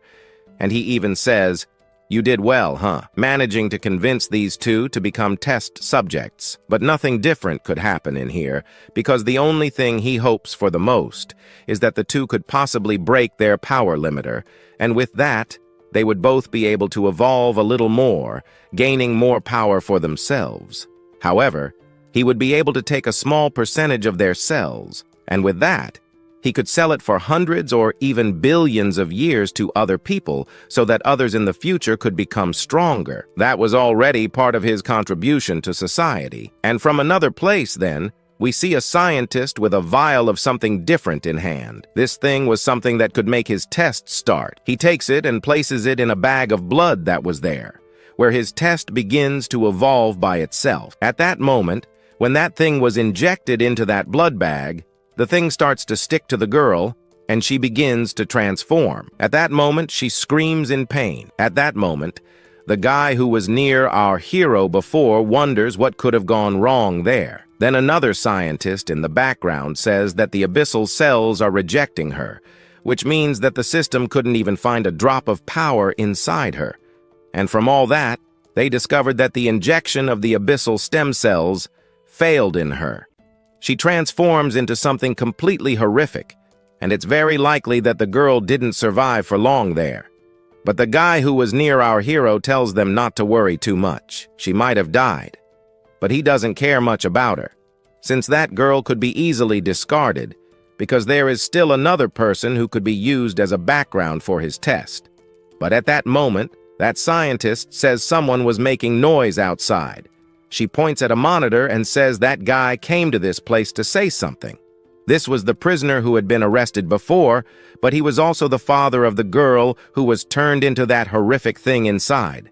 But the scientist next to our hero says to bring that guy in so he can firsthand see the experiment that happened with her. So he goes there and calls him in. He then obeys the orders and wonders if the experiment went perfectly well. At that moment, the scientist next to our hero kind of introduces himself, saying that in front of him was his daughter, the daughter who was participating in those bizarre experiments. He still hasn't seen how she turned out. He then presents her here to him. He is left without a reaction at that moment and says that some errors occurred, right, old man? But this unfortunately happens in the world of science, but yeah, they might be recovering. Maybe they have another guinea pig still at hand. Well, at this moment he attacks this guy, saying he was trash, a burden to humanity for what he did to his daughter, and that basically destroyed everything he thought about life. Now he prefers to destroy everything, but the most ignorant scientist in the world stands up and says that a guy who was useless wonders why they couldn't be using part of what came from him to help society evolve. Besides, the experiment was going almost well, and the debt he was reviewing for the hospital was basically paid off. Moreover, they would be giving him some extra money. He said he didn't want that because for him, money doesn't buy the happiness he had there beside his daughter. At that moment, he comments that this guy was a murderer, that he didn't just want money, he wanted his daughter back since this was an experiment happening. Only a doctor could be here. He asks the guards to remove this guy, soon being taken away by other guards. He asks him to stop doing this and bring his daughter back to the world, or he would be doing the same thing he did to his daughter. But well, ignoring everything that had already happened, he wonders what was happening with the sister of our hero. He wonders if everything was going well, and also if something went wrong with the sister of our hero. They wouldn't need to worry because he was just a level 1 garbage collector. But now everything returns to normal. But as things return to normal, he wonders if he knows his sister by any chance, knowing that if he revealed anything, he would die for sure. He lies, saying that maybe she is in the infirmary next door. But that guy from earlier says that the sister of our hero was just a garbage collector. He wonders what happened, why this guy here is so strong. But he thinks it was just an illusion, and he even thinks it was an illusion. But if all of this is real, he's totally screwed. because the girl who is considered the sister of our hero was the one he pushed earlier into the pile of monsters, which allowed him to escape alone, and so they follow the path in silence. But Qing, ahead, wonders if he by any chance forgot the route, but scared. Knowing he can't reveal what happened to his sister, he makes up a new excuse that he was quite worried about his sister, since if she got hurt, or if a monster appeared, she could receive a big wound, and if by chance that really happened, it would be better for him to run away. Well, if she died, he would definitely not get out of this game alive. He even starts crying with sadness, right? But what if our King finds out that his sister died? He could completely blame the Abyss monsters, and maybe with all of this, he could manage to escape or not even be checked out of this game. While he was thinking of strategies to get rid of our King, Qing starts looking intently in one direction ahead, which was a gate. After looking in that direction for a while, he notices something strange is going to happen to them. At that moment, he grabs that scientist who was guiding our King. After grabbing him by his collar, he pulls him back, but the moment he does that, a sword passes through. It was definitely going to hit him. At that moment, he saved his life. After the sword passed through, he realizes that this time it wasn't a demonic hour. So who could it be? Even the scientist wonders who it could be. And at that moment, that hunter appears. The one who was beside the sister of our King. He apologizes for realizing that he attacked people. He thought these people, I don't know, were wild monsters. But at that moment, he discovers that Director Song was around here, but well, he had received the commission from that billionaire from before, and here his objective was to rescue him. And well, we find out that our scientist was locked up for sure. He wonders if this guy really came here to help him, but I think because he almost tried to cut him in half. Qing is also surprised to see that people who always resolve to protect someone also decide to split the person they decided to protect in half. So yeah, I think he should have guessed that the enormous sword that had just passed in front of him was something similar to what he had seen before, like those cuts left behind. Most likely it was him. But since he had already, having reached the end of this dungeon with absolute certainty, Qing realizes that this guy was extremely powerful. At this moment, the hunter approaches our King and introduces himself as Ming. He was a mercenary who was paid in 2 installments. Although, right, some people from his team died inside the dungeon, nothing changed at all. He would still have to receive double the money promised to these mercenary, double-paid mercenary. He had seen these guys before. These are the maniacs who travel through the abyss, risking their own lives for rewards greater than they imagined, and in the end, they might even receive rewards from their own team. So, right, our Sung here ends up asking Ming if he saw her, if he rescued her. He asks to be taken out of there immediately.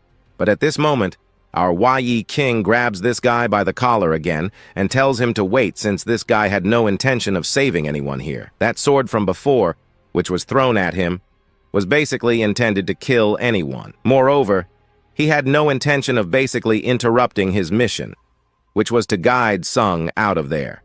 But he had a primary mission, which was to rescue his sister.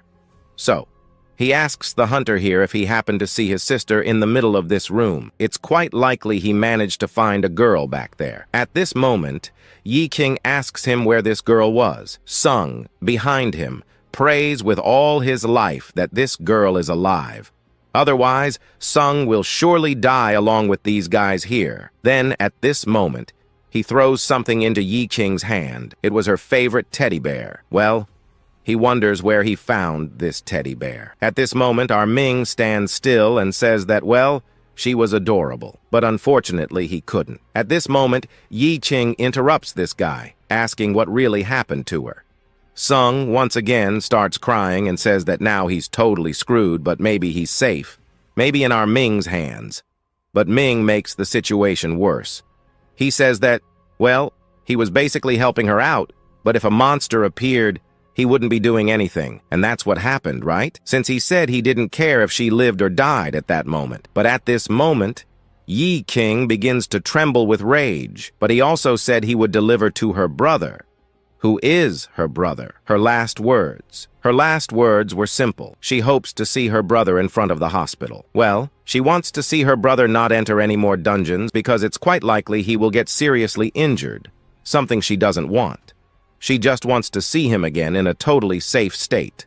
Risking his life was something she least wanted, and Qing, completely in shock, gets furious with this guy's life now, staring intently at Ming. He jumps in his direction, asking why he stood still, why he didn't help his sister get out of that dungeon with him. He said the mercenary's duty was the commission he was paid, and he didn't care about anything else since he also had a curse. Anyone who stayed by his side always died. And he even told her that. She didn't even want to retreat. She insisted on staying with him at that moment, and in a way, it was her fault. He grabs his big sword and almost pierces our hero, but Qing jumps up and wonders where his sister was. As he approaches Ming, he ends up saying that he could tell the direction of his sister, but Qing would have to hand over Sung to him if he wanted to find his sister. So, right? If by chance he said no, only that Sung had a deal. He wanted to agree, he wanted to follow this Ying, but his deal wasn't even feasible to follow. No, the one in charge here was Qing. So, since he refused, he would show no mercy to anyone, nor would he show his real power. For even though his former companions managed to die, he managed to fight alongside them.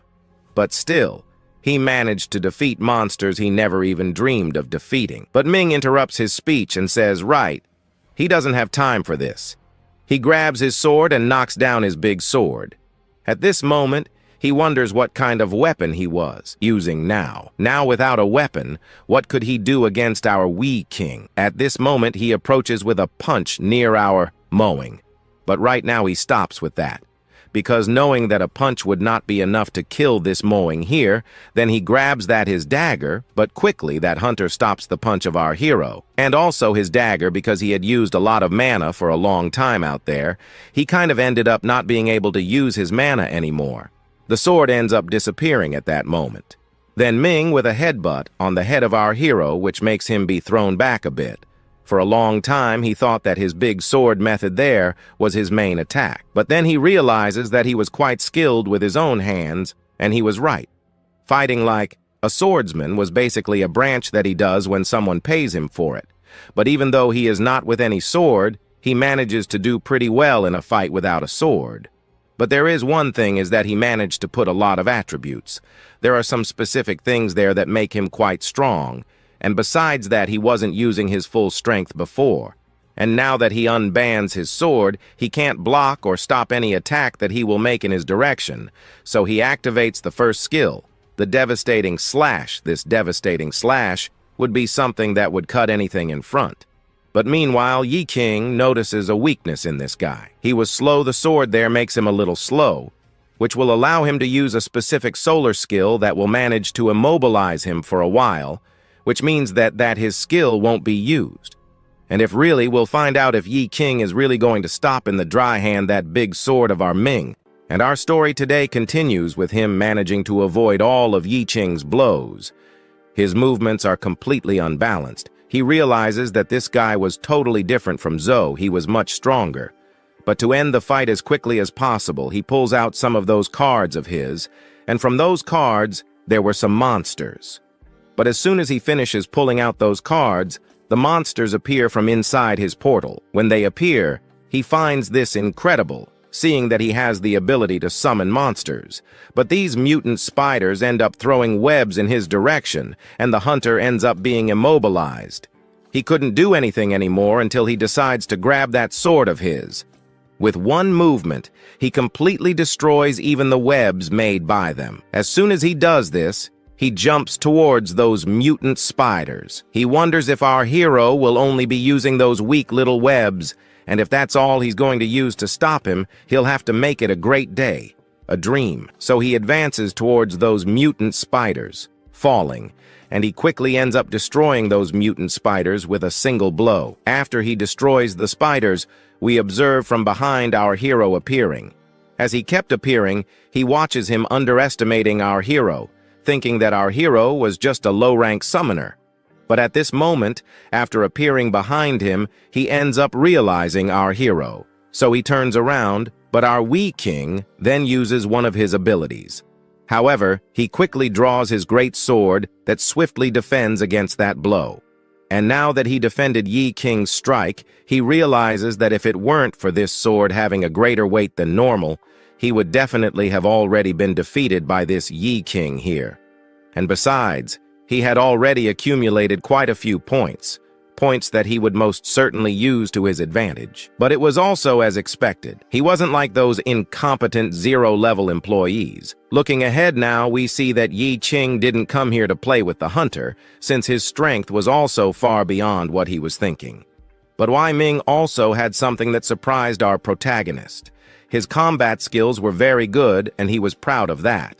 So he will have to finish him off as soon as possible. But before he can do that, he will ask one last question. Where was his sister? So, to understand where she was, we need to go back a little bit. We observe her asking this uncle if he was stronger than her brother. Okay, he was strong, but maybe not as strong as her brother. He, who ended up defeating one of the monsters, turns to our white-haired girl. She continues to say that he could train for many years and still would never come close to Yi King. But strong, he doesn't think so much about that, since he was just a scavenger, and scavengers are 0 level, which means he would be strong enough with just one blow to send our hero flying. She, now completely refuted by this Ying, we see her asking him to shut up since he didn't know what he was talking about.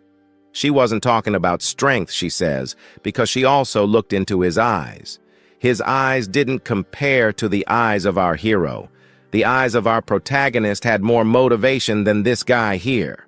And now that she says it that way, he's curious to find out who her brother is. He wanted to recognize him.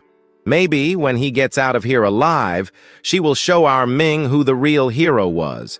And now that he recognized our hero face to face, he realizes that yes, this was a look that had gone through countless trials of life or death. So from now on, he will respect our MC as a tough guy. So, he will no longer be able to take it easy with him, but this time, our protagonist also won't be going easy on this guy. He also ends up using, in its last portion, this was the portion here that can make our Yi King quickly finish off this Yuming here, but he also has an ability that allows him to look at his health bar, and not only that, he also has the ability to see his stats. His health wasn't that big, but what would mess up his fight against this swordsman would be those 2 swords he uses. However, if by chance he manages to accumulate a lot of damage from his Basar along with that luck, he would be able to defeat his opponent with 3 strikes. But he was a guy a little different from the human transmigrators he had already faced, since he wasn't even using any armor or any other equipment that could help him defeat our hero, and also, attacking with all his might basically leaves no room for his defense. This was a high-sacrifice fighting style, or maybe he was just crazy, but he advances towards him so that he wouldn't be caught by that sword. He jumps up. Now that he has jumped up, he already pulls out that daga of his from the system. As soon as he pulls it out, we observe him advancing towards Ming, but Ming ends up smiling. Then he turns towards Ye Qing with his sword in hand. He tries to strike him. Ye Qing is surprised by his speed. He was fast.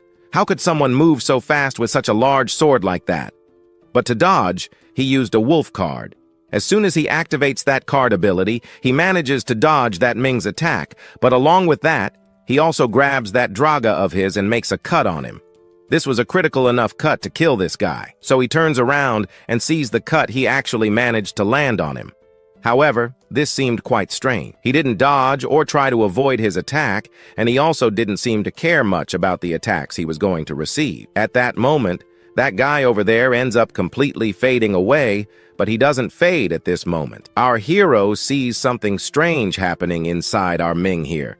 Out of nowhere, he started to transform, but instead of his body bleeding, sand came out. Confused, he tries to ask himself what was happening, but he doesn't have time for an answer because Ming advances towards him with that sword of his. So as not to get caught, he then jumps up.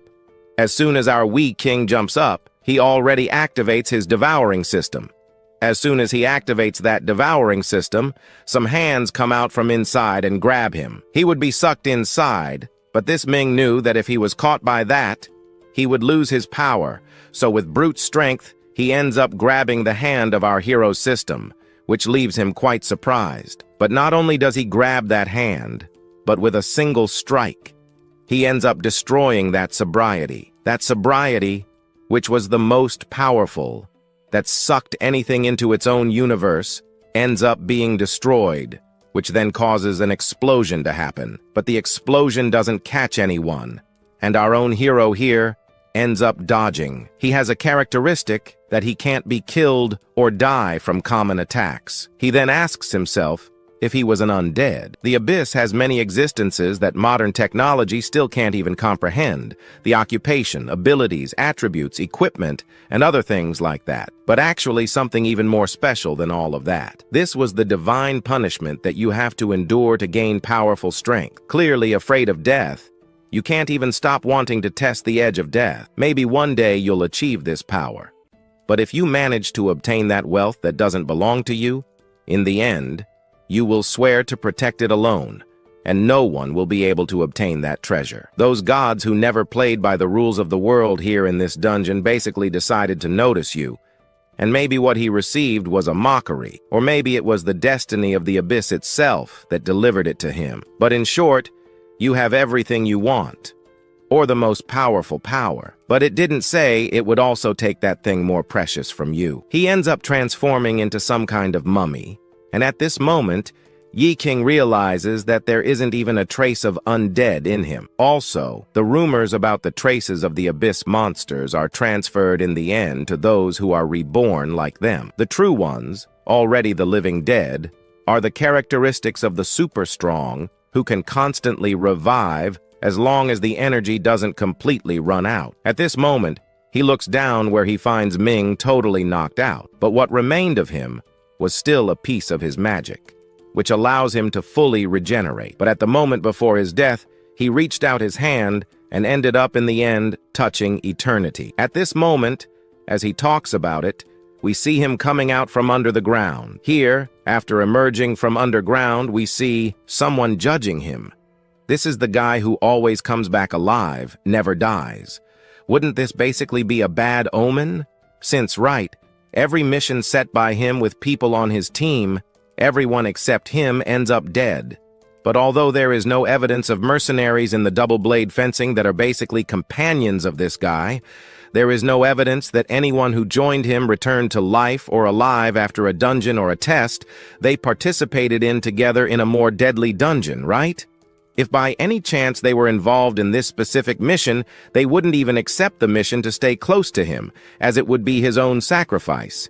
If he went, he would die, and in the end, he also ended up bearing the price of eternity, as he can die, as he can also be dying at will.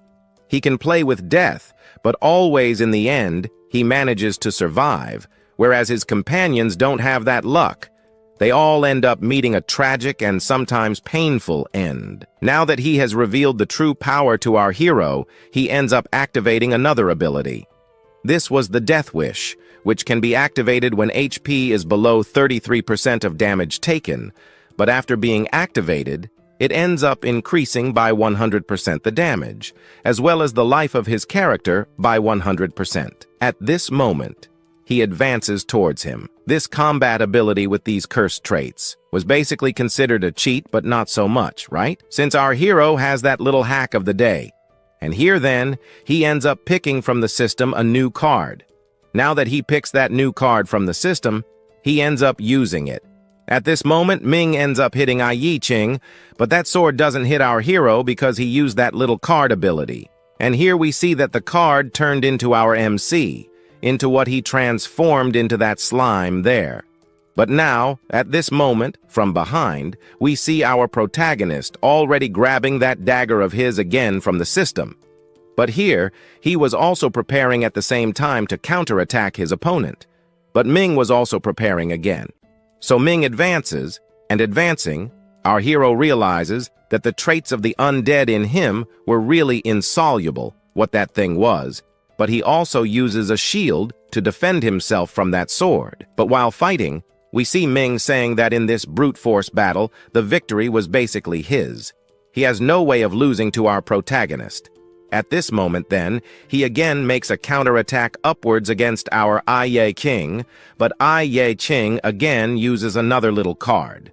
So we see from behind there appearing that death in a skeleton form. At this moment, that thing was about to counterattack our Ming, but Ming is surprised to see that Qing is able to manipulate artifacts. This was incredible.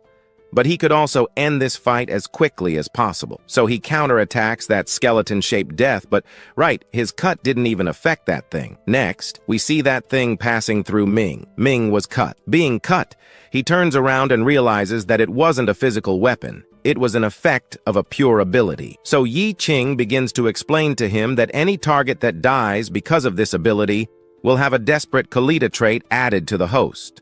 The HP, the MP, will also be slowly recovering to 100%. But since your body is already undead, the abilities will be added the moment you manage to hit your opponent. The reason why the undead can survive forever inside the dungeon is because of the MP. In other words, the blood bar is just decoration for you, who in the end managed to become a creature that is undead. Basically, your real HP should be the MP.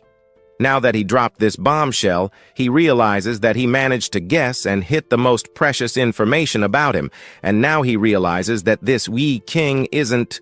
He was an ordinary person, but now no longer, because also this abyss is full of rules.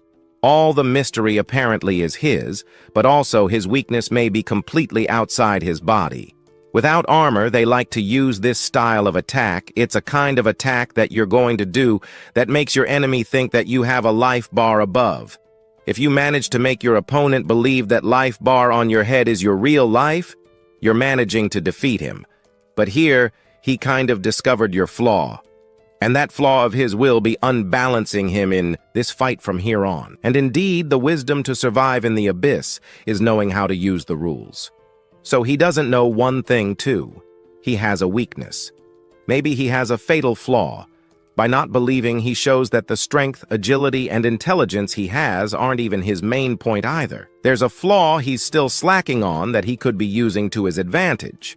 But only our eye here. No one interrupts. He said he was a little different from the others. He also ends up putting his points gained into various things in his states.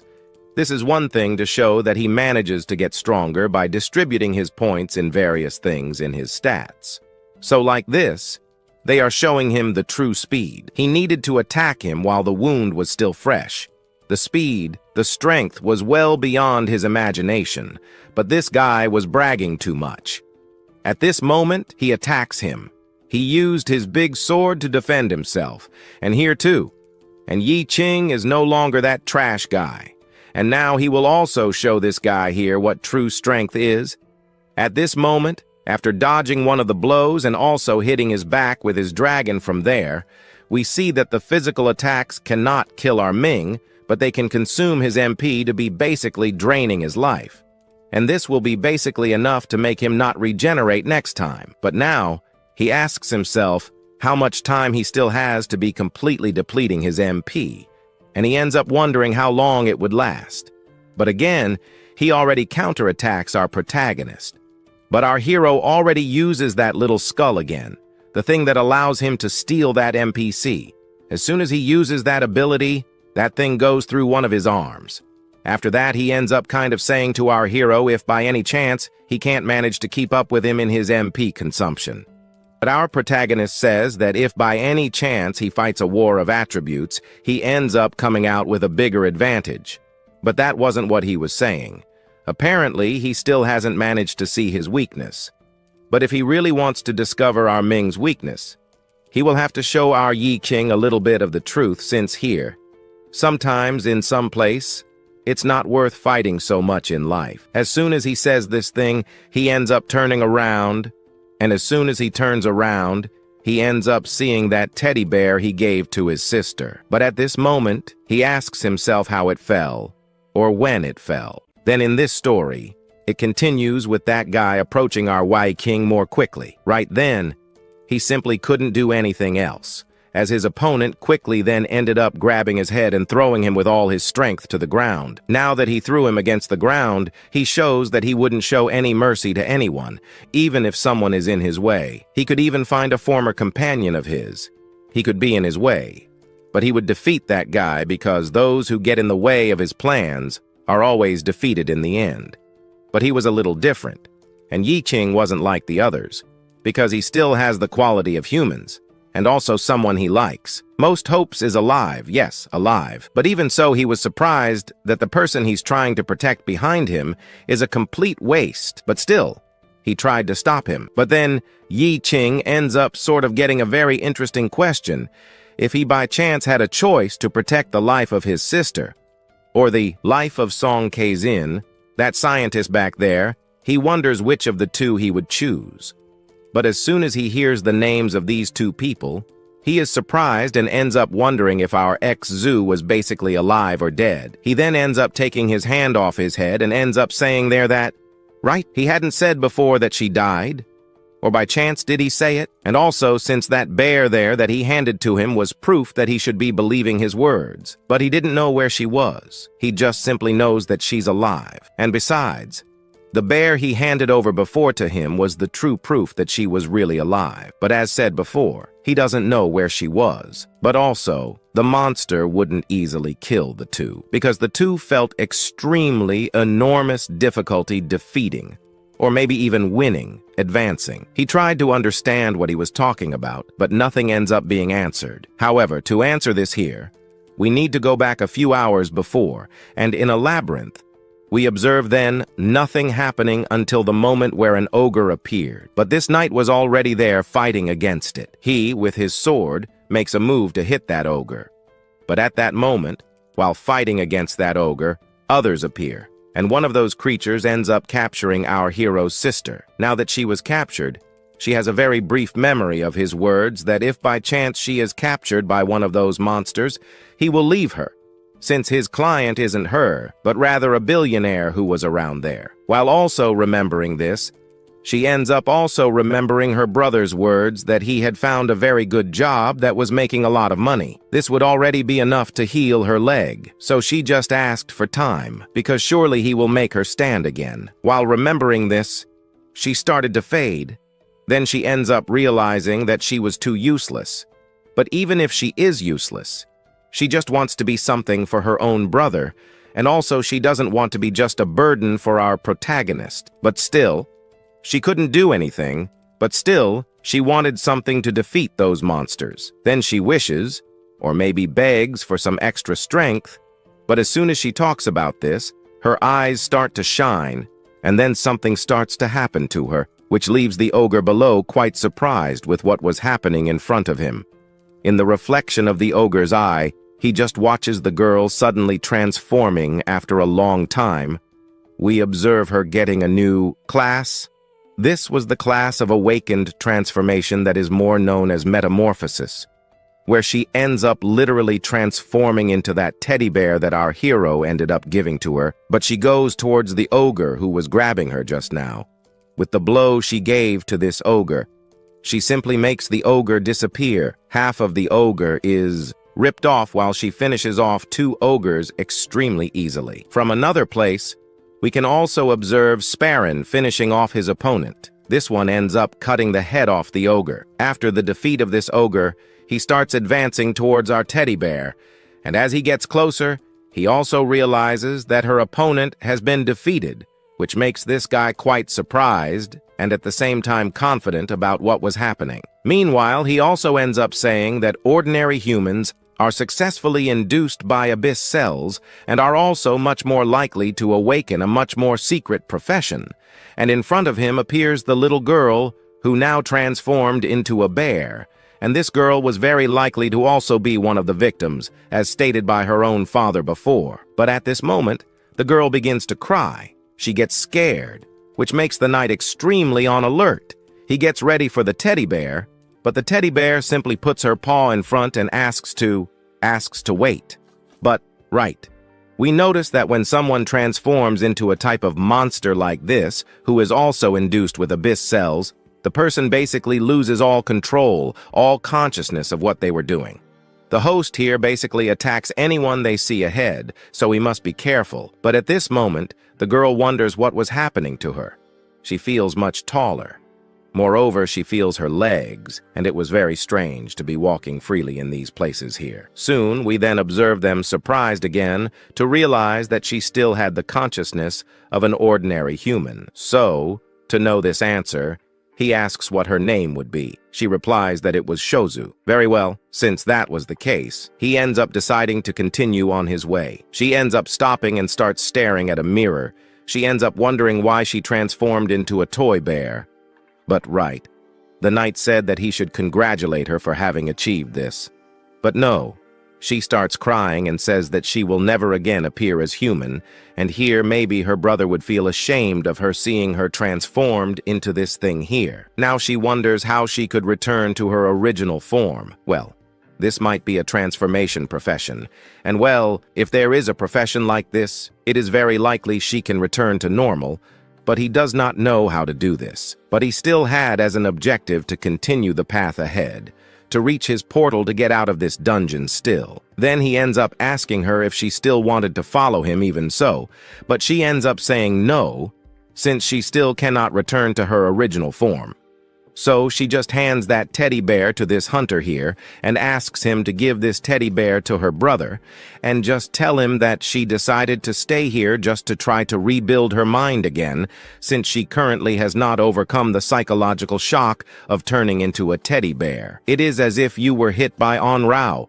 But right, if by chance he finds our hero, he will be delivering this teddy bear to him, and he will be doing it personally, as he was also curious to recognize our hero, and so he will be doing this. Moreover, he continues to say that if by any chance the two start deciding to fight a bit more seriously, he ends up saying that he would lose since at the moment they were at a gigantic disadvantage. Furthermore, Qing used a good attack force. This was just something he wanted to see in our Qing.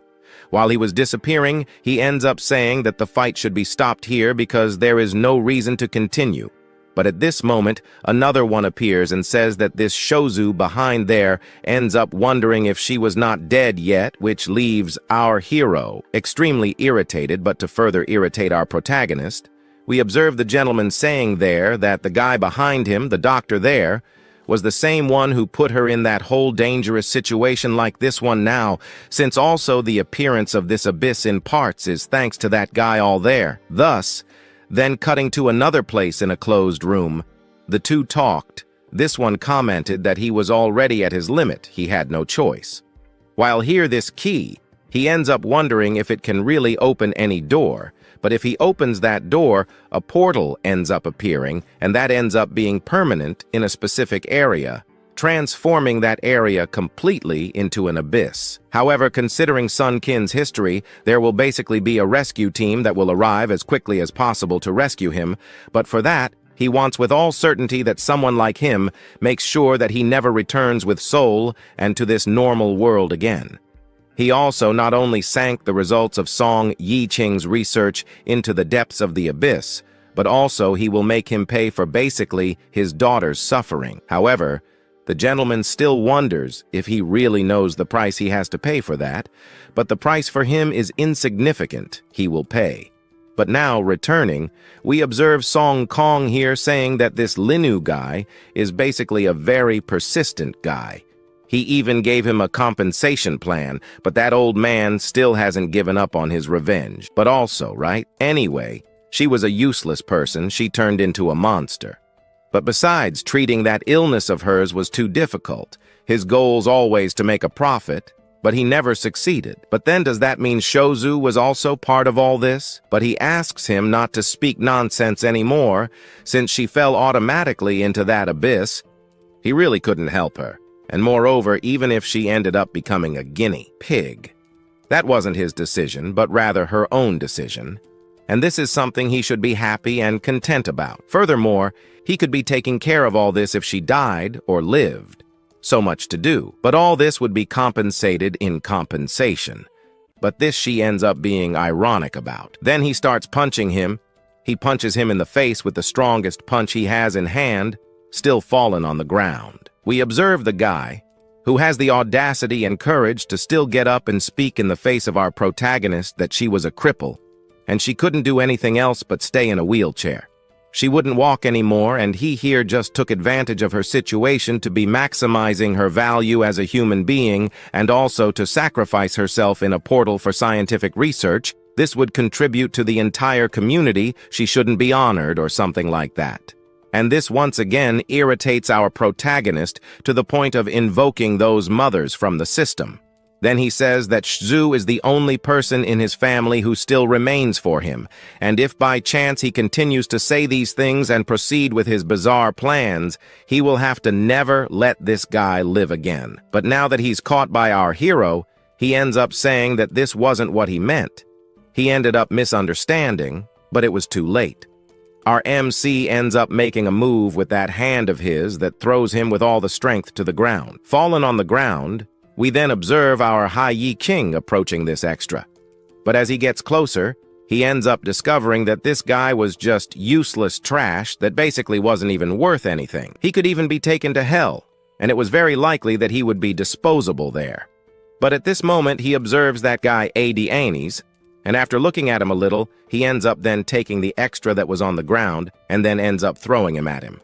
He now was all his. He could be doing whatever he wanted with him now, and thus he begins to head towards the portal that was in front of him. At this moment, that hand of his ends up grabbing the head of that extra. Now that he threw this responsibility to the hunter, he ends up wondering if they basically have an agreement. Then our protagonist says there was no agreement at all, but he just wants to make sure that his own sister was in a situation where she was safe to the point that he didn't have to worry so much about her. But then he ends up moving forward. But now he was a mercenary and had to complete his mission. This guy here basically should be dying right now, just as it was a wish of a certain father out there. He then wonders what that mission was.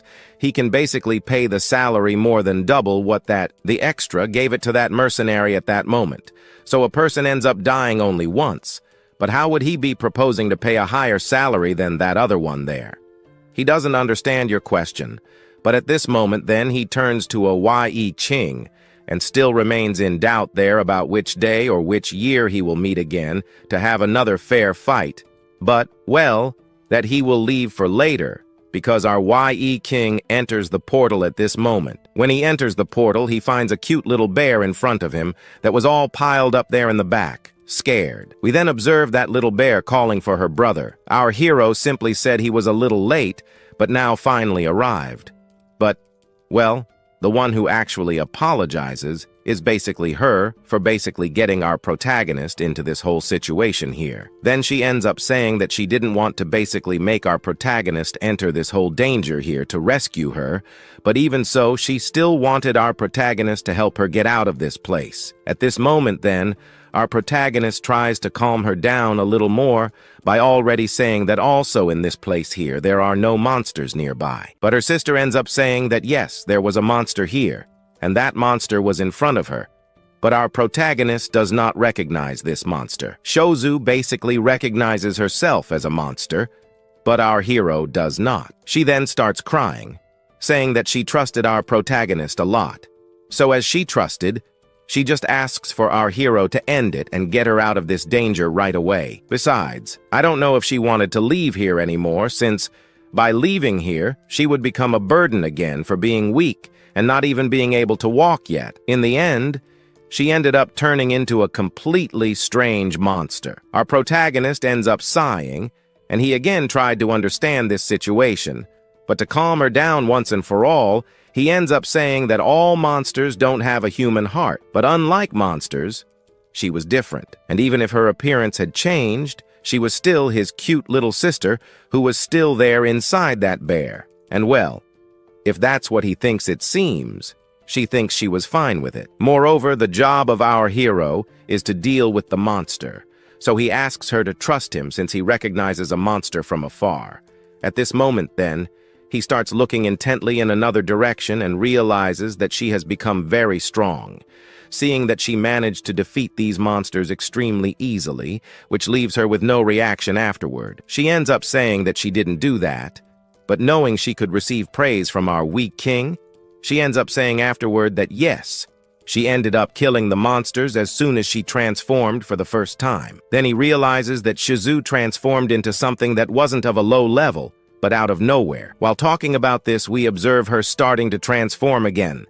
Her paw begins to disappear, and she finally returns to her human form. Now that she returned to her human form, she tries to understand what happened. She now returned to that old form of hers. So, at this moment, our MC says that, well, to transform into that little bear, a very high mana consumption was necessary, so her mana ended up running out, and she returned to her human form. In the end, Shozum is not a monster in itself, but a skill that can transform her into a teddy bear. But since it is a skill that, when transformed into a bear, allows her to walk, she can be doing missions, which makes our protagonist congratulate her. Now she could be supporting herself on her own, so she understands that she could finally be following our protagonist on missions along with him, but he knows not yet. She was still weak, saying she couldn't do that, not even dreaming of it. However, she also recognizes that our protagonist does the same action as that guy before. She asks who it would be,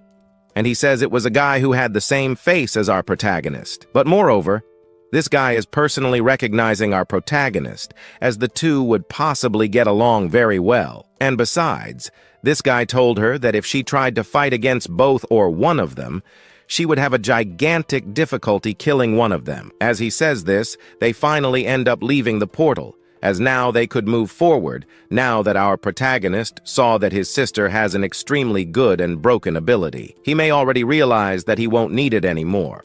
Our story then continues the very next day. Here, already in the morning, we observe our Yi Qing in a room, sleeping, but he ends up waking up to the sound of his phone ringing. He then answers the call from the girl who was calling him.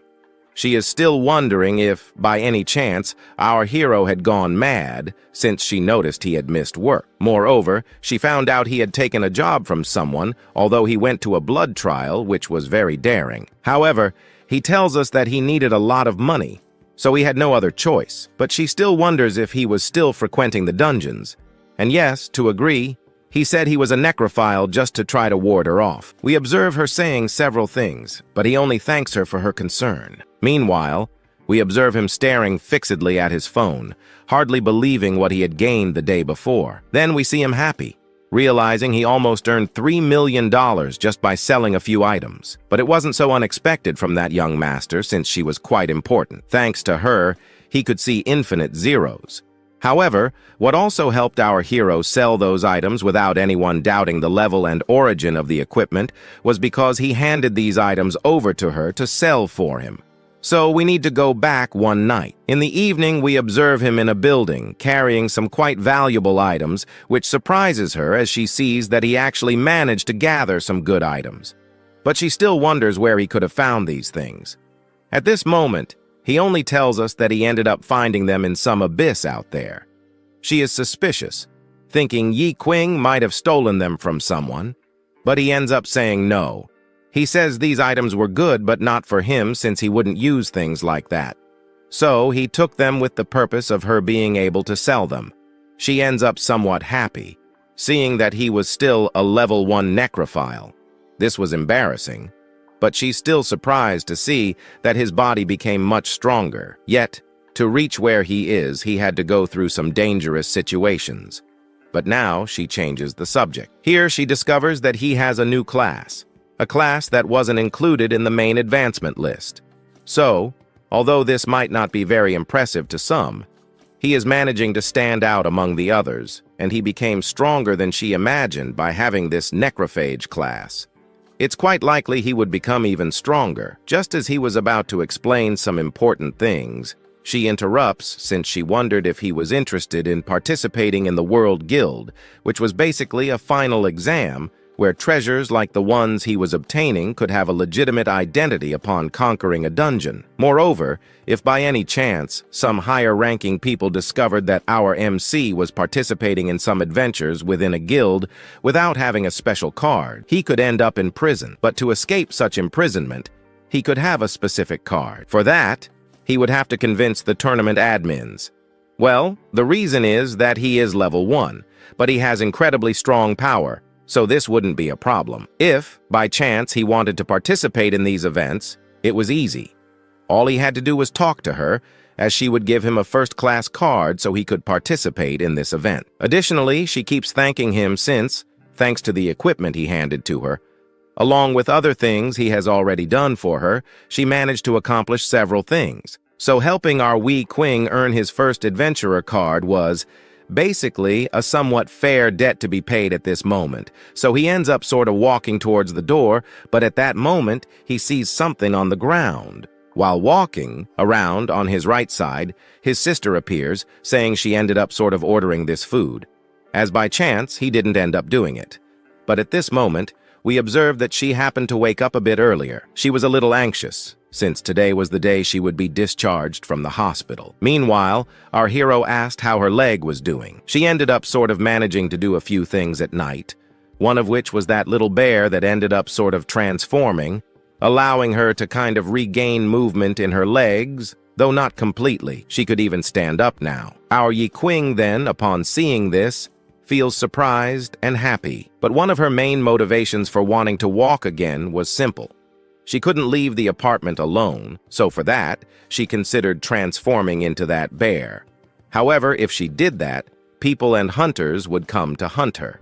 So she ended up kind of putting a bit of mana in her knees. At this moment, our hero asked her to stay calm, for our Yi Qing was here to help her in times like these. Slowly, she would manage to conquer the things she desired.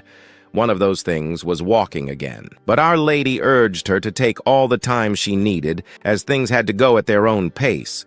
So he ends up leaving, but after he left, she wondered where he might be going. He just told us he was heading to a certain specific place. It was Friday, a day to rest and relax all day long, but he said he had to work to earn that little bit of money. Thus, he closed the door in her face, though she realized he wasn't going to work. It was likely he'd be chasing after some woman or something of the sort, but in fact, it was all quite the opposite. She only thought he was off to date, but our hero went to the guild examination. At the moment he arrives at the exam, he's left open-mouthed by the number of people there. But at that moment, someone wonders what kind of exam he would be participating in, as well as if he was interested in joining the group of hunters.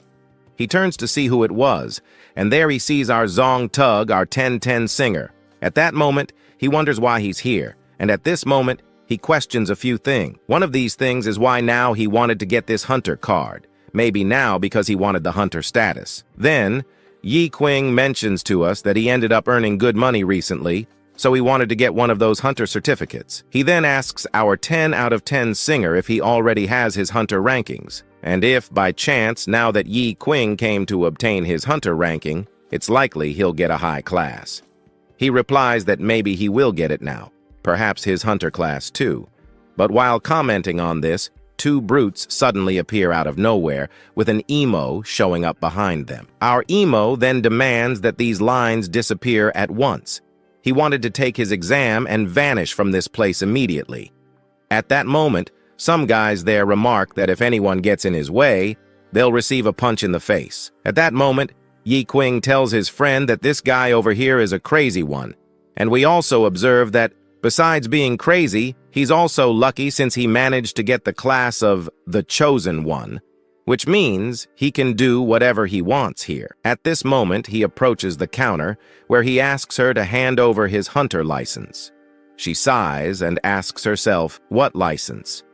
He then asks if she's deaf because he only wanted his license, and the people behind him are surprised to see that the guy he really wanted to cut in line, but another said not to be so alarmed since he was the chosen one. He could simply arrive anywhere and get his hunter's license. And at that moment, while talking about him, the brutes by his side kind of asked them not to be so surprised since their boss Ali was the first on the front line, and they were nothing. But at that moment, by saying this, someone from the back appeared and questioned, first in line. She could laugh all day, and at that moment, another ended up kind of not even realizing that such humility would show up here. But this girl ended up saying that this chosen one here in front of her didn't even deserve to sleep or breathe beside her. The chosen one approaches her at this moment and ends up saying for her to calm down since he has the chosen profession, and his professions were the best here, right? At this moment, he could do whatever he wanted, making her completely irritated. She then snaps her fingers. At that moment, as she snaps her fingers, an explosion occurs, launching the chosen one back with all force. He falls to the ground screaming while his comrades are there by his side, trying to put out the fire. She just stayed in the back, watching the whole scene. And our hero stood there, mouth wide open, also realizing that this was a weak brigade. At this moment, we see him getting up, and as he stands up, he ends up hearing all her mockery, saying that what she just said was a joke, and she was almost dying of laughter. But this irritated the guy a lot. So he gets up and ends up grabbing 2 knives in his hand. Now he'll be teaching her a lesson. But at that moment, when he was about to do something stupid, our hero appears behind him, putting a hand on his shoulder. After that, he turns around, and turning, he asks himself, who's the fool who's also wanting to die here in the first place for putting a hand on his shoulder? But as soon as he turns, he sees a guy with an extremely dangerous aura, and he freezes. But that was our hero. At that moment, he tells him not to use dangerous skills in here because that could cause accidents. But he ends up asking himself what was happening. He felt an extremely terrifying aura around him. And at this moment then, the guards appear in the back, saying that fighting was prohibited, and so they couldn't proceed. Otherwise, she would have to use her guards in her favor. And at this moment, our hero realizes the size of the spear and sees that it wasn't worth fighting. At this moment, she then turns to Rochinya and ends up asking her if she would continue. But she says that that guy ended up messing with her. But if she were to continue the fight there, she would have to apply the law on herself. But meanwhile, she suddenly changes the subject, asking what kind of profession she wanted to release. She comments that it's the fire element. So she pulls out a crystal and now asks her to put her hand on top of that thing. At that moment, she does the same thing. And as soon as she does that, we observe that thing beeping. At this moment, she discovers that her potential level was extremely high, and she ended up not liking it. So she then asks her to follow her since she'll be taking her to a specific place to proceed with some things. She knew that if she followed, she'd be expelled.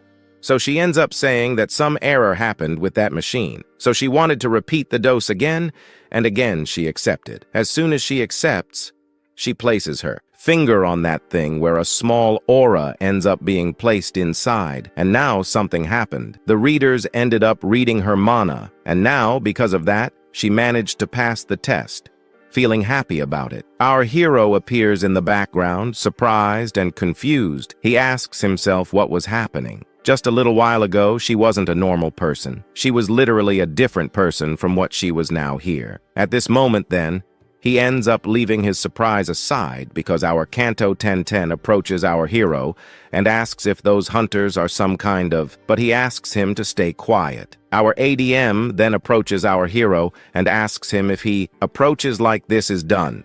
He approaches at this moment. After approaching, she ends up asking herself what kind of request he wanted to be having. He wanted just a license povim. So then after talking about this, she asks what his profession was and why he wanted to request a proven license, since this class that he just asked for was basically only people chosen by the very gods of this world who could have this class. Then he says he was a level 1 singer. After saying this thing, everyone around here starts laughing out loud at our hero, a mere ghoul. What was he doing here? He should be gathering in the middle of the dungeon at this moment to defend our Qing. Our 1010 singer ends up saying there that he was stronger than everyone here. He would easily put them down.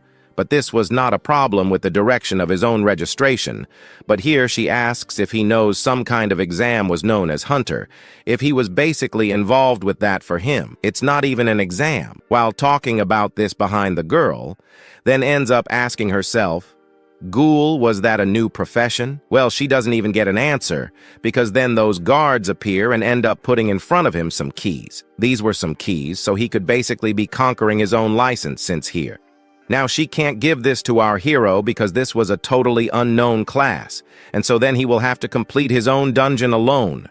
Completing it, he will be basically gaining the classification he so desires, which makes him quite happy that now he can choose any of these keys. As soon as he chose his key, he would basically be choosing his death. But our hero was not even caring about that, since he could be getting the hunter's license just by clearing a mere abyss. But for that, she ends up saying there that if by chance he goes alone, it was basically a danger, since entering that dungeon alone, he would just die. But seeing how confident he is, he basically has already participated in some hidden missions, or basically he was just a fool. But for that, she asks him to put his hand above this crystal. At this moment, then he picks up that crystal. But after picking up that crystal in hand, she thinks he was really a fool at this moment. Those guys who were making fun of our Qing approach our 1010 singer and ask if his best friend there was playing a fool for everyone, and at this moment he asks him to shut up. However, our hero here basically ends up asking if there are other concerns while holding the key in hand.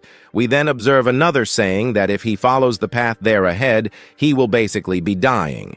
And this here was bad for them, but for that this key serves so that he can be opening a door to be able to escape from within the portal, while that he asks her not to worry so much, because he would not die, while our 10 out of 10 singer asks to wait a little, but he said he would be back safely while following a path into a portal after a good time entering. We then observe that arrogant one from before, who here approaches that ADM after approaching. He has that doubt, or why ended up delivering that key to that idiot to be able to be participating in the abyss. He now also wanted a key to challenge the abyss, but she said no here. It was basically the only key. The only key was in the hand of our Qing. Now that he doesn't have the key, he could be coming back another time unless he wants to conquer, and will basically have to schedule an appointment for a next time. So knowing he would waste time, he ends up kind of approaching and says there that he will be joining our hero's group. So then the two will be going down at this moment. We observe her asking herself if he would really participate in this, since it would not be as a team, but would participate along with a competitor. And there then would basically be two competitors and one would have to come out alive. So for that, the guard ends up saying that although the rules don't allow this kind of teams, he has never even seen a rule that was against this type of competitors. So she ends up cheering and ends up saying that she will let it slide for that, so then the two have basically the possibility and permission to be entering inside there to manage to kill the boss and manage to pass in Terra. And so then, before she can be entering, she begins explaining one thing. These portals here are specific for a single person, but when two people enter, things start to get worse, since the first person who entered chose the hard difficulty, but by having another person join, the difficulty increases even more to extreme hard. And even though this type of abyss is controlled by the guild, something irreversible could actually happen here. Even knowing all of this, she asks if they wanted to participate, but to answer that, he ends up pointing behind him, where a guy with a briefcase appears and says that here he has some high-quality equipment, which means there will be no difficulty at all in this dungeon. And indeed, high-level equipment can bring extremely powerful stats. And obviously the origin of these upgraded fixed equipment is not simple to use, allowing novice hunters to level up much faster. But at this moment, as she was thinking of some things, our ADM interrupts our hero and asks about him if he will be participating as well.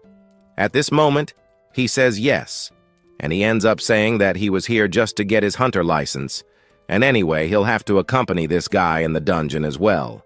But at this moment, our 1010 singer approaches our hero and asks our guy if by chance he wasn't scared, since if he happens to break a rule inside the dungeon, the boss will appear without any warning. And at that moment, the mana of both will be basically directly disconnected. And with that, he will have a gigantic difficulty in defeating it. And this guy in front of him has a huge advantage.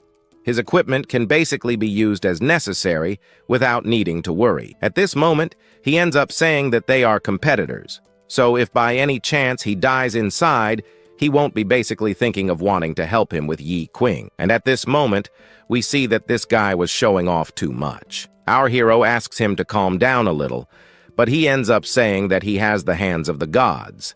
And at this moment, in the direction of the portal where he opens it. But as soon as he opens this portal, we observe that the portal's airflow increased by 300%, which makes him quite sad, because he brought some potion boxes he can no longer even be using. Only what's more dangerous is the burden of losing health in Basar mode, and now here it will be a little heavier, maybe even have a negative effect, so he must be cautious in using it. Meanwhile, the other guy was sad to see that he'd have to leave his potion backpacks behind, but he ends up saying not to worry because he still brought some very strong armors, and these armors will be smashing these mobs very easily. So then he will be the first to enter this portal, while our hero follows behind. As soon as he enters this portal, the portal behind ends up closing. But as soon as he enters inside, the system appears saying that a legendary beast ended up appearing in an abyss. But at that moment, the ADM ends up surprised to see that the modifier that causes a legendary mob to appear in this abyss was basically hard with only 300% luck, just a 0.0% chance for that type of affix to spawn. So he asks what type of level would be these guys' luck or bad luck. But at this moment, this ADM asks to notify the superiors as quickly as possible, and our story continues just ahead.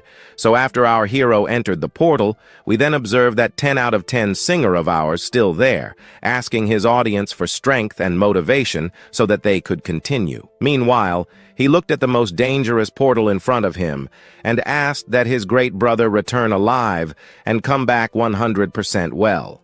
Inside the portal, we then observe 2 statues in front of him, and what our nobleman finds surprising isn't even the statues or the monsters that appeared, but the sheer size of the place.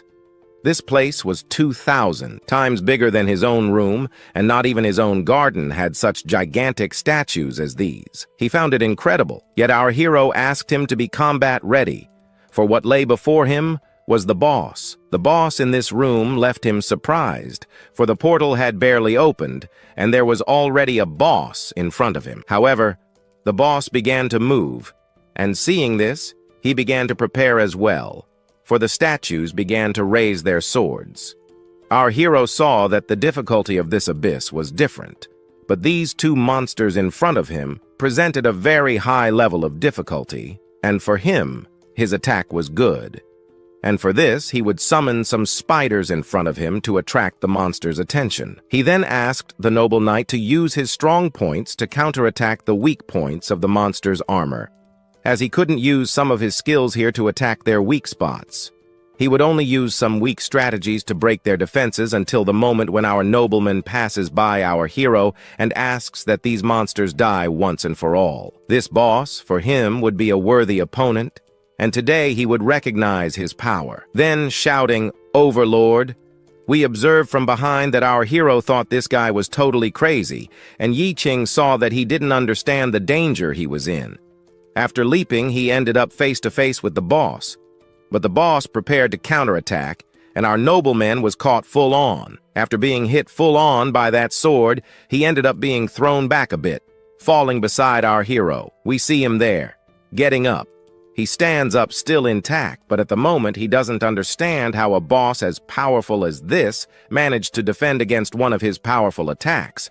But his defense still hadn't broken. He needed to do something then. But at this moment, Qing looked to the side, where he found the statue in front of him. Thus he ends up jumping up, also noticing that the statue's rage suddenly shifted to him. The plan was now a complete mess. And from above, we still observe a statue preparing to counterattack our Qing. Qing saw this and dodged easily, and for the boss, perhaps to defeat him, he uses various dimensional costs, which didn't have much effect on our Qing because he managed to dodge them all. While dodging, he noticed that these bosses used the ability where, if touched, he would suffer continuous bleeding. In this abyss, if you get that, you will die, as your blood will endlessly fall without stopping. While dodging and thinking about this, we observe from behind that the nobleman was also wondering why the boss was landing some hits on him too. Our hero asked that our nobleman here not interfere in the combat, for perhaps this was one of the reasons he was irritated, seeing that he was now a stone in his path. Meanwhile, the two bosses prepared to counterattack Qing at this moment. The statues used a very powerful ability that, for some reason, our hero recognized as a skill that might perhaps help him win this type of battle. This skill was a tank ability. While thinking about this, he used his wolf card, dodging at the last moment. After dodging at the last moment, we then observe the noble heading toward the boss. Now, he wanted to personally deal with a monster like this. Now that he was advancing, he realized that this guy temporarily shared a bit of the battle's pressure. Maybe he wouldn't be so useless after all. However, they first needed to deal with the two bosses that would be heading to the next level. Then we observed a noble who ended up somewhat caught by one of those giants' abilities. He was thrown back, and while watching him fly in his direction, he noticed that he had some tank-like characteristics. At this point, he was taking multiple hits and various attacks, none of which fatally injured him, and our noble here seemed very well suited to the tank class. At the moment, they couldn't stay idle as, at this point, we observed the boss activating one of his abilities. This was a skill that targets a chosen one, where upon hitting, it would cast a provoking spell. This means that if it hits you, it will cause some extra damage and leave you slightly enraged. Now that he was drawn by his anger, he realized he needed to handle this in a different way, like in brute mode. Then we see the boss trying to grab our hero. But before catching him, our hero uses his daggers to cut him. However, the system shows that the iron wall defense reduced that cut on our hero by 95%. Seeing that his daggers won't work, we observe the noble from another place attacking him. He is disappointed because a few cuts he made with his dagger on some weak monsters were enough to kill them, but now it was different. He was making several cuts and couldn't even scratch this boss's armor. Already irritated by this, the boss then pushes his sword toward that noble. But now, while he was running, he discovered something there that he ended up doing. Maybe, while leveling up, he put all his attributes solely into defense and couldn't put much into offense. Now he wonders how he managed to get this far. At this moment, the noble turns in Qing's direction and tries to refute some of his actions, but Qing asks him to look ahead, as the boss was about to counter the noble. To avoid being caught, he starts to run in another direction, but ultimately trips on a stone and falls face first to the ground near Qing. Qing begins to comment that his fighting style was very fast, but this armor he was wearing was very heavy and was hindering his movements. Now on the abyss, he understood the real difficulty of the abyss. He didn't think it was this. Then, we discover that maybe this guy hired some people to level up for him, which means he gained levels on the backs of others. But at this moment, they don't have much time to stand there chatting and drinking that chilled tea. As we observe the boss counterattacking our hero, and Qing then pushes our noble aside. Now that he's safe, he tries to ask himself why nobles like doing these silly things. For him, he sees that this noble here likes to be playing with others' lives and even his own life. And as for the effectiveness of the bar, he could only keep using a method of continuous force that might be able to break a bit of this boss's armor. Thus, he advances in the boss's direction, and Qing gets closer to the boss. Now he prepares a powerful punch. As with some bonuses he ended up putting in power, this would be enough to cause some damage. This fighting style was exclusive to the poor and bare-handed, and we see that Qing was managing to land some hits on this boss. While doing this, we observe a noble in the background who is left speechless, seeing that Qing, with no armor at all and with only his bare hand, was able to land a powerful blow on this powerful statue. But at the moment, he didn't have much time for chatting, as the other one attacks our hero. To avoid being hit, he jumps to the side, while Qing advances in his direction, getting closer than ever, and then he makes another counterattack, landing a powerful elbow strike on his face. Now that he landed it, he realized he had some extra luck there, with a critical hit against a weak point of a target that has a small chance of trigger an abnormal state of corresponding that can be related to luck, but he cannot stay still for long because the Ultra statue rises and moves higher towards our hero.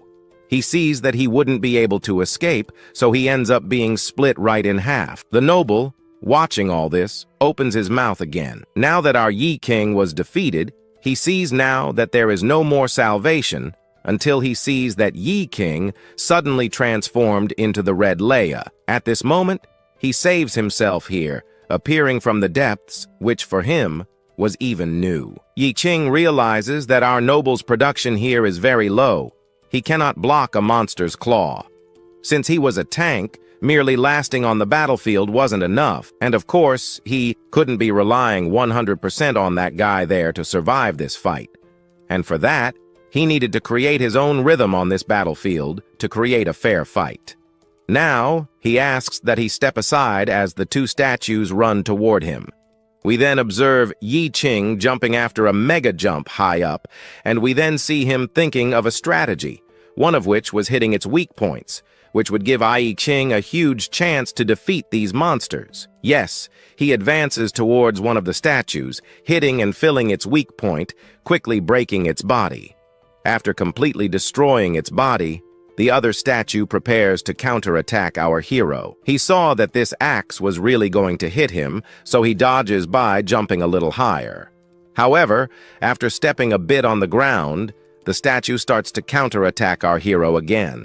He saw that the two blasts were going to hit our protagonist, but for that, the protagonist flies toward the boss, hitting one of its legs while the protagonist was dealing with the boss. Here we observe the noble from another place, who sees that he avoided all the attacks from that boss. Even more with the armor he didn't have, by the way. He used some of his attacks on its weak points. This ability he has was the best ability he found as a player, and none of the players he encountered compares to him on a battlefield. Then he points in his direction and wonders if, by any chance, he isn't a novice. If so, how come a novice has so much experience on the battlefield like this? Yi Qing then reveals that he is a job switcher and really is a novice.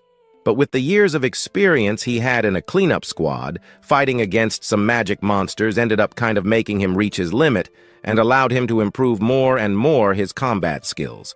After all, his current physical growth is amplified by the development he had in the past, so he just needed to stay focused on the battlefield, and he could defeat any monster now. Now, having said all that, the noble finds it all complicated, so to resolve it all, he ends up explaining that naturally, they became stronger with some better equipment.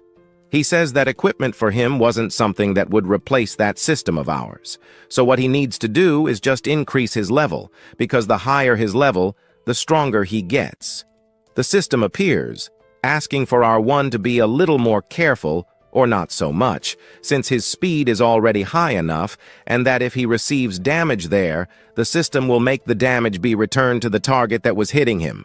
And only with a constantly strengthening body and strong equipment could he definitely win it all. While he was talking with our noble here, he ends up noticing another monster appearing. At that moment, the noble approaches Yi Qing and asks him to wait a bit as he knew Yi Qing was going to kill the boss. For this, he wanted to make his final entry. He was a Chip Chim, but not just a common Chip Chim, as he can also use lightning as a spell he thinks is a powerful attack. And with his lightning, he could, up to the moment where he sees Yi Qing advancing towards the boy, who ends up hitting a fireball squarely, completely defeating the boy. At this moment, he can't believe it. He just stands there with his mouth open, and after activating the resistance, his courage elements drop significantly. Now, for him, it will be easier to hit a critical elemental damage, so he uses an explosive flame that hits the other statue, knocking it to the side, the head of that boy. The boy's head almost hits our noble, but he dodges. Now that he dodged, he stands there with his mouth open. Right now, he had just seen a fireball, whereas what he used is an instant blast flame, which is considered a third-order ability, and thus, the noble. He shouts that this was impossible. Class-swapping physical fighters generally cannot learn elemental spells. Now, he wonders how he did that. Yi Qing, on the other hand, ignores his question. He only advances toward the boss. However, one of the bosses prepares to grab our hero, but Yi Qing easily dodges this attack. After dodging this attack, we observe that he used a strategy. He used that boss as an attack as well because we see that the strike hit his companion squarely. Now that the boss was hit, he can then use an ability of his, which allows him to hit the boss directly, who is easily destroyed. He now used courage to reflect the boss's damage that almost hit him. This trick he used is one he hadn't even thought of. Now that he's fallen to the ground, we see that one of the bosses was more prepared than ever. He then advances toward our hero. Now that he used that ability with the red slime, he cannot use anything else to defend or escape this attack. And so, not knowing what else to do, he uses that shield he ended up taking almost by accident from some people. But even using this powerful shield, that strike ends up breaking the shield completely, throwing him against the wall in the back. Yet even so, he would not be defeated. The attack patterns of these monsters vary. They even prioritize the weaknesses of players and sometimes vary from the strongest monsters he has somehow encountered in the battlefield. If his body didn't have sufficient attribute support, these hits he had received before would have been dangerous enough for him to die. But now we see that statue again preparing a new attack, as the speed of the attacks was constantly increasing. After the high-speed attacks, he suddenly stops mid-attack, using this to his advantage because he manages to hit his targets a bit more easily. So the idea is not to dodge the attacks. The more you dodge this monster's attack, the easier it becomes for it to bring you down.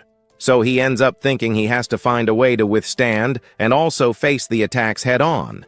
Because if he doesn't do this, it's very likely that our dear Qing will be easily brought down by this boss. The little story continues there soon. Then one of them runs towards our hero. Even after trying that statue in a punch-up, he still thinks it wasn't enough. He even thought he was using another move while he was basically on the back foot. At that moment, he ends up using his fireball, which flies towards the statue, hitting its face directly. Well, the face is destroyed, not completely though, because minutes later, we see our hero there jumping upwards, since that guy there, the statue, landed a heavy hit on him. At this moment, jumping upwards, he asks his companion to stay put because his advice would make him die a bit faster.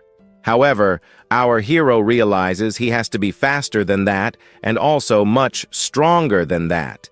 At that moment, he summons those hands, the hands of the system, which go towards that monster. At this moment, his companion below then opens his mouth again and sees that he was using a new ability. At that moment, we observe that living beings cannot be recycled, and then the system would have to disappear. But it wasn't necessary, because we see that the golem was powerful. It activated a lightning ability that almost undid our hero's hands. But it wasn't necessary because the next moment, the reflection in his eyes shows the protagonist advancing towards him with the dagger he had prepared. He then flew towards its eyes. Now, he asks him to withstand the strongest blow he has. At that moment, he hits one of its eyes, but at that moment, this eye was defeated, though another one remained, which helped it to find our hero very quickly. At that moment, having found him, it then prepares a slap on the face, like the kind of slap you give to a fly that's just hovering in the air. At that moment, it hits our protagonist with such ease that it threw the guy with such force to the ground that it literally made him lose the course of life. But to disbelief, we see that the golem, besides being strong and overpowered, has healing abilities. Moreover, it ended up depleting 70% of its health with its common attacks. But he realizes that the attributes of the golem or the boss were kind of accumulating, and if this continues, it's very likely that the battle will never end or will end with the defeat of our hero's group. Since he wants to fight, he will then fight until death. At that moment, he realizes that destiny was inevitable, and if he rests for even a moment, he will die. And for that, he will be placing a bet. He will be betting all his health and life to defeat this boss, and he cannot lose under any circumstances. With this, he can gain as much strength as he desires. At that moment, he also ends up activating a buff effect. As soon as he activates this ability, he advances towards the boss to end this fight. He needs to land just one single powerful blow.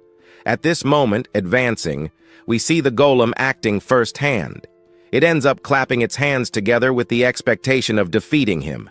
It goes for it, But our hero ends up dodging. Not only dodging, but also slicing its fingers. Thus, he advances towards its other eye. Not quite an eye, though, because he just went through the boss and ended up destroying half of it.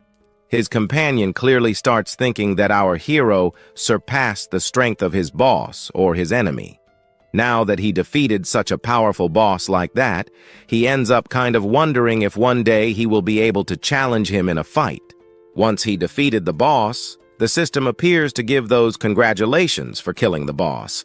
But first, he makes that daily shake and starts drinking it to get a little stronger. Once he drank that shake, he then throws the cups on the ground. Now with his health fully restored and mana also at maximum, he feels happy and relieved for having defeated the boss. But now that he defeated this boss, he realizes that this boss was basically looking for opponents. So, strong like our hero, and this perhaps satisfied his fighting instinct, only now he needed to start that certain operation. Then his hands leak out of the system and head toward the statues that were all defeated on the ground. That pool of our hero's stuff ends up sucking all of it into its own dimension. His companion wonders what kind of hands those were. They were strange. Besides, after these hands appeared, they made the corpses that were here in front of him disappear, being taken to another dimension. Looking closer, he realizes this guy was eating the boss's body, meaning those tentacles were summoned by him, and he had never seen an ability like that. Now that he looked more closely, this person seemed to be more precise in being a more terrifying person than a monster. Soon after, to recycle, the system states that the recycling was successful, granting our protagonist some cards and abilities. The first ability was the multiple swords card, which requires a sword, a longsword, or a katana to use. However, using this ability, your opponent will gain extremely good strength. Yet there was another card, which was also an ability, called Provocation. This ability summons some monsters to be yours, forcing them to attack. But the ability above was basically a characteristic ability used by noble knights. The other ability is centered on the use of a shield, but for him, it seems he would never use shields that much. Still, he preferred to keep those abilities, as they seemed powerful for now and would remain with him. While he was completely alarmed by the power of our hero, he notices something happening behind him, making him turn around. What appeared was a chest. At this moment, to avoid being caught by the chest's weight, he jumps to the side. As soon as he jumps, the system appears, saying that he could invest in equipment. When he opens this chest, he might have a chance to obtain good or perfect random equipment. But now that he saw this chest up close, he remembers the last time when he was a scavenger. Some people said that when you defeat an abyss boss, you get some sort of reward. This reward was a chest, the abyss chest. However, there is also a chance of finding something else. What he found here now is even better than a chest. This was the iron altar, which gives many good things. Approaching it, he realizes this event was basically an event that granted very rare rewards within the abyss. Now that he got closer, he wonders how he has such luck to find things like this. Now that he stopped to think, he realizes the difficulty accumulates and continuously increases the probability of an event appearing that will grant extremely good rewards. But for now, he just needs to keep striving to continue climbing and collecting good rewards. This dagger in his hand was a good investment. His friend then asks him to stop stalling and invest more in his equipment. What he can do is level up this equipment, these armors, everything he has, to the purple level. Currently, he can try to do this, but the talent he has only allows him to reach level 1, so he cannot do anything further. Now that he stopped to think, he realizes that this guy was still a level 1 guy, so he couldn't do many things. But fighting against those strong-level monsters there, how could he do that? It's just that he doesn't have many options. He now has to be improving some things. So, he throws the sword he had in hand into the cauldrons. At this moment, the system appears, saying that if he puts that dagger there, something might happen and fail. And if he fails, he loses all his equipment. But fine, right? He's ours. So he throws the dagger, and you already know what happens. he's going to succeed. At the moment, he stops to think, right? He deduces here for us that the percentage might basically be reaching 100%. A good question now. So with this doubt, he just does the following. He takes the dagger and asks the system to improve it. Sometime later, we observe the system appearing, saying that the dagger was successfully improved, turning that dagger into basically a knife or a small sword. At this moment, after observing this new sword in his hand, he notices that its appearance seems basically good and already weaponized as a legendary class. Its statistics were actually good. The sword, which had a name called Trash, had an attack of 30. Still, the system asks if he liked the sword. Of course he liked it. Meanwhile, his friend thinks, what luck? What luck he has, his luck in getting good statistics. Then he shouts to our hero to wait a bit. These two swords he has basically have quite trash statistics. He considers this sword complete trash, and it even seems like the monsters have their lucky days more than he does. But right? He might even think this was trash. And now, stopping to think, he's more than right. Because at this moment, he ends up kind of wondering if perhaps he had never seen a divine-level piece of equipment before. While complaining, our hero throws that sword of his aside. Shortly after throwing his sword to the side, he just realizes that the sword, which was going in another direction, ends up quickly returning to his hand. This weapon can basically be thrown anywhere, and just by saying something, that sword automatically appears in his hand. He can use this as much as he wants. Now, with this ability, this guy will become much stronger, but that trash weapon might not allow it. Still, he ends up kind of wondering if, perhaps, he is the one designing the true forms of divine equipment in this world. However, our protagonist wanted to use this cauldron more and more, but he knows that if he leaves this abyss, he will basically lose it. So he just calls for us that system of his, which appears in his hands and goes toward the cauldron, pulling the cauldron into his system. After a few minutes, our protagonist's system sucked in the cauldron, transforming that cauldron into a card that can basically activate it at any moment, giving him the chance to forge any type of equipment again. Well, in the end, the reward event also became something he can use at any moment. Next time he gets good materials, he'll use this cauldron, which will make his sword, now considered trash, improve more and more. Because even if his improvement fails, or the weapon breaks, he can recycle and recreate other swords, making much better swords with a more powerful aspect. Since, at the moment, he was already tired of using daggers, now he wants to try new weapons. Now he can try to use these two weapons, which are dual wielders. At this moment, his companion approaches him and asks if using two unknown weapons at the same time will basically give him a penalty. This penalty could affect his speed or attack precision. His attack precision, which was previously perfect, will basically become useless, which makes many transmigrators. In this world that uses these types of weapons, leaving that aside, some don't even use them anymore because they caused some disadvantages.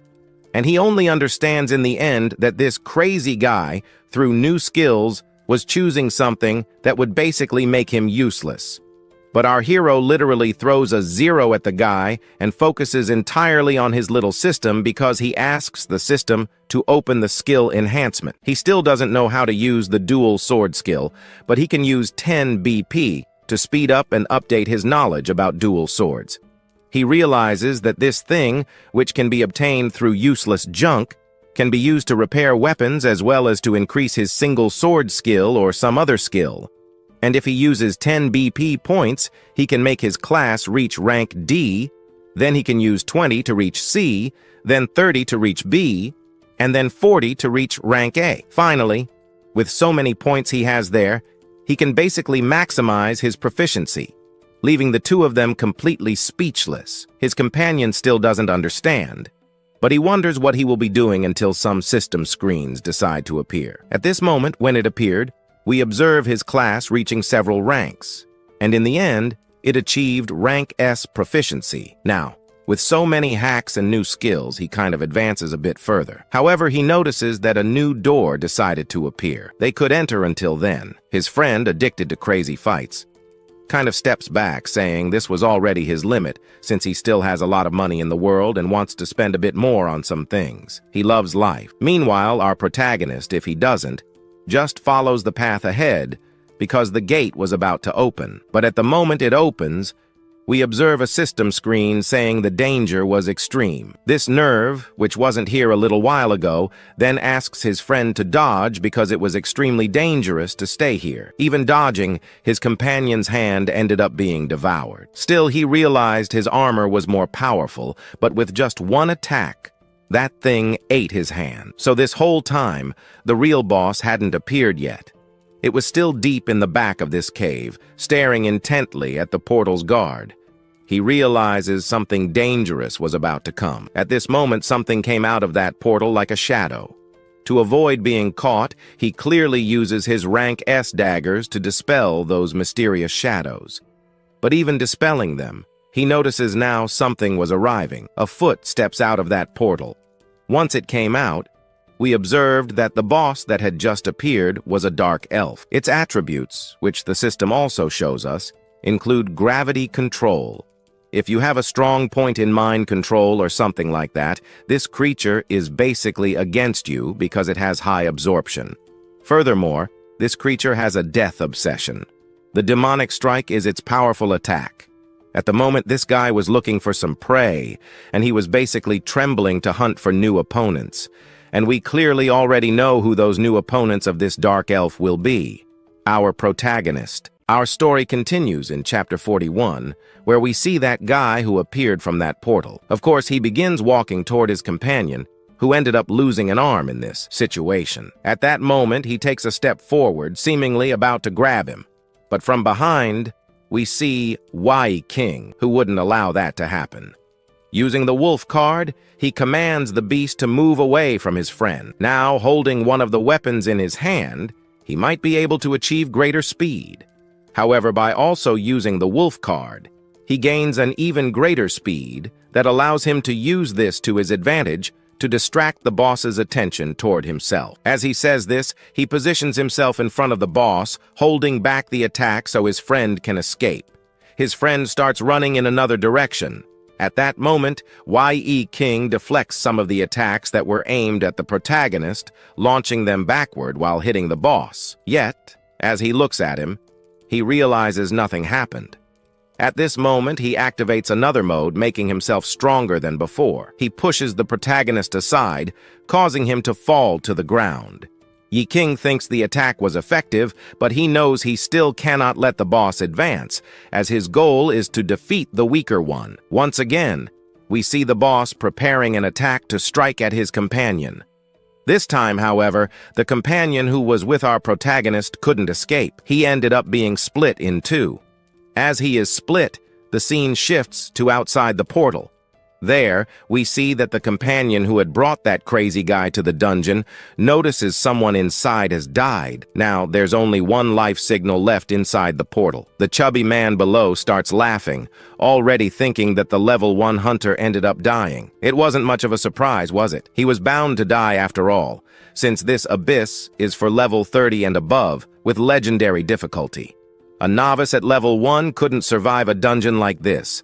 Either way, the chubby man says that the level 1 hunter likely fought against some legendary monsters, which at least gave some meaning to his life. Now it's just a matter of waiting.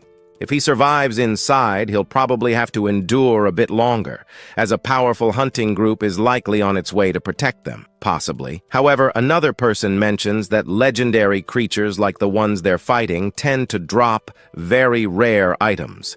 Anyone would want to grab those. After all, they're necessary for ordinary people to make significant progress in this circle, and no one else should covet the item he got. Then, the scene cuts back inside the portal. Now that the boss has achieved his first victory, he starts staring at something high above.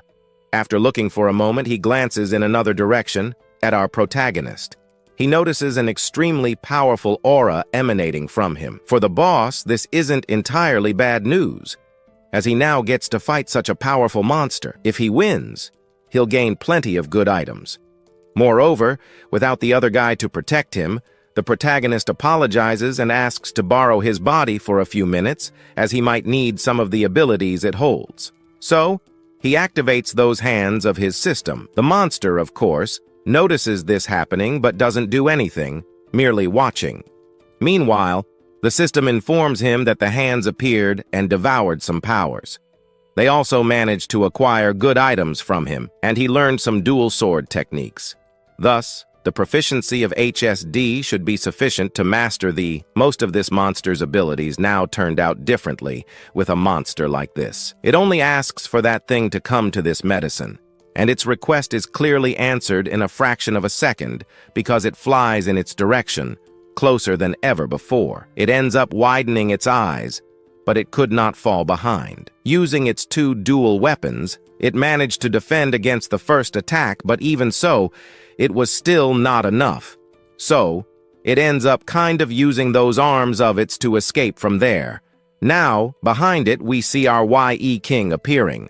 But at the moment he showed up, he uses that weapon of his to try to strike a great blow against it. Only at that moment, as he tries to pierce this monster from behind, we quickly observe the boss dodging our protagonist's attack.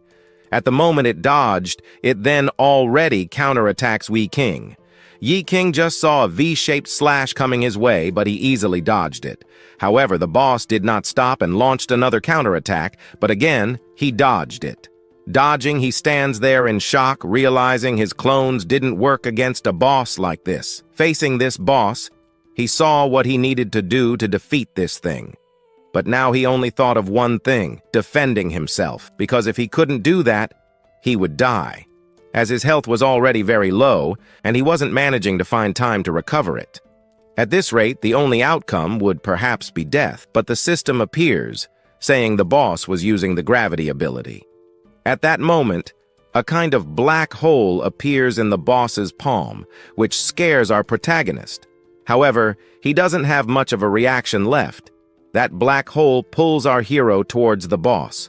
Unable to do anything, he only takes a solid punch to the chin, which kind of sends him flying a bit far away.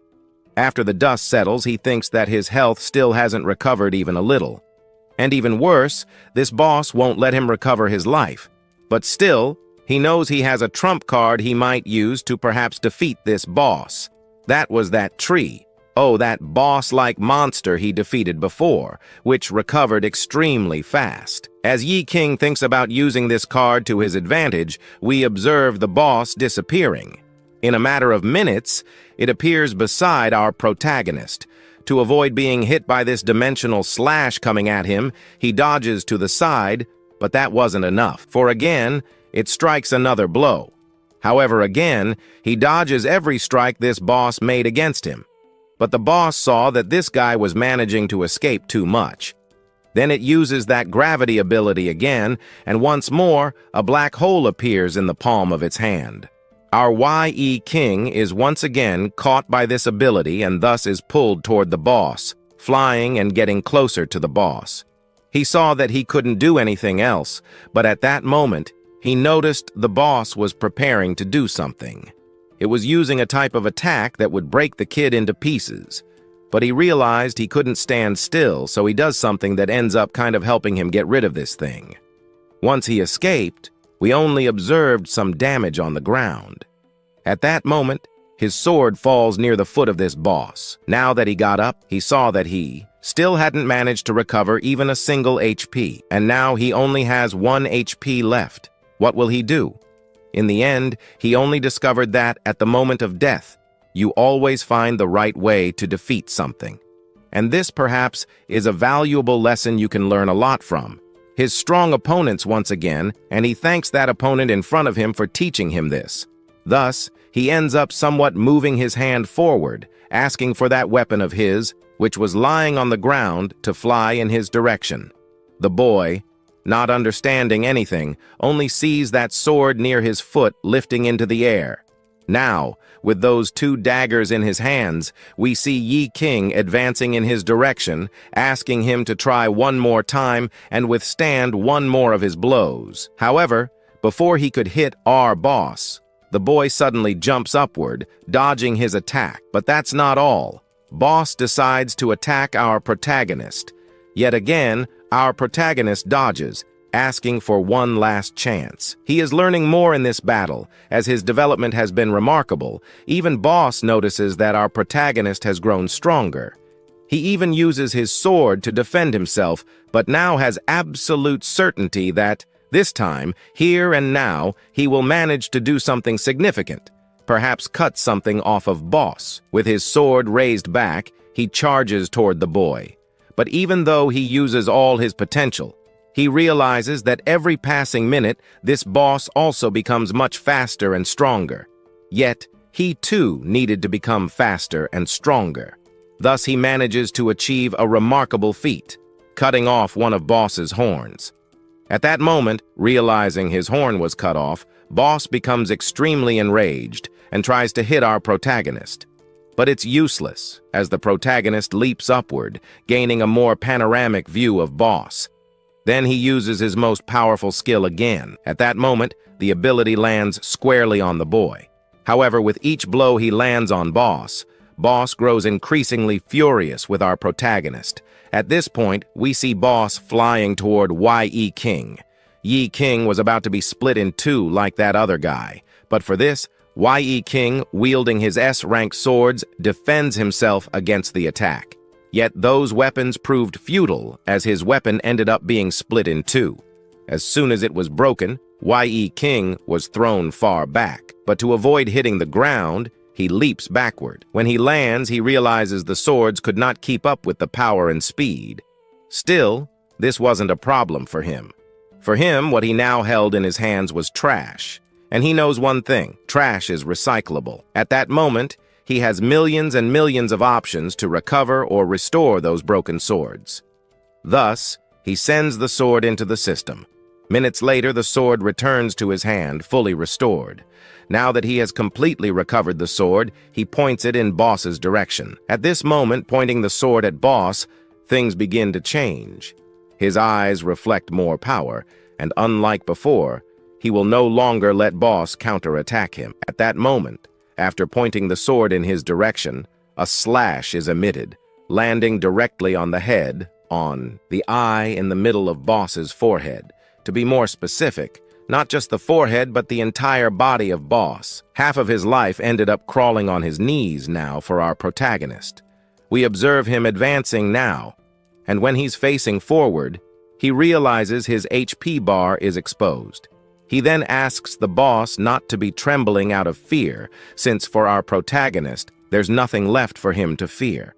However, upon saying this, the system appears saying that the boss, the Fia de D master, has increased a lot. At this moment, he stands up as the ground shakes intensely and the scene cuts outside the portal, where we then observe the protagonist's group. The 1010 guy ends up being praised by someone, saying that if it weren't for him, they probably wouldn't have made it as far as they did. The singer only says that he should thank her for being stronger, since she was the one who caused 90% of the damage to the monster alone. Meanwhile, she says that the two of them were extremely useless, and it didn't help to stay close to them. After exiting the portal, he wonders why so many people were there in front of the portal, where our protagonist was inside. To that, this person responds that inside the portal there were 2 life signs, but then he affirms that no one in the abyss survived.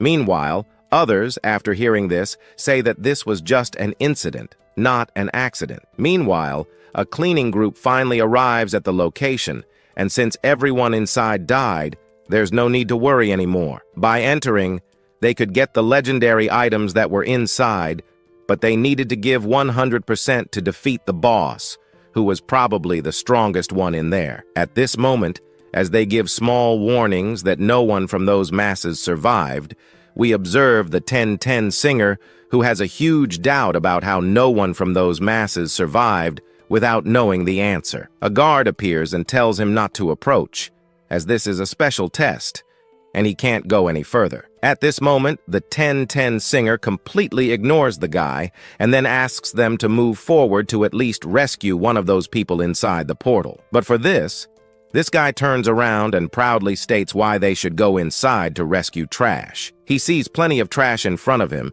and even sees some inside, But if any of those trash inside the portal asks for a rescue signal, he can send some people in to try to rescue them.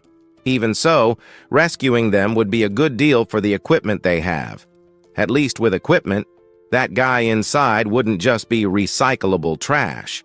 However, the 1010 singer just says that his boss wasn't trash, and that he said his boss would get out of the abyss. Before entering the portal, his boss, our Qing, had affirmed that he would be able to leave the portal, and no matter what, he always believes what he says. And today we continue with, he points in your direction, and then says that, well, he was trash.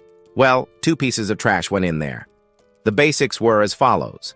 To go in there as well, get those who were inside and put them out, burying them in the place where they came from. Now, with that said, he asks the hunters to proceed, and inside they should cause chaos and collect all the best resources in there. But a mysterious voice from inside the portal says there was no need for anyone to go inside.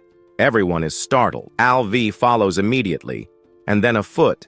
This foot, we soon see, belongs to our protagonist. He emerges from the portal completely wrecked. He still didn't know how he was supposed to pass Ted's test, so he ended up grabbing the main item from the boss. Maybe this would make him pass the test they planned for our hero. Soon after, his friend, the protagonist's companion, cries with joy upon seeing that his friend was happy. Then, after leaving the portal, he starts advancing toward the group of those extras who wanted to try their luck and enter the portal. Approaching one of these extras, he places in front of them a token he managed to obtain, even succeeding in killing the boss. Then he wonders if this would complete his test. As soon as he shows it, how could this be possible?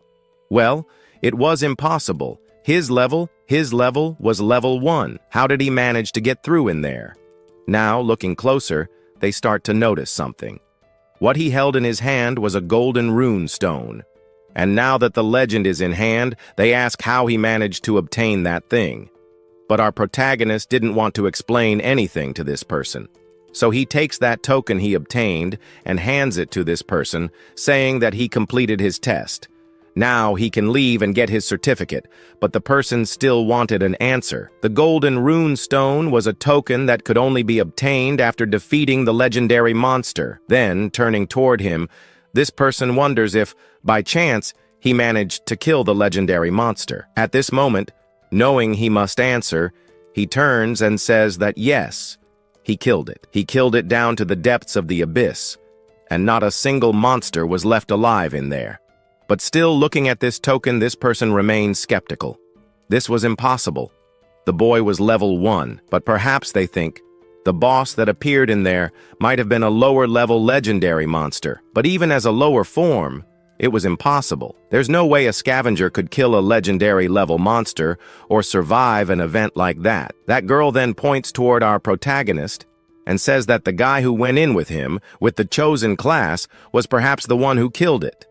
But in the end, the one who took all the credit was our protagonist. This might be something they could believe, knowing that our protagonist is a liar. Now, trembling with fear, she points in his direction, claiming that he, the protagonist, ended up having to kill the chosen one. This now makes him a team killer, a guy who shouldn't basically have access to that thing he wanted. As soon as he says this, your friend starts pointing in your direction, pointing at that person, and begins to say, "How dare she speak such nonsense?" Your friend would never do something as disgusting as that. He clearly survived on his own strength. She still doesn't believe it, approaches our hero, and now they wonder how a scavenger could have such strength. And now, he only managed to survive up to this point because of that chosen hunter, L. If not for his betrayal, it's likely that the one to come out alive from that dungeon wouldn't have been our hero, but instead, that chosen hunter. After saying this kind of filth again, your friend approaches and says, "No, he also wouldn't betray anyone. He could even investigate more deeply what really happened inside the dungeon. Since entering the dungeon, the body of that chosen one remains there." But the protagonist asks them to wait a moment, then says they won't find the body of the chosen one. After saying this, someone ends up coming out of the portal. Minutes later, this person ends up confirming that he was right. There was no one left in the abyss. Not a single human or monster alive in there. An empty abyss. Perhaps it was just a bug, but our protagonist no longer has anything to prove about what happened inside the dungeon because the supervisors suddenly feel the need to invent stupid rules. Moreover, the idea of turning him into a team killer was the most stupid thing he had heard all year, leaving the girl totally speechless. She can't say anything more. But after all this, he asks her to tell him what is necessary for him to pass this evaluation, or if he has already passed. She admits she was wrong, but doesn't admit to wanting to tell them the truth. So she ends up saying that Qing somehow passed and also earned the certification of a hunter from the National Committee. Now his level is comparable to a very high-rank hunter. At that moment, another person appears and says that now that he's qualified, he can participate in the principal hunter groups. Perhaps now Qing is satisfied. Not satisfied? Maybe it's not just that. At this moment, the Serdali Shinga appears. All the guards present there are happy with her presence. Everyone approaches her, and it seems like they're having a friendly chat. But as she gets closer, she starts to say that anyone who possesses the golden rune can apply to a hunting group. However, for Qing, this wasn't necessary, because Qing could create his own hunting group. He doesn't need to join one. Now, she approaches our hero, and now she wonders if he mentioned her name just a moment ago. He says no, but at that moment she knew. She understood everything that was happening here and now. Turning around with a threatening face, she ends up saying that every hunting group from the World Committee present here or any other person who possesses a golden token is basically allowed to join any group, all because she didn't want to let him become, essentially, what he had just become a short while ago. If she was doing this, it meant she was trying to sabotage everything. But she ends up saying that wasn't what she meant to say. Yet, she continues to say that this golden token in her hand isn't something that could be given to our protagonist, even though he managed to obtain it. And she has already chosen a very interesting person to give this golden token to. As soon as she says this, our singer appears and says it was a waste. How so? How could it be a waste to give this thing to our brother, our Qing? Shortly after saying this, the hunters behind begin to tell the truth. If by chance they knew about the Mora rules, that this type of committee ends up creating out of nowhere, they wouldn't even basically be in this place since it wasn't worth it at all. Everyone then starts talking, but she just asks everyone to shut up, already saying there that if someone were to create a group like our protagonist was intending to create, it wasn't necessary because our protagonist was weak.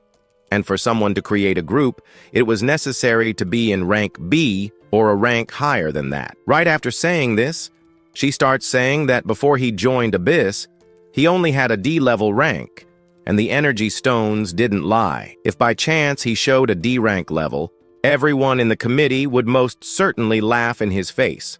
But someone grabs the sensor and starts measuring his power.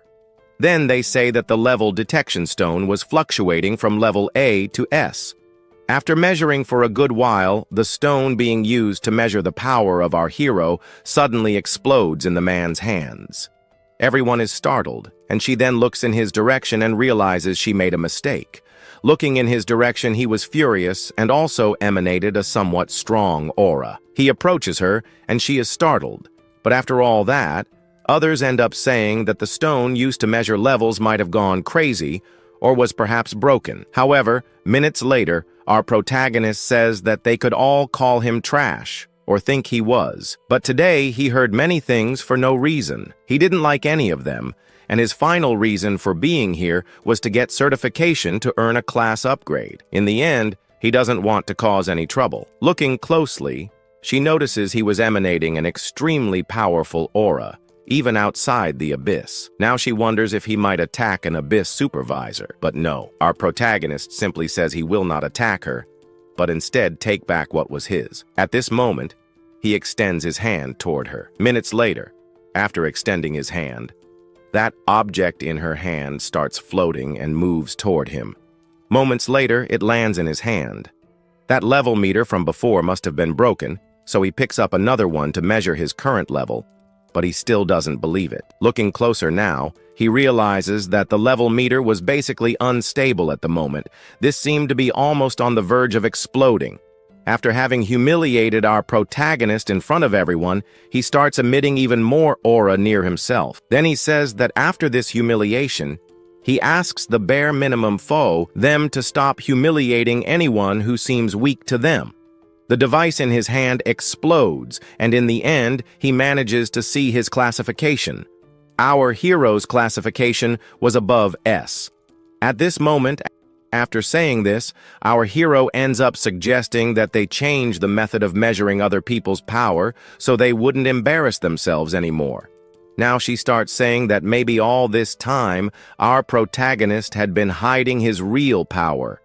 This might be impossible since no one in the world has ever done that. Suddenly, that girl from before appears behind our hero. It starts by praising him and also congratulating him for having managed to pass through that dungeon, which is extremely difficult. I don't know if he wants to sweat a little, but also the test should have been a bit easier for our hero. Well, it should have been easier if, at the beginning, he had used his name. By using his name, anyone here would basically follow his orders or something like that. Now that she looks at that boy, she realizes that maybe he might be a completely different person since he was very close to the family there. Maybe, from the beginning, he ended up telling the lie that he was a scavenger. Her doubt remains strong since the other one here ends up saying that everything he went through was difficulty in vain because these people here ended up putting it on our protagonist. Also, she should have given our hero some good armor.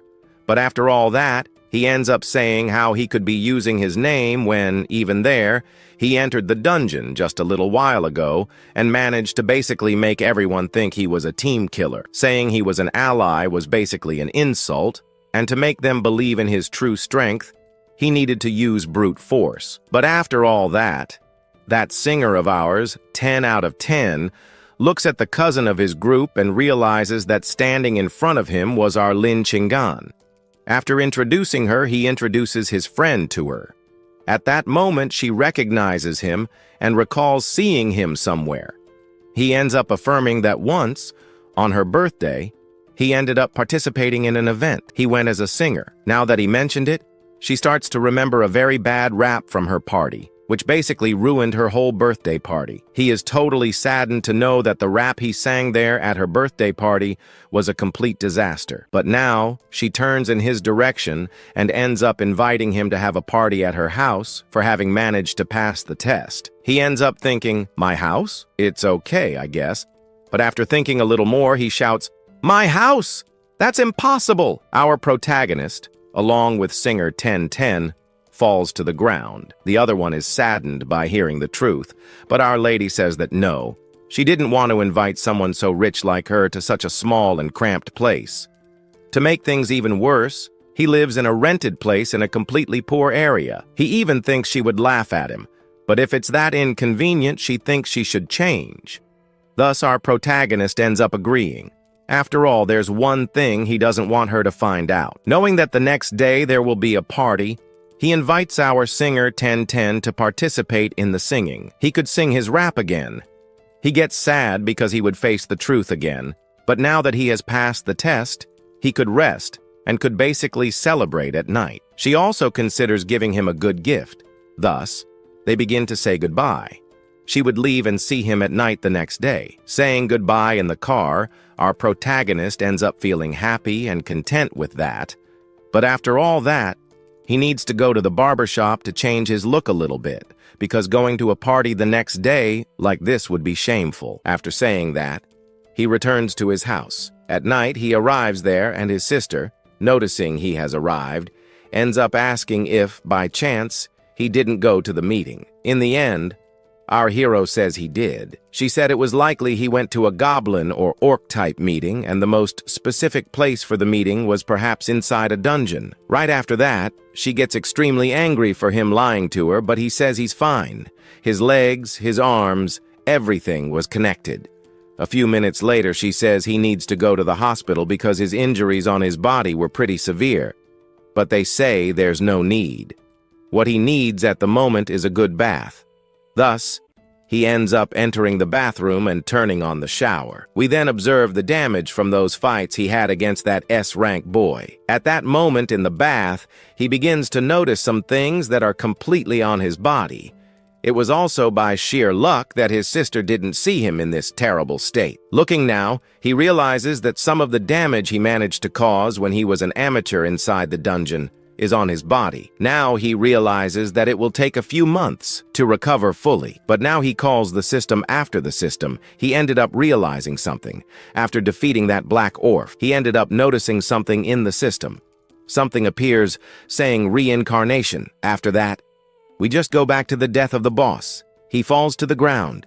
We observe several very good items there that appeared for him. Now that he killed the system, appears congratulating our protagonist. Our protagonist is also happy for having managed to kill the black orc without even getting hurt, and now he does the basics, that was that basic recycling. At this moment, we observe our protagonist happier. This was the main ability, and that black orc used, this was incredible for him. Now, he is basically happy because now he managed to get one of the best and most powerful items, but also for having killed Avon the boss. He ended up earning some points, 140 points. Our protagonist is also happy, so he takes those points and ends up distributing them equally, as he did. Back then, in each part of his state, he divides 1 point for each one. In the end, our protagonist managed to distribute for everything in his system so that everything is equally balanced. But at this moment, the system appears saying that our protagonist has added all the points that should have been added. Now he can no longer make any more additions there to his states. And now he has gained something new, or a new chance reincarnation. Reincarnating, you can basically restart your entire level. You can also have a second awakening by accepting this thing from the system. He would be able to increase his level more and more. Also, his attribute limit could be greatly increased. Now that he saw this, he is sad and at the same time happy, because hunters who reach the maximum attribute level in the system have the chance to reset to level 0. He will basically go back to the beginning where everything started.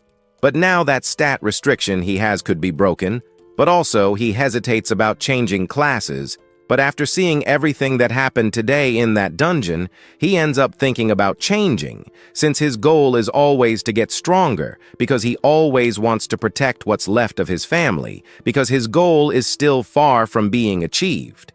Also, limits are something he no longer wants to accept. His growth can still grow much more, so he needs to basically break or overcome. Our story then continues with our hero still inside the bathroom. At this moment, he says that he would not accept being basically degraded to a point where he can no longer stand it. So, he accepts the proposal given by the system. At the moment he accepts, he ends up shouting, which kind of startles his sister.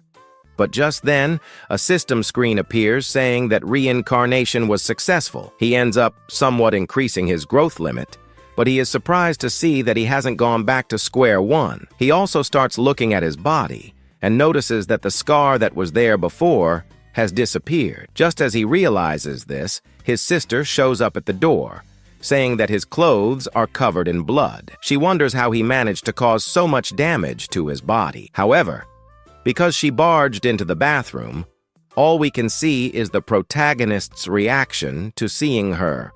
On the other hand, she sees his reaction as even stranger. At that moment, due to his unexpected reaction, an explosion suddenly occurs in the protagonist's house. After the explosion subsides, we see the image of our hero transforming into that bear. She transformed into that again. Meanwhile, the scene shifts to another location, at the equipment auction in Shangfeng City. The goods obtained from the abyss are quite diverse, so they need to be carefully identified so that the seller and buyer can properly conduct their transactions. Besides the black market, the only option is to sell them in a formal environment. Finally, the best equipment is selected to be auctioned and sold. While thinking about advancing to sell his items, one of the guards appears, questioning what he is doing there, as he clearly doesn't look like a buyer or an auctioneer. However, our protagonist says otherwise, claiming that he is indeed an auctioneer, and is there to auction or evaluate some items for the auction. The guard doesn't believe him and starts questioning what kind of class he belongs to that would make some people so surprised. The protagonist ends up stating that even if he reached his maximum limit of rank 5, it's doubtful that people's impressions of him would be better than nothing. He then mentions that he is rank 1. The guard, unimpressed, pushes the protagonist out of the auction, stating that many wealthy people are inside and rich people don't like individuals like him in there. You know how it is. Knowing he is about to be expelled from the auction, the protagonist pulls out one of the weapons he obtained from that dungeon earlier. At that moment, he wonders if he can evaluate it himself. He begins to question whether the guard is joking because he needs to evaluate such a trash piece of equipment. But since the protagonist insists, the guard agrees. He retrieves a device, and then we see it analyzing the equipment our protagonist holds.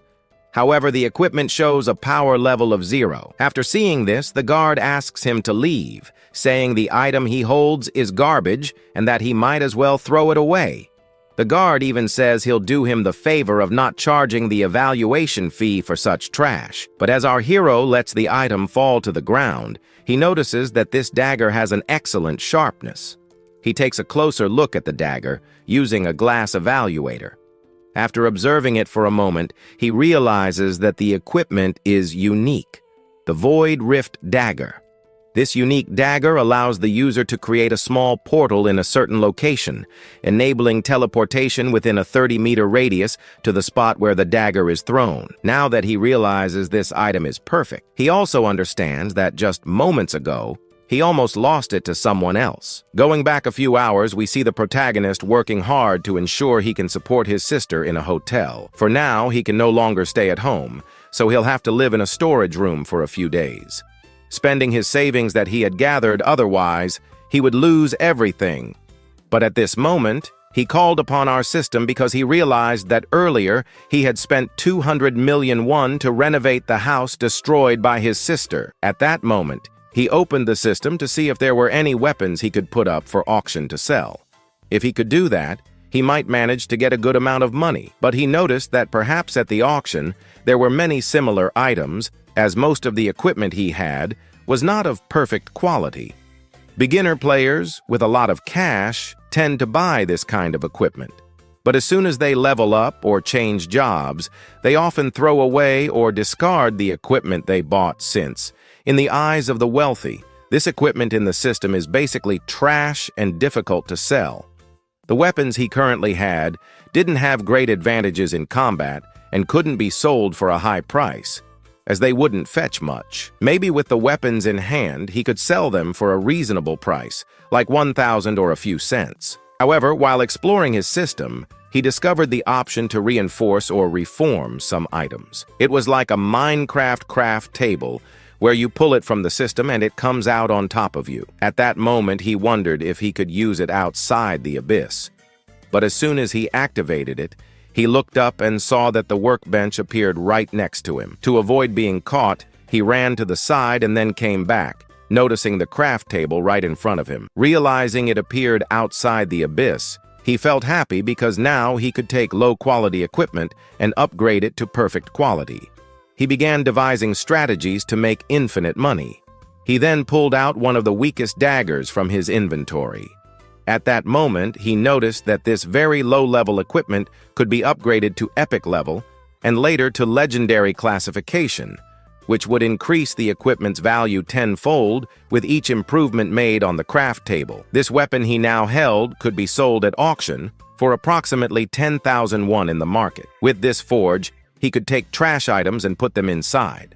However, he needed to use 30 points from his system. Once done, the forge would do its job. But at this moment, he realized that the dagger he had put inside failed. Initially, he thought the dagger was too low level, so he put in another card, much superior to the previous one, to see if at least this could achieve a class upgrade. Now he hoped it would work because he stood to lose 100,000 won if it failed. At that moment, he placed the card inside, and minutes later, he heard the sound he didn't want to hear. The system showed that the equipment failed to upgrade its class. Thinking more deeply, He realized the problem might not lie with the materials, but rather with the forging altar itself. While contemplating this, he noticed something on the forge he hadn't seen before, a suffix. He then used his observation eyes and asked the system to identify what this forge was. When he used this ability, the system revealed the true nature of the forge. It was a trash forge. This meant that if you took an extremely trash weapon, one that you would throw away, and put it into this forge, you could upgrade it to a superior classification or possibly even legendary. Realizing that this forge was specifically for trash items, he understood its connection to trash, just like the rewards his protagonist received from our beloved system, which were also mostly trash. At that moment, he approached the forge, understanding that trash was perfect for this forge, so he wouldn't feel sad about it. Now everything would basically be discarded inside it, a strange scenario where only trash could be successfully forged. He then basically wanted to try his luck to see if it would really work. So now, he placed a sword that was quite weak. Its level was level 1, and the damage it dealt was only 5. It was the weakest sword he had, which he got from the most random drop in the system. At that moment, he placed the weakest and most random sword he had on the forge. Then he started hammering on the sword, breaking it in half right away. But then the system announced that the forging he desired so much had somehow been a success. A sword that was level 1 ended up being upgraded to level 32. Its damage, which was 5, increased to 422, and to make it even better, it gained a new ability, the ability of darkness. However, our protagonist didn't even care about that. What mattered to him was the equipment itself, as he realized it was a unique piece of gear. The only material he used to forge this unique sword was a piece of trash. Additionally, aside from forging trash, it became a divine artifact. This time, he had truly obtained a great treasure. Now he realized that the trash equipment in his system could be used in the forge. At that moment, he even thought he was making infinite money, but money wasn't his focus yet. Instead, he grabbed the items in his system and placed them on the forge, hammering them one after the other. He managed to forge a bow, which ended up being a success. The bow's level was now 29, and its damage was 397. He then picked another item, placed it on the forge, and hammered it. Again, success. This time, a mantle reached level 30 and dealt 400 damage. But he didn't stop there. He grabbed yet another piece of equipment, placed it on the forge, and repeated the process. This time, it reached level 41 with 577 damage. He didn't stop forging. He kept going, item after item, until exhaustion finally caught up with him. Sitting down, he realized that all the trash equipment had been transformed into perfect weapons. Those that weren't trash became attribute bonuses for him. Looking at the storage box, he noticed he had forged many pieces of unique quality equipment. Standing still, the system popped up, announcing that he had reached level 1. At that moment, he realized that even standing still, he could gain levels by forging equipment. During the time he spent forging, he managed to leap from the initial stage, arguably the hardest, to earn an official title as an employee. Now, what remained for our protagonist was to figure out how to sell or transform these weapons into money using his new hunter license. The scene then shifted to him inside an office, discussing where he got those weapons he now had in hand. He reinforced what he had said before, that he was a collector. Even if he was only a level 1 collector, he wondered if he could collect items, but if he told the truth, that he had forged the equipment himself, it would only cause him more problems. Meanwhile, the sharp-toothed man assured him that, of course, there was nothing wrong with collecting. Collecting items didn't necessarily mean someone had a high level. However, the fact that he managed to bring high-level equipment to this auction was already perfect. He still had a few more pieces to auction. If the auction prices were adequate, he could earn some commissions. While saying this, he pulled some of the weapons the protagonist had forged from the system. At that moment, he used a tool to measure the equipment's level. He realized the protagonist had perfect and high-quality items. He invited him to a more prestigious room, a VIP room. The protagonist followed the path to the Platinum VIP room, While advancing, he accidentally bumped into a man who had just passed by. The man immediately asked if he was blind, unable to see someone as large as him walking by. Apologizing, the protagonist observed the silver-haired man. He dressed in such a common way that for him, he wasn't even an important guy deserving attention for daring to block his path. He wonders what kind of guild he was part of, then ends up saying, "Yi King, free hunter," which wasn't surprising, as he was just some random hunter. However, the guy then shows his guild, saying to Yi King that he belonged to one of the most powerful guilds, known as Tatos M. This guild practically only hires people with a very high physique and immense brute strength. In summary, they only hire people with the title of Baker. Looking at this, our protagonist realizes it might not be a good idea to mess with these guys. So, he ends up apologizing and moves on. But the guy draws a sword, saying that what he did wasn't worth an apology. He goes on to say that for coming in dressed like that, for bumping into him earlier, and for ignoring him and his guild, the protagonist would now have to face something dangerous. At this moment, our protagonist notices that this place is under the protection of some global guilds, so using any force here could lead to big trouble. The guy ends up telling him he's lucky, but that since he's just a scoundrel with a much lower rank than him, it would be better to leave. He then calls a guard, asking the guard to verify and expel our protagonist from the premises. While walking and talking about this, we observe someone inside watching the whole situation. He couldn't believe what was happening. He approaches our hero and asks what he was doing there, saying this wasn't a place where he should be, but rather that he should be entering a room called Platinum VIP. One of the guards didn't believe he had Platinum VIP access with him. Because of this, the guy who had messed with the protagonist ended up being expelled from the place. Meanwhile, the guard apologizes for the trouble that had just occurred. However, the hunter who caused the issue still wasn't willing to let it go. He says he is a free hunter, but he belongs to a powerful guild. As the guard holds him back, he makes some threats. But the guard states that this place is protected by some of the world's most powerful guilds, and if he does anything, his guild will be notified, which could lead to them never entering this auction again. Meanwhile, the observer, Dent Estudiantes, ends up telling our protagonist to take a better look at the auction. This place only has lower-level equipment, but in other areas he might find much better items. However, for Yi King, the view was different from the other bystanders.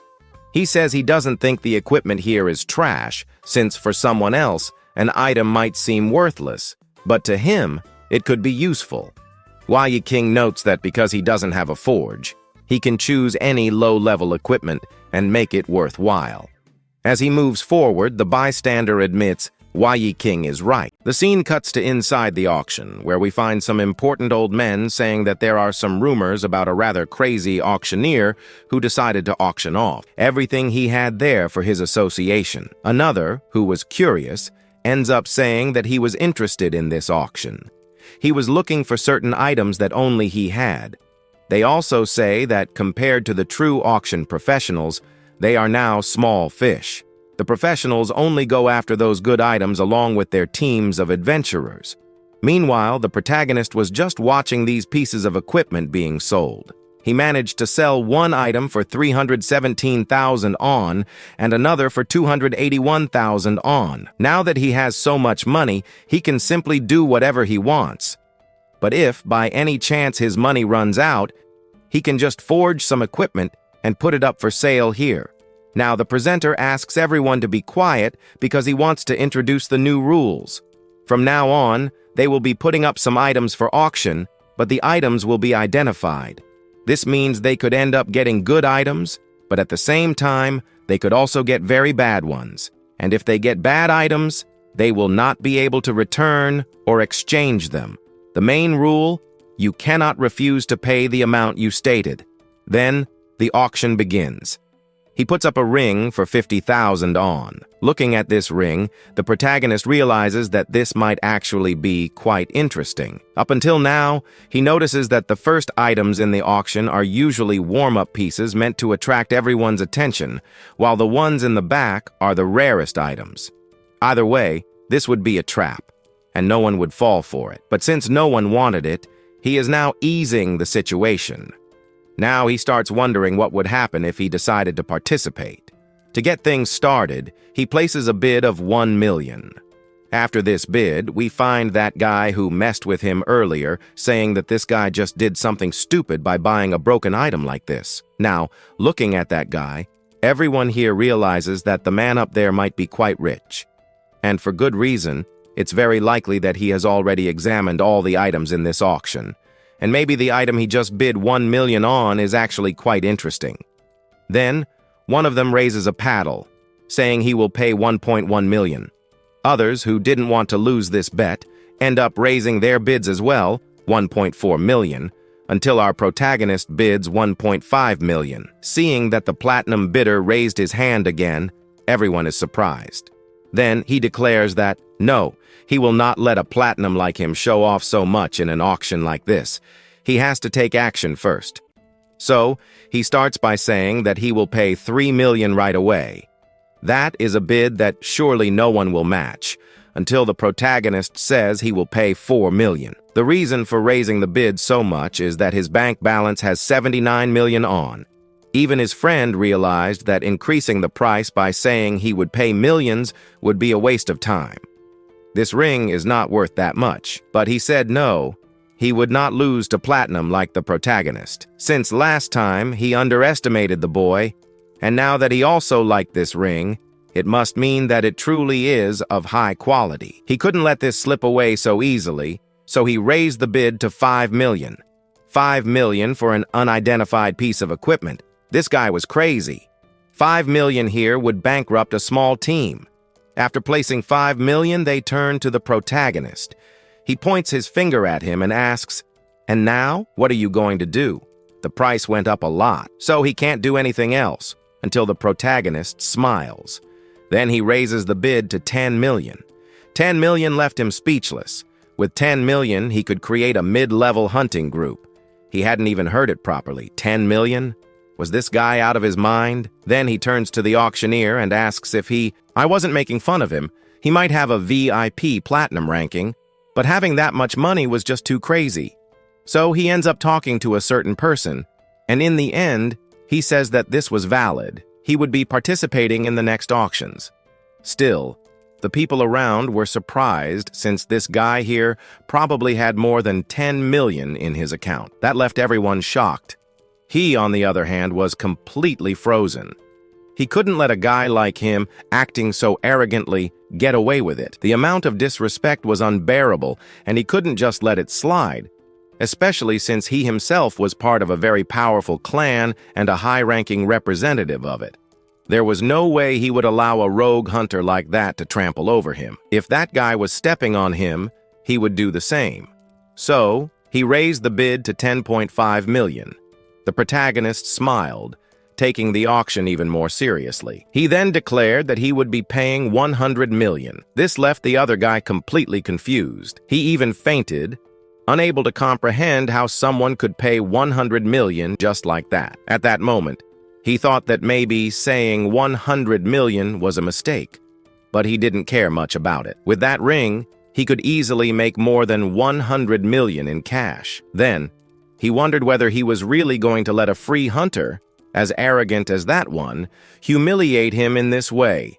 100 million, perhaps this was the most unique bid of the day, but now, he started thinking that he should have gone straight to 1 billion from the beginning, as this was an item the brat was so interested in. Why was he playing around with him like this? At the same time, he questioned why the guy was willing to pay such an absurd amount for such a weak ring. Maybe he thought that ring wasn't worth much. However, the way things looked, it seemed that the other guy wanted to pay such a high price just to humiliate the hunter who had previously humiliated him. But still, was this equipment really worth 100 million? This ring could make someone incredibly powerful. So, he decided to bid again. He now declared that he would be paying 200 million for that ring. As soon as he said that number, everyone was left speechless. This amount would certainly bankrupt a mid-tier group. After making this declaration, he turned to the protagonist and asked if he wasn't afraid to continue. Because if the protagonist wanted, he could keep going until they reached 1 billion. He would pay it all just to demonstrate the financial power that his massive guild commanded. The protagonist, however, realizing that it would be a waste of time, admitted defeat. The item was now his. Now that he had won, he wondered whether this guy dared to stand against him. After saying that, he turned to his companion, who was completely frozen, wondering how he could say something like that to the boss. His companion then replied that it was fine, since his analysis indicated that the ring was actually quite an important one of divine classification. Now that the winner had been decided, everyone was asked to give a round of applause for the buyer, Lang Chafin. But based on the fact that the artifact before them looked like junk, it was already a good idea to take it, since it could be reforged into something useful. However, as expected, they soon revealed a letter, which was supposed to be an iron-ornamented ring of L classification. Their eyes had not deceived them. He himself had already anticipated the evaluation results. Now the time had come to reveal the divine classification letter that everyone had been waiting for. After a brief wait, the truth was revealed. What was before them was a ring with a common appearance. Seeing this, he turned pale and was left speechless. A common appearance? That was not what he had expected at all. Then, he turned to the man responsible and accused him, saying that this was all Qing's fault. Besides, Qing had lured him into this atmosphere, making him spend 200 million on a mere level 1 ring. In the end, they would have to treat this as a minor mistake. However, according to the rules, as an internal representative of his group, within 24 hours, his group would be contacting the guild to collect the full amount. If he failed to pay, both he and his group would receive a penalty.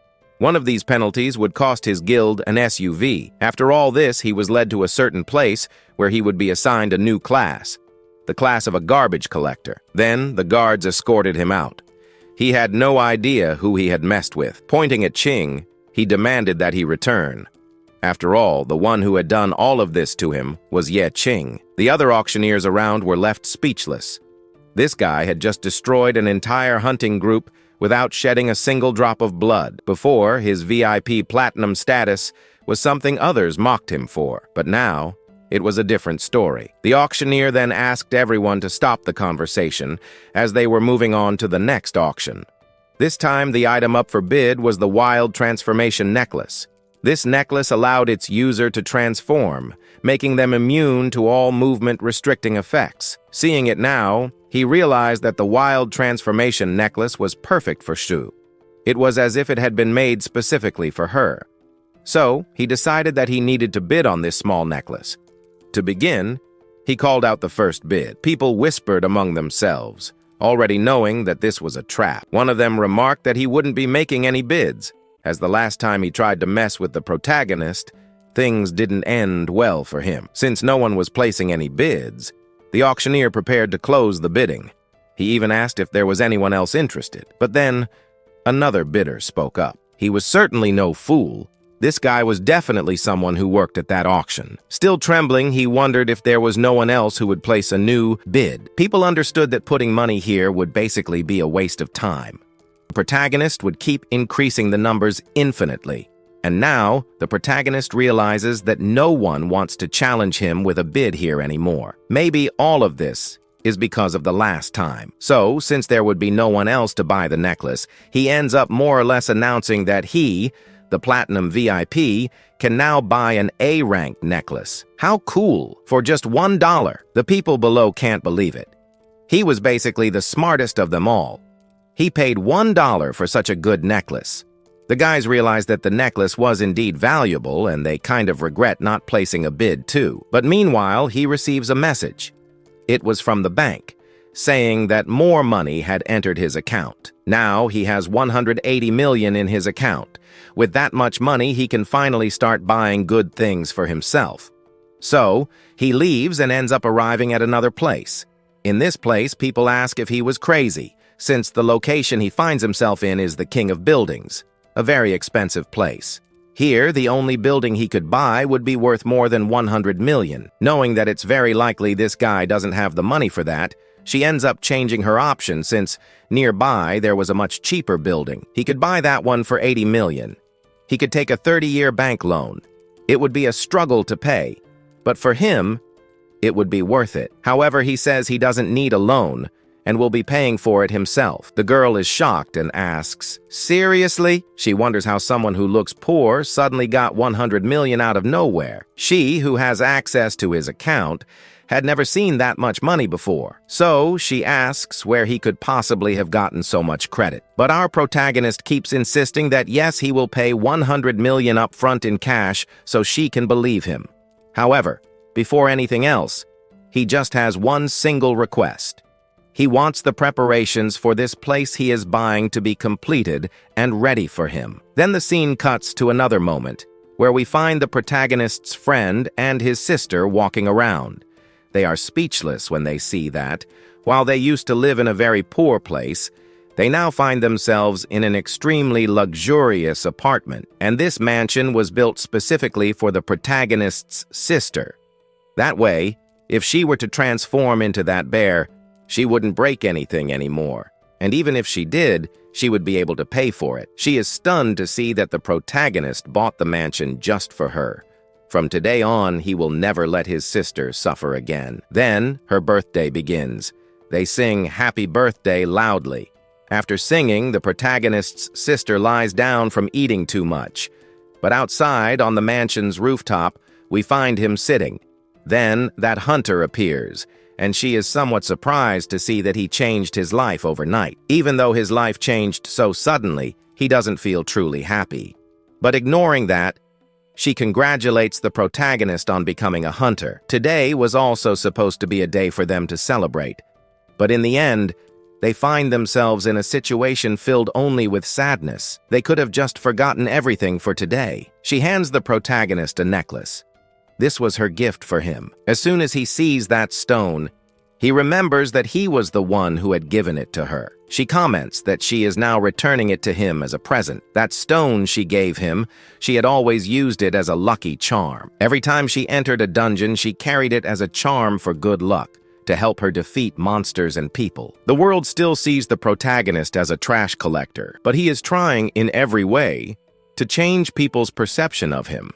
And the way he is trying to change it is through violence.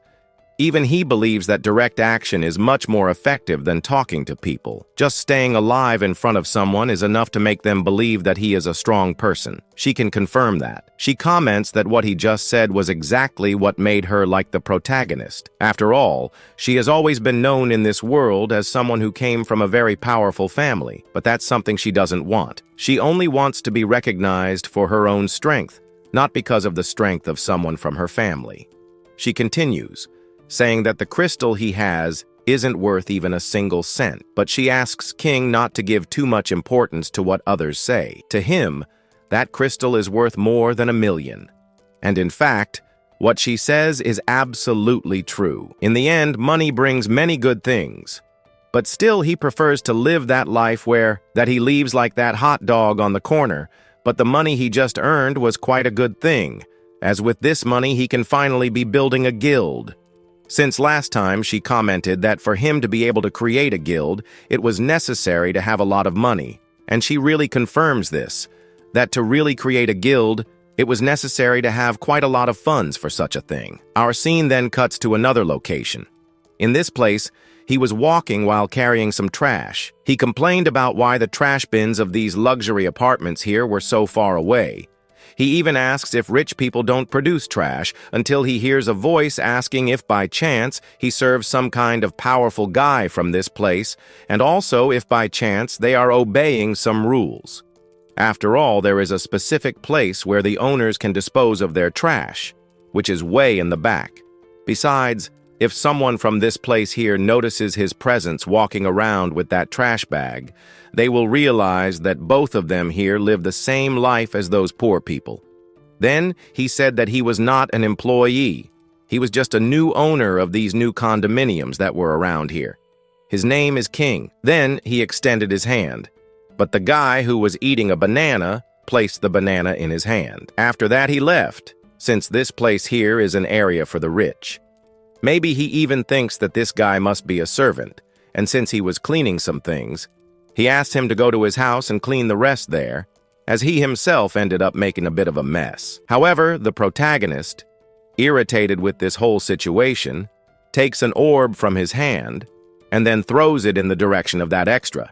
He ends up kind of wondering what was happening and also starts asking for help. He was pulled backward at the same time. The protagonist said that this trash he placed in his hand did not belong to the protagonist, but rather belonged to him, and it was best for him to take it. Then, he was dragged backward on the ground.